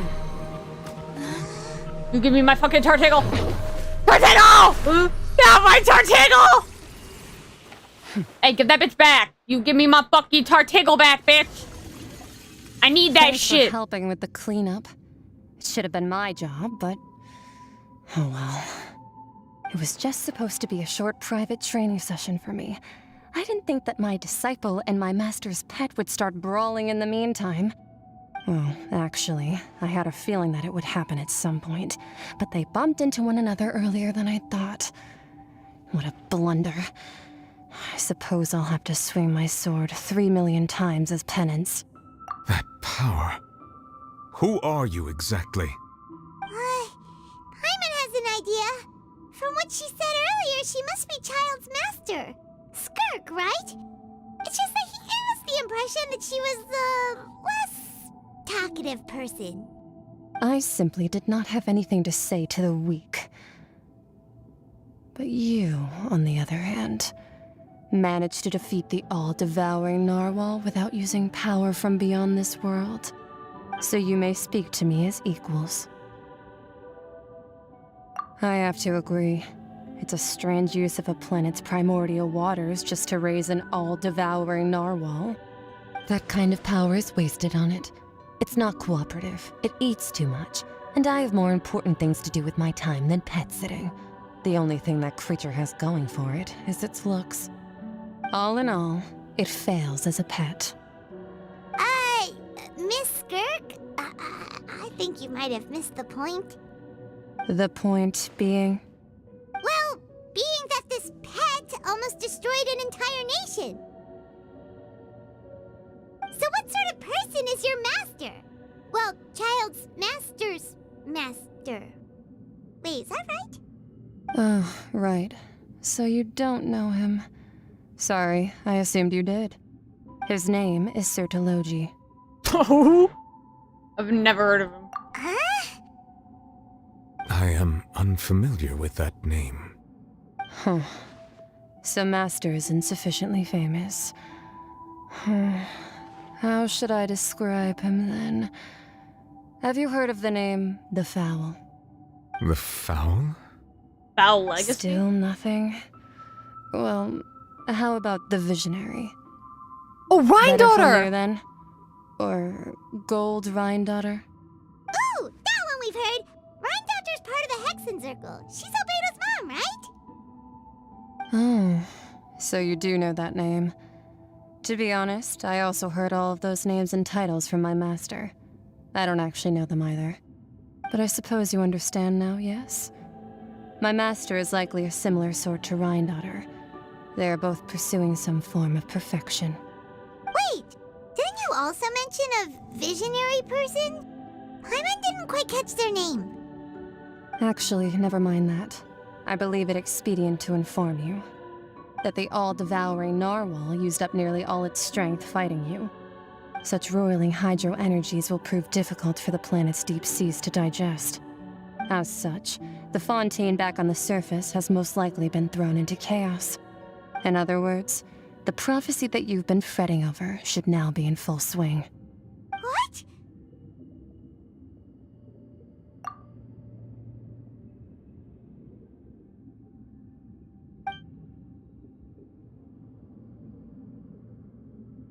Not to worry.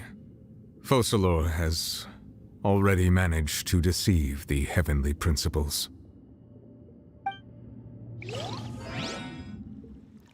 In the end, the people will all be dissolved into the waters, and only Farina will remain, weeping on her throne.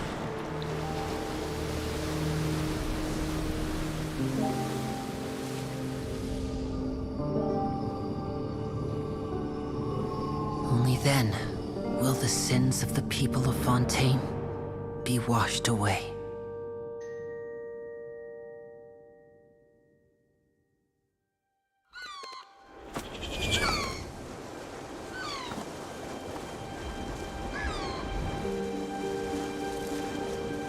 That should be a fucking bird and all your shit. Imagine if you couldn't swim, bro. You'd be fucked. Help! Over here!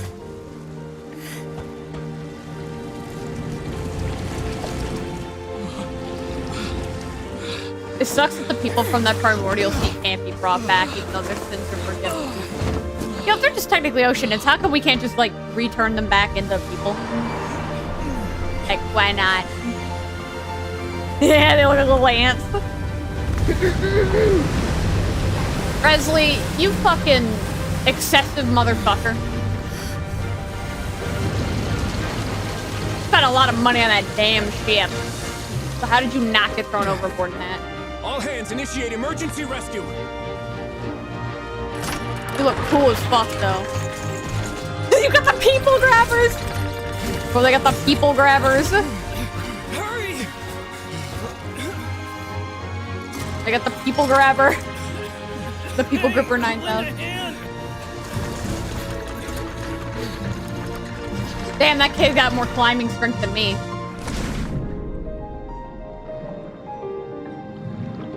Somebody put your fucking helmet on.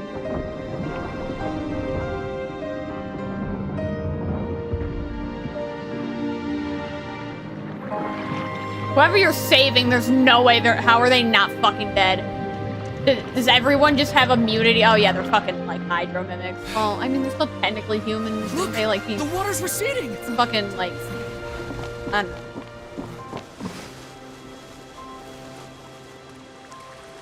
You did it, Farina. It's a miracle. The water's receding. We didn't dissolve. The prophecy was wrong. The prophecy was wrong. Aww. Damn, bro, I'm about to start crying. You did it, wife. You did it.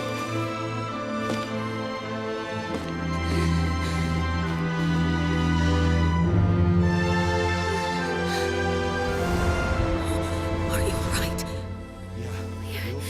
We're safe. Damn, bro, I gotta like wipe the tears from my face. What is wrong?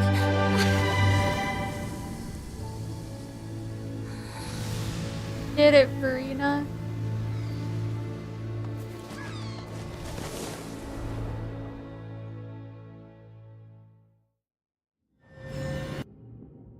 Can we like tell Farina what happened? That like she technically like the part she played was not in vain. The Solo renewed. The Spina di Rosula talks post-disaster rebuilding. I recently visited Poisson to meet with Miss Navia, spokesperson of the Spina di Rosula, and we spoke about Poisson's present and future. Old soil can still give birth to new bloom, Miss Navia stated. Hope is like seeing a small cookie when you're starving late at night. You just need a little of it. Skyship Winglet, lunar brain of the Fontaine Research Institute. The various disputes that have arisen on account of Mr. Edwin have suddenly become a shield over the Institute, with Jurier turning out to be a once-overlooked hidden gem. People always call the first researcher mad, but few know what to call the second. And should that latter person achieve a miracle, they would find it all the harder to find a word with which to classify him and his team. Wow! Paimon barely recognizes the people in the reports. Are those really Jurier and Navia? They sound like real big shots. What do you think? Pretty enthralling, huh? The Steambird's idea was pretty simple. With the disaster just having passed, we would print a free edition packed to the margins with good news to calm people down. The value for these big scoops lies in their inevitable follow-ups. We'll publish further reports and go into the stories behind those people. Edwin's assistant, Jurier, created a true flying ship, while Navia is leading people in the reconstruction of their home. I'm sure that these stories could draw even your well-traveled eye. Paimon's curious too! Wait a minute. Didn't we watch everything happen from start to finish? What's there to be curious about? And that's exactly why I'd like you to come conduct interviews with me. You're the best incubators of news, if you haven't noticed. And also, with you around, I'm sure I'll get to see that Duke. Are you sure? Hasn't he turned you down several times already? Oh, this time will be different. Come on, let's head to Poisson first, and then make a trip to the fortress. There are some things you'll only know when you get there.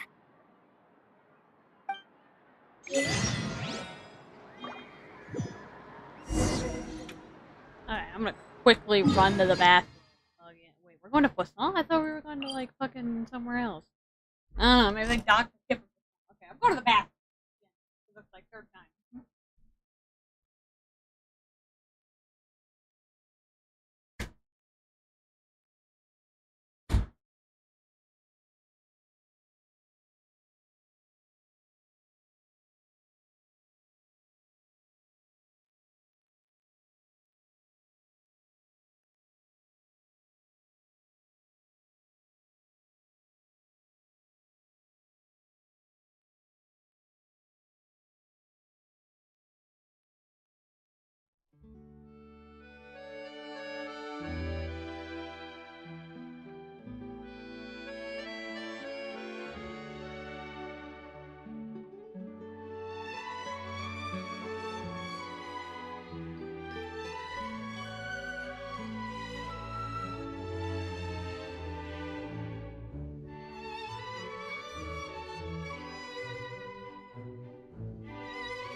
I'm back. Again. For the 5th time. Again.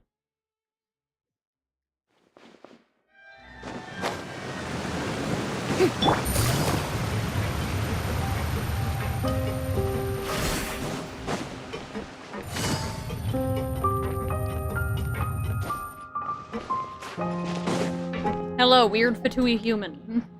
Navia! Oh, it's you. What brings you all here? Hey, we're just having a look around. I'm here to update myself on how things are going here. Oh, the Fatui are here too. Let me introduce you. This is Mr. Garunt Snežević. He represented the Knave in sending us a large amount of supplies, and is helping with our work. Our residents are hard at work as well. Thanks to everyone, work is progressing nicely. We've lost a lot of people, but we're moving forward. That will have to be enough. Hello, Miss Charlotte. I'm a big fan of yours. I especially like that article you wrote last year about Fontaine's stray cats. But if you don't mind, could you not emphasize our role too much in your report? It's not charity we're doing here. We just happen to share the same interests as the Spina. I get where you're coming from. I'll keep it as simple as possible. Or would you be willing to feature as friendly neighbors? That would be fine. Thanks. Oh, you're back too. How are things? We finished laying down the construction materials. It'll be another hour before the workers are able to go over there. Huh? You're here too, Clorand? Well, her reputation's greatly risen after that whole duel business with Miss Farina, so she's here in Poisson to wait out the heat. All right. She really came here to help me out. There's too much to consider in the reconstruction of Poisson. The Spina has need of more decision-makers. And, well, I do already happen to be connected to Mr. Callis. Oh, wait just a moment. Do you mind me asking a few questions? You know, about how you felt before the duel, about what it was like facing down a god. There's lots of exciting material there, I bet. Forget it. I'm sure you can find a better theme than that, Miss Charlotte. I see you're the same as always. Couldn't you do me a favor, for Navia's sake?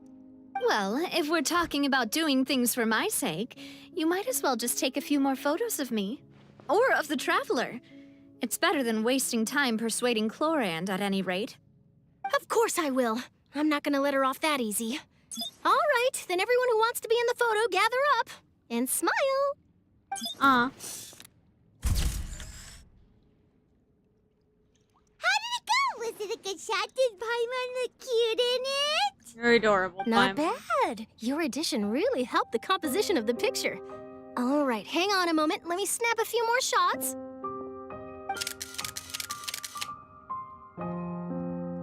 All right, that should do it. I'll be back here later anyway, so let's call it a day.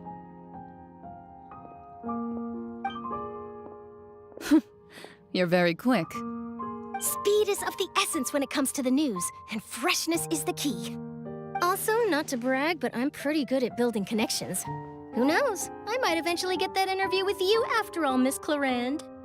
Wow, you really do have that never say die spirit. I'm impressed. I'll hazard a guess that this is how you got that interview at the Fortress of Maripede. Whoa, you're well informed. Let me make a guess too. I asked Sijuin who told Monsieur Nervillet, and he told you, right? That's a very complete information chain. In truth, all Monsieur Nervillet asked me was, when did the fortress become so friendly towards the media? I told him that it was best not to speak too soon. There's no guarantee that Ridesley will make a personal appearance. You're right. I've got to treasure every moment I have with them. In which case, I'll be making a move first. Stay safe now. And tell me if you hear anything interesting. I'll treat you to afternoon tea in exchange.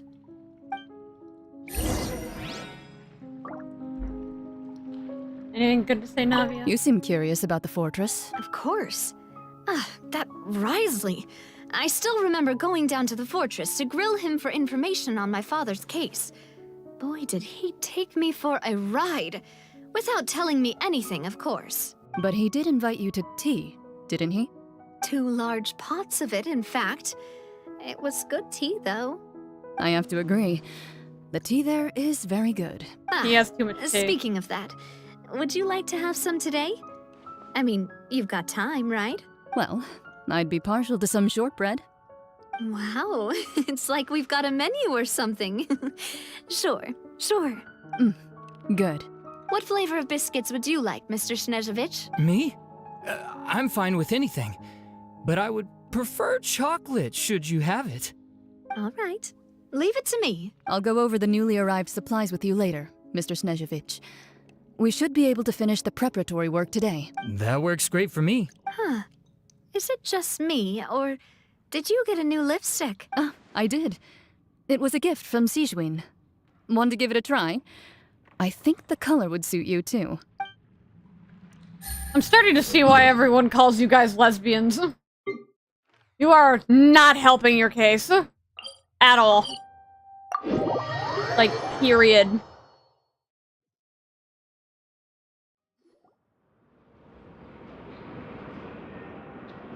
Wow, guess we're here again, huh? There's a real nostalgic feeling to this place. Looks like you've been missing us. I miss your boots. Give me your boots. Did you come all the way to the entrance to greet us? I thought he said fucking T-Luke. Of course. I'm here to welcome you and our dear Miss Charlotte, whom our good head nurse recommended to me. It's an honor to finally meet the much-rumored Duke. Thank you for consenting to my visit to the fortress, sir. No need to thank me. But that said, I shouldn't be the focus of your interview. I trust you recall our agreement? Of course, of course. All right then, this way.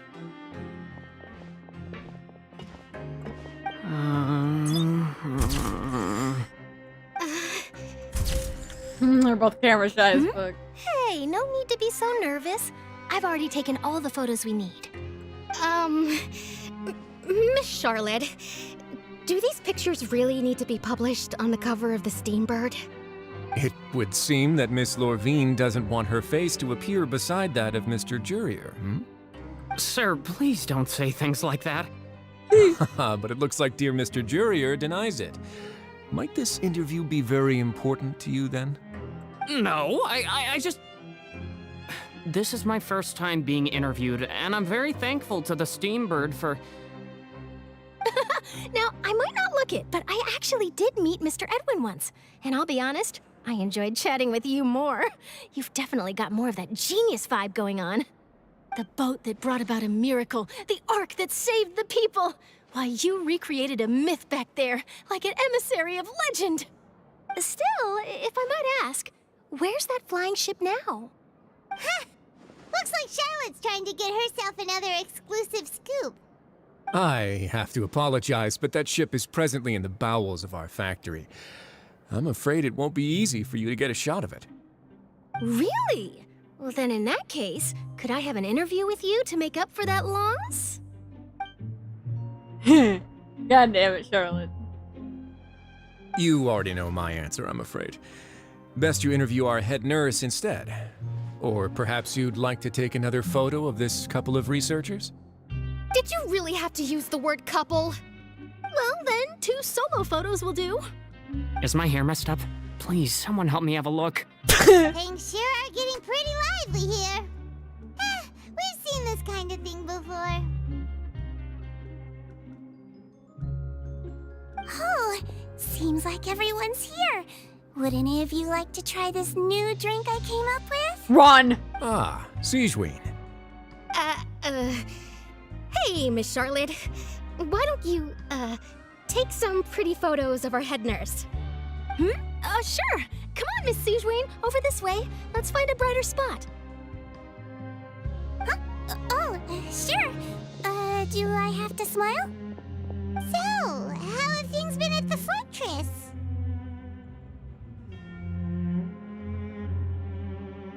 Same old, as you can see. Fontaine's undergone some changes, but this place is still more or less the same. Other than that flying ship, it got a tad too much attention, I think. That's why I decided to let the interview go through. We should direct more public opinions toward the behind-the-scenes heroes. Am I right, Mr. Jurier? Miss Lurvine? You're too kind, sir. I believe that you too should have your day in the sun. Not that you would want that, just pity. I'll just leave the spotlight to you two.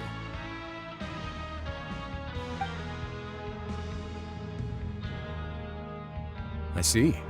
Lots of things happened that day, huh? Anyway, regarding that Harbinger, I'm not sure you remember, but his 3 young followers are still waiting for his return. He sure did win them over, huh? I'll tell them that there's good news and bad news. The good being that their boss seems fine, and the bad being that they must face extended sentences for abetting his escape. Hey! Actually, what about you? Are things gonna change for you too? What change can there be? The fortress will keep chugging along, and so will my duties. As to what Miss Farina's departure will mean for the nation, and if our laws and governance will be transformed, we'll leave those to the folks in the overworld. Hey everyone, the photo shoot's done. Good. In that case, let's call it a day here. Thanks for your cooperation. Come on, Traveler, let's go. Till next time, everyone. There'll be a next time? Maybe. Who knows? I might write a story about the underwater factory next time. Until then. All right, last stop, the docks. I want to talk. Oh, you know, I'd love to see you in one of Charlotte's photo shoots one day. Is that really necessary? Our line of work doesn't really require much photographing. It's precisely because we don't need the picture that they'll have value as keepsakes. You don't really look all that opposed to the idea, you know. Maybe I'm just happy that I managed to once again avoid the spotlight. I think this interview went well either way. Yes, you successfully kept prying eyes away by using Mr. Jurier and Miss Lurvine as shields. Very good. You should be happy for them. They have a bright future ahead of them.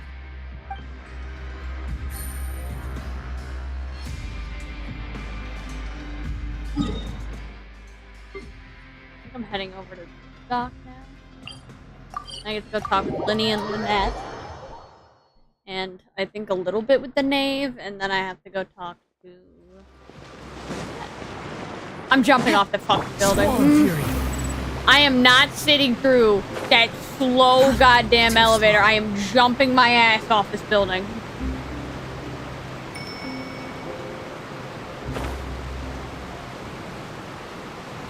I hate that slow ass elevator. I'm about to drop kick Linny. Watch this. Perfect! I have some great aim. Hey, it's Renee. Sweet boy. I didn't see them! They really are here! How did you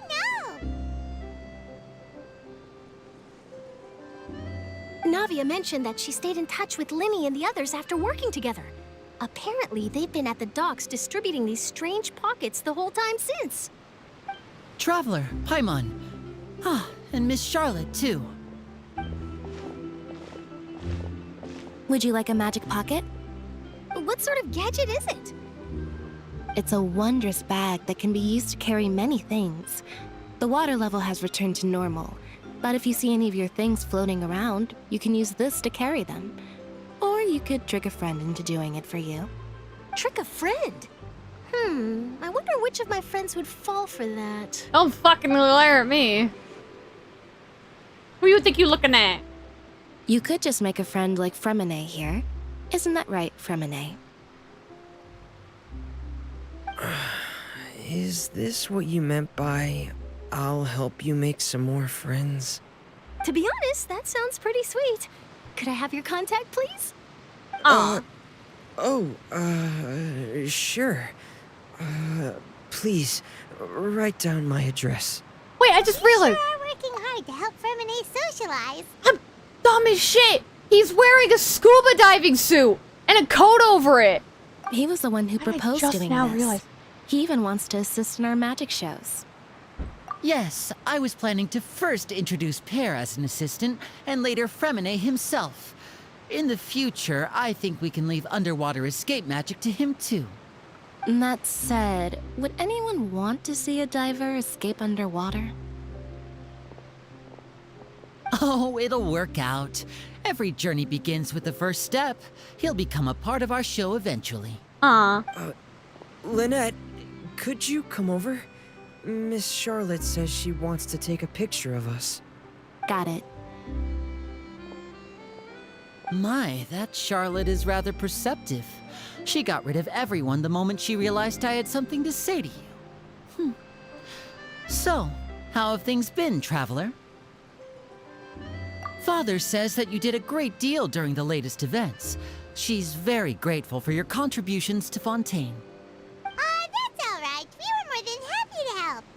So, what's she doing now? Oh, I guess you haven't heard. Well, after Lady Farina left, Father and Monsieur Neuvillette opened negotiations, during which he gave Fontaine's gnosis to her as a diplomatic gift. A diplomatic gift? A gnosis? Oh, God. Well, now they have, like, Yes, what, I was 4? quite surprised at first myself. 5.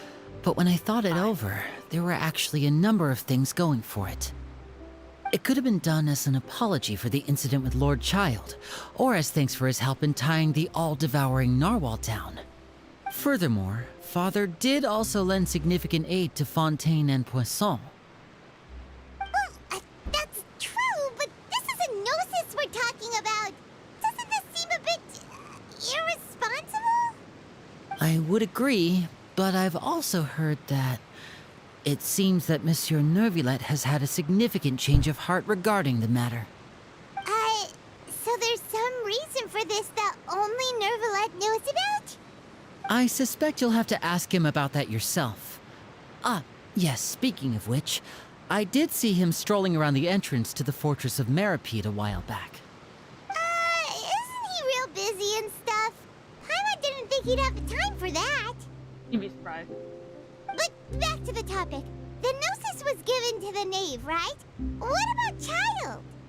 They say that he's returned to Snezhnaya to recover from his wounds. I hear that the recent disaster really did a number on his health. More buddies. That's true. When you think about it, we've had loads of run-ins with the Fatui. To think we'd be allied with them this time. So shocked by such a simple switching of sides? Hello, father. Or mother. Mommy. Wife. Third wife of Fontaine. Well, what do you know? Come to the docks to see how my children are doing and meet the Traveler by chance. Please do not pay my accomplishments in Fontaine too much mind. I would have done them regardless. Are you going to take the gnosis back to Snezhnaya? Why the fuck? That is our duty as harbingers, yes. Don't be too preoccupied with sides. The goal of the Fatui concerns not a single place or person, but the entire world. With such a grand goal in mind, it is inevitable that we must wear many masks. Switching my masks is something I've always done. Well, that depends on many things. No one truly knows what the future holds. What good is honesty if you can't rely on it forever? As for you, I very much look forward to our next collaboration. Good things cannot be achieved alone, and you've proved yourselves to be great partners. A vision? All right. I'll remember to return it. Thank you for keeping it safe for him this entire time. Oh, we don't get to keep her tickle my jiggle's vision? And that's a wrap for me. Huh? You're... Greetings, Miss Journalist. Hello. If I'm not mistaken, there are diplomatic channels I'll need to report to take a photo of you. That is correct. So forgive me, but I will not be able to serve as a subject in your article. However, feel free to write as much as you'd like about our dear magicians and our upcoming rookie talent. I will. The sea breeze is quite pleasant. I shall continue my walk while the weather remains so agreeable. Farewell. Farewell, Father. Oh, she has such an intimidating presence. I didn't even dare to take a picture. Thankfully, I've already wrapped up all my pre-scheduled interviews. Thank you all. This'll be more than enough for me to write about, I'm sure. Don't be too nervous. Why don't you take a magic pocket before you go? Here, Traveler, Paimon, you take one too. I'll take this as compensation for losing her Tiggle Jiggle's vision. That's right. Funny. I was giving out magic pockets when we first met too. And what do you know? I'm doing the exact same thing right now. So many things have happened, but the pockets are still the pockets. I guess this must be life. We will all follow our own paths, and serendipity will lead you to your fated friends. All right then. We'll be handing out pockets in some other districts later, so we'll get going now. Have a good day, you two.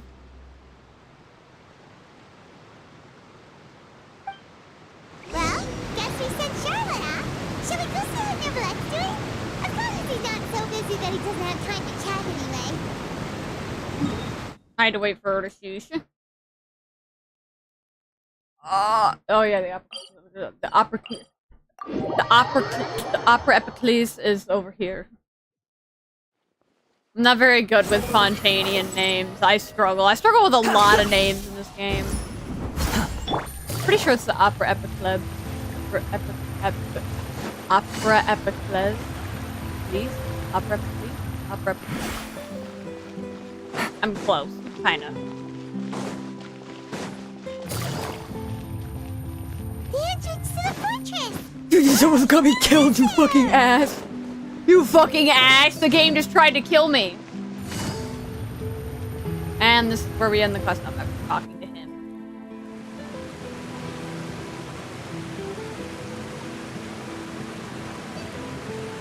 So, you really are here, Nivelette!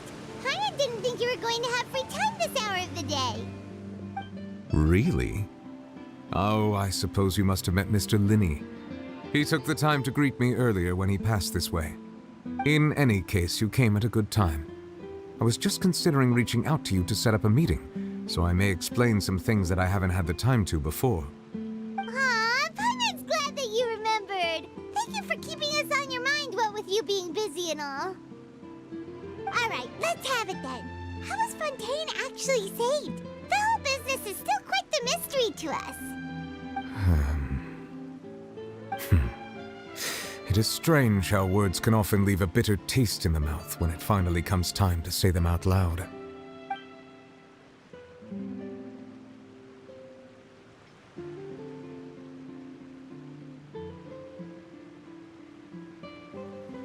Whoa. So that's what happened? Focalor destroyed the divine throne of the Hydro Archon and restored your power to you, transforming you into a fully fledged elemental dragon sovereign. But Paimon still doesn't quite get what you did to save the Fontainians from dissolving. For me, the authority of the ancient dragons refers to absolute control over the hydro element. Fontainians were incomplete humans born of Egeria's use of the power of the primordial sea, with constitutions similar to that of mimics. But so long as those primordial energies remain within them, I could use the ancient dragon's authority to grant them true blood, after the fashion in which life was first brought into being on this planet. In other words, when I gave my verdict, Fontainians became true humans, and thus would naturally no longer be dissolved by water from the primordial sea. Focalor must have counted on you to make that decision as well. Your verdict was the key to making the prophecy appear to have come true while saving everyone. Yeah, and in a manner of speaking, Focalor finally managed to fulfill the original Hydro Archon's wish to turn Oceanids into real people too! It seems from your expressions that you still have more things you wish to ask. How do we always end, like, a full, Ask like... away. I will tell you the truth like, as I know it. Archon quest? How do we always, like, stop, like, end the full Archon quest with, like, fucking questioning someone? I have investigated his case along many avenues, and I have learned that he once fell into an unknown chasm when he was young. There, by chance, he awakened the all-devouring narwhal. But whether it be by sentiment or reason, that should not have been enough to consider him the root cause of the disaster. At most, he would have had tangential liability. As for the judgment passed by the Oratrice during the trial, whether it was due to that liability by association, or Focalors deliberately using him to buy time for us on the assumption that he would be able to hold the creature off, I cannot say. Guess Focalors had Fontainians in mind the whole time. In the end, it was thanks to her that they finally became real humans. Hang on a second. Paimon suddenly got another question. Back when Fontainians hadn't yet become real humans, were the children they had also transformed Oceanids? Life has always flowed like water. Do you recall how Fontainians would often come to the Fountain of Lucine to pray for children? Yeah! Lynette said the fountain is where all the waters in Fontaine converge. In truth, even those couples did not know that such prayers were no mere custom, but instead a form of ritual. Those Oceanids who were blessed within the spring water would later descend as new humans in the coming months. Paimon sorta gets it now. Either way, seems like this ritual won't be of any further use, but it'll probably live on as a local custom. Ask away. I will tell you the truth as I know it. Yeah, about that. Risley said Farina has already left. What's that all about? Ah, Lady Farina. The people are only aware that her death sentence has not been carried out. She abdicated the post of Hydro Archon and left affairs related to that title to me, before leaving the Opera House. I related Focalors' words to her faithfully and completely. After hearing them, she seemed neither saddened nor comforted. She simply said that she was tired and needed to rest. Having said that, she then packed her things and moved out of the Opera House, not unlike how an ordinary person might. But she's still got a place to stay, right? You need not worry. I will make arrangements to ensure that she will not want for food, clothing, board, or travel. In truth, I am somewhat happy for her. The wear and tear on her spirit will, of course, take time to heal. But now that she no longer has to play the role of Focalors the Hydro Archon, she can finally lay down her burdens and lead a normal life. What about you then? What are your plans now that you've regained your full powers as the Hydro Dragon? After Focalors passed on, the Oratrice also ceased to function. This matter will directly affect our trials. After much careful consideration, I've decided to take over its role in our courts. From now on, I shall hear cases and pass verdicts by myself. Looks like you're still considering stuff from the perspective of the Udex, huh? As an elemental dragon, there are indeed many things that I must do. But this power and this duty, in a manner of speaking, you could say that both were granted to me. As such, before I attend to my other responsibilities, I must first and foremost continue to serve Fontaine as its highest judge. The duty of the Hydro Sovereign and the duty of the Udex shall coexist within my person. Additionally, the Hydro Archon's departure has brought about another problem, which is that the Opera House shall no longer produce indemnitium. That's true. That power was derived from the people's faith in the Hydro Archon, wasn't it? Wait, but the various mechs and machines in the city are all still okay. Where are they getting their energy from? As I am now, I have full command over New Musia, and it can serve as a complete substitute. Another reason why I cannot quite leave Fontaine immediately. Wow. This ancient dragon's authority stuff is really quite useful, huh? Ask away. I will tell you the truth as I know it. Oh, that's right! They say you've given it to the knave as a diplomatic gift or something! Leaving aside their intentionality, the two Fatui Harbingers have indeed done much for us during this crisis. Their sole remaining goal in Fontaine, at least at this point, would seem to be the Gnosis. The Oratrice has ceased to function. The Hydro Archon's divine throne is now no more, and I do not need the Gnosis's power.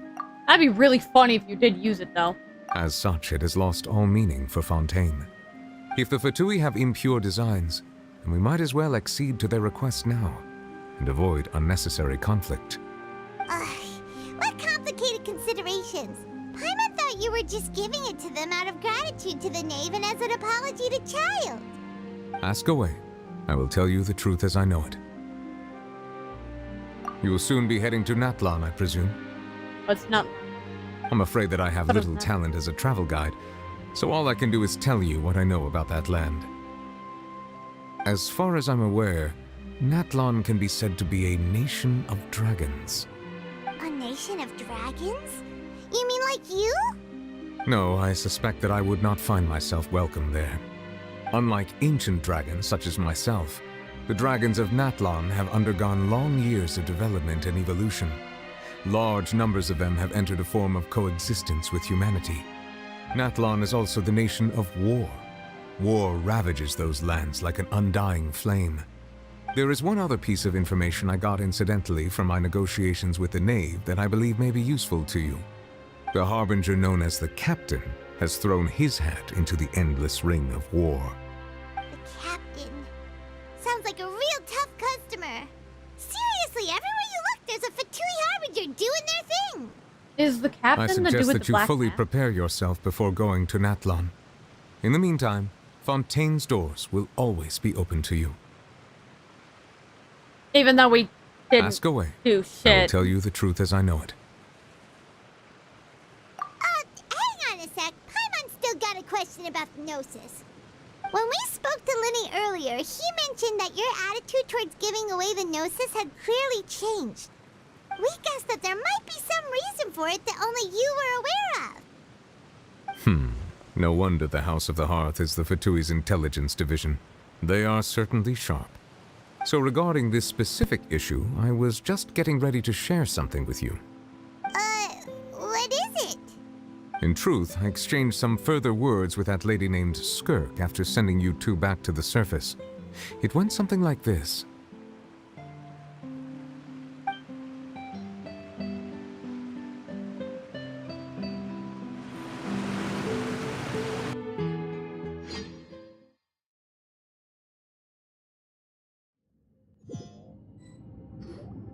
Well, we're going to head topside to see what's going on. You hurry over soon as well, all right, Nervalet?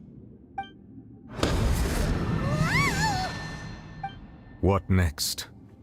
The all-devouring narwhal isn't here, so I'm no longer getting any interference.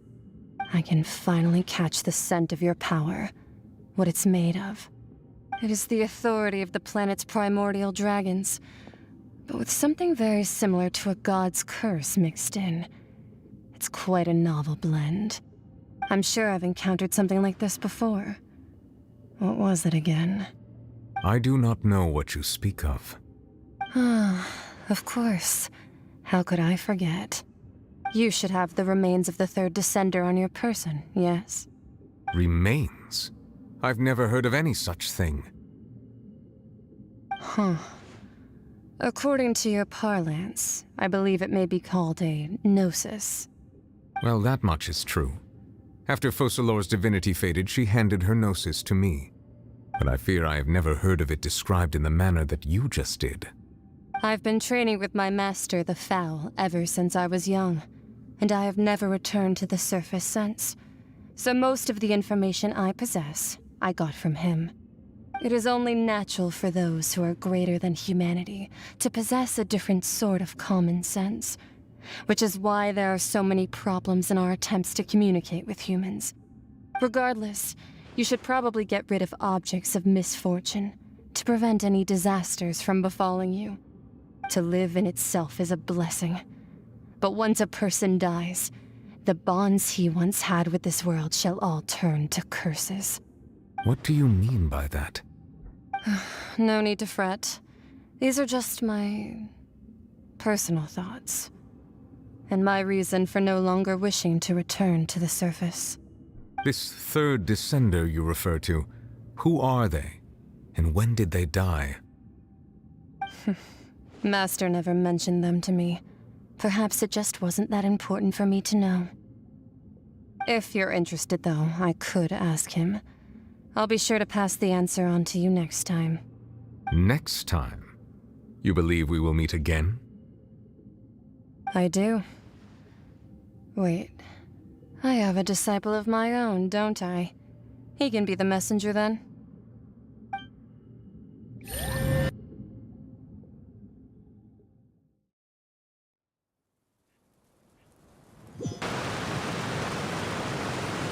That's what she told me. Whether it would prove useful or not, I wanted to pass that information on to you. The remains of the third descender?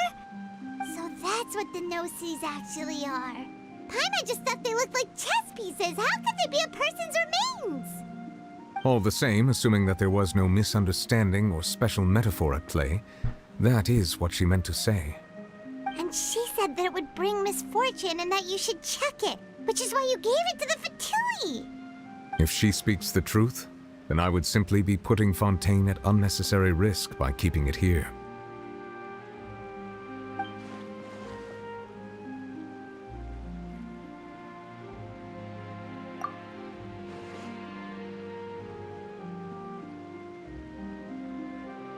I had guessed that you might already be familiar with this concept, but I did not expect you to be one of them. That means that the no-sees, which are exceedingly element-compatible and can even enhance elemental abilities, do indeed come from the third descender. I wonder, does your body also possess similar properties? Like being able to use elemental powers without a vision. That does sort of count as special compatibility, right? No, let's not think about this stuff right now. It just feels creepy. Comparing the Traveler to the dead third descender and all.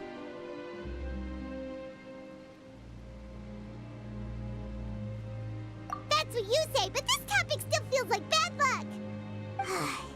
Once Child recovers, let's get some more answers out of him. Or go look for his master and get the answers that way. I too believe it unwise to make too many blind guesses when information is lacking. The same is true of being at court. All right. Whatever the case, it seems like the crisis here in Fontaine's over for now. Yes. All of Focalor's efforts were for this moment as well. But she sacrificed herself in the end as a god, and she suffered through all those years as a human. Was that really what she wanted? I suppose that would be the mystery of a god's will. I suspect not. But once in a while, I too would guess that if wishes were like the clouds in the sky, they will one day return to the earth as raindrops. Life flows like water, and rain is the final answer. The water levels may sometimes tilt one way or another, but the rain falls fairly upon all. And what, ultimately, is the difference between the rains that fall upon all of us?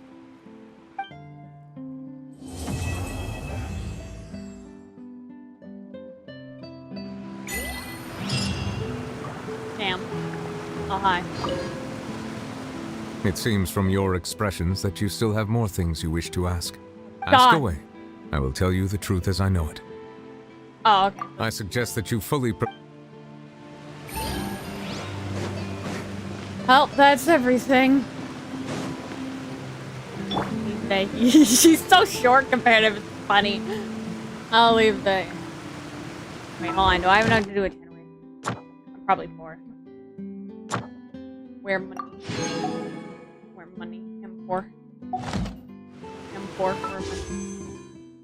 Ooh. Ooh. Ooh. Ooh.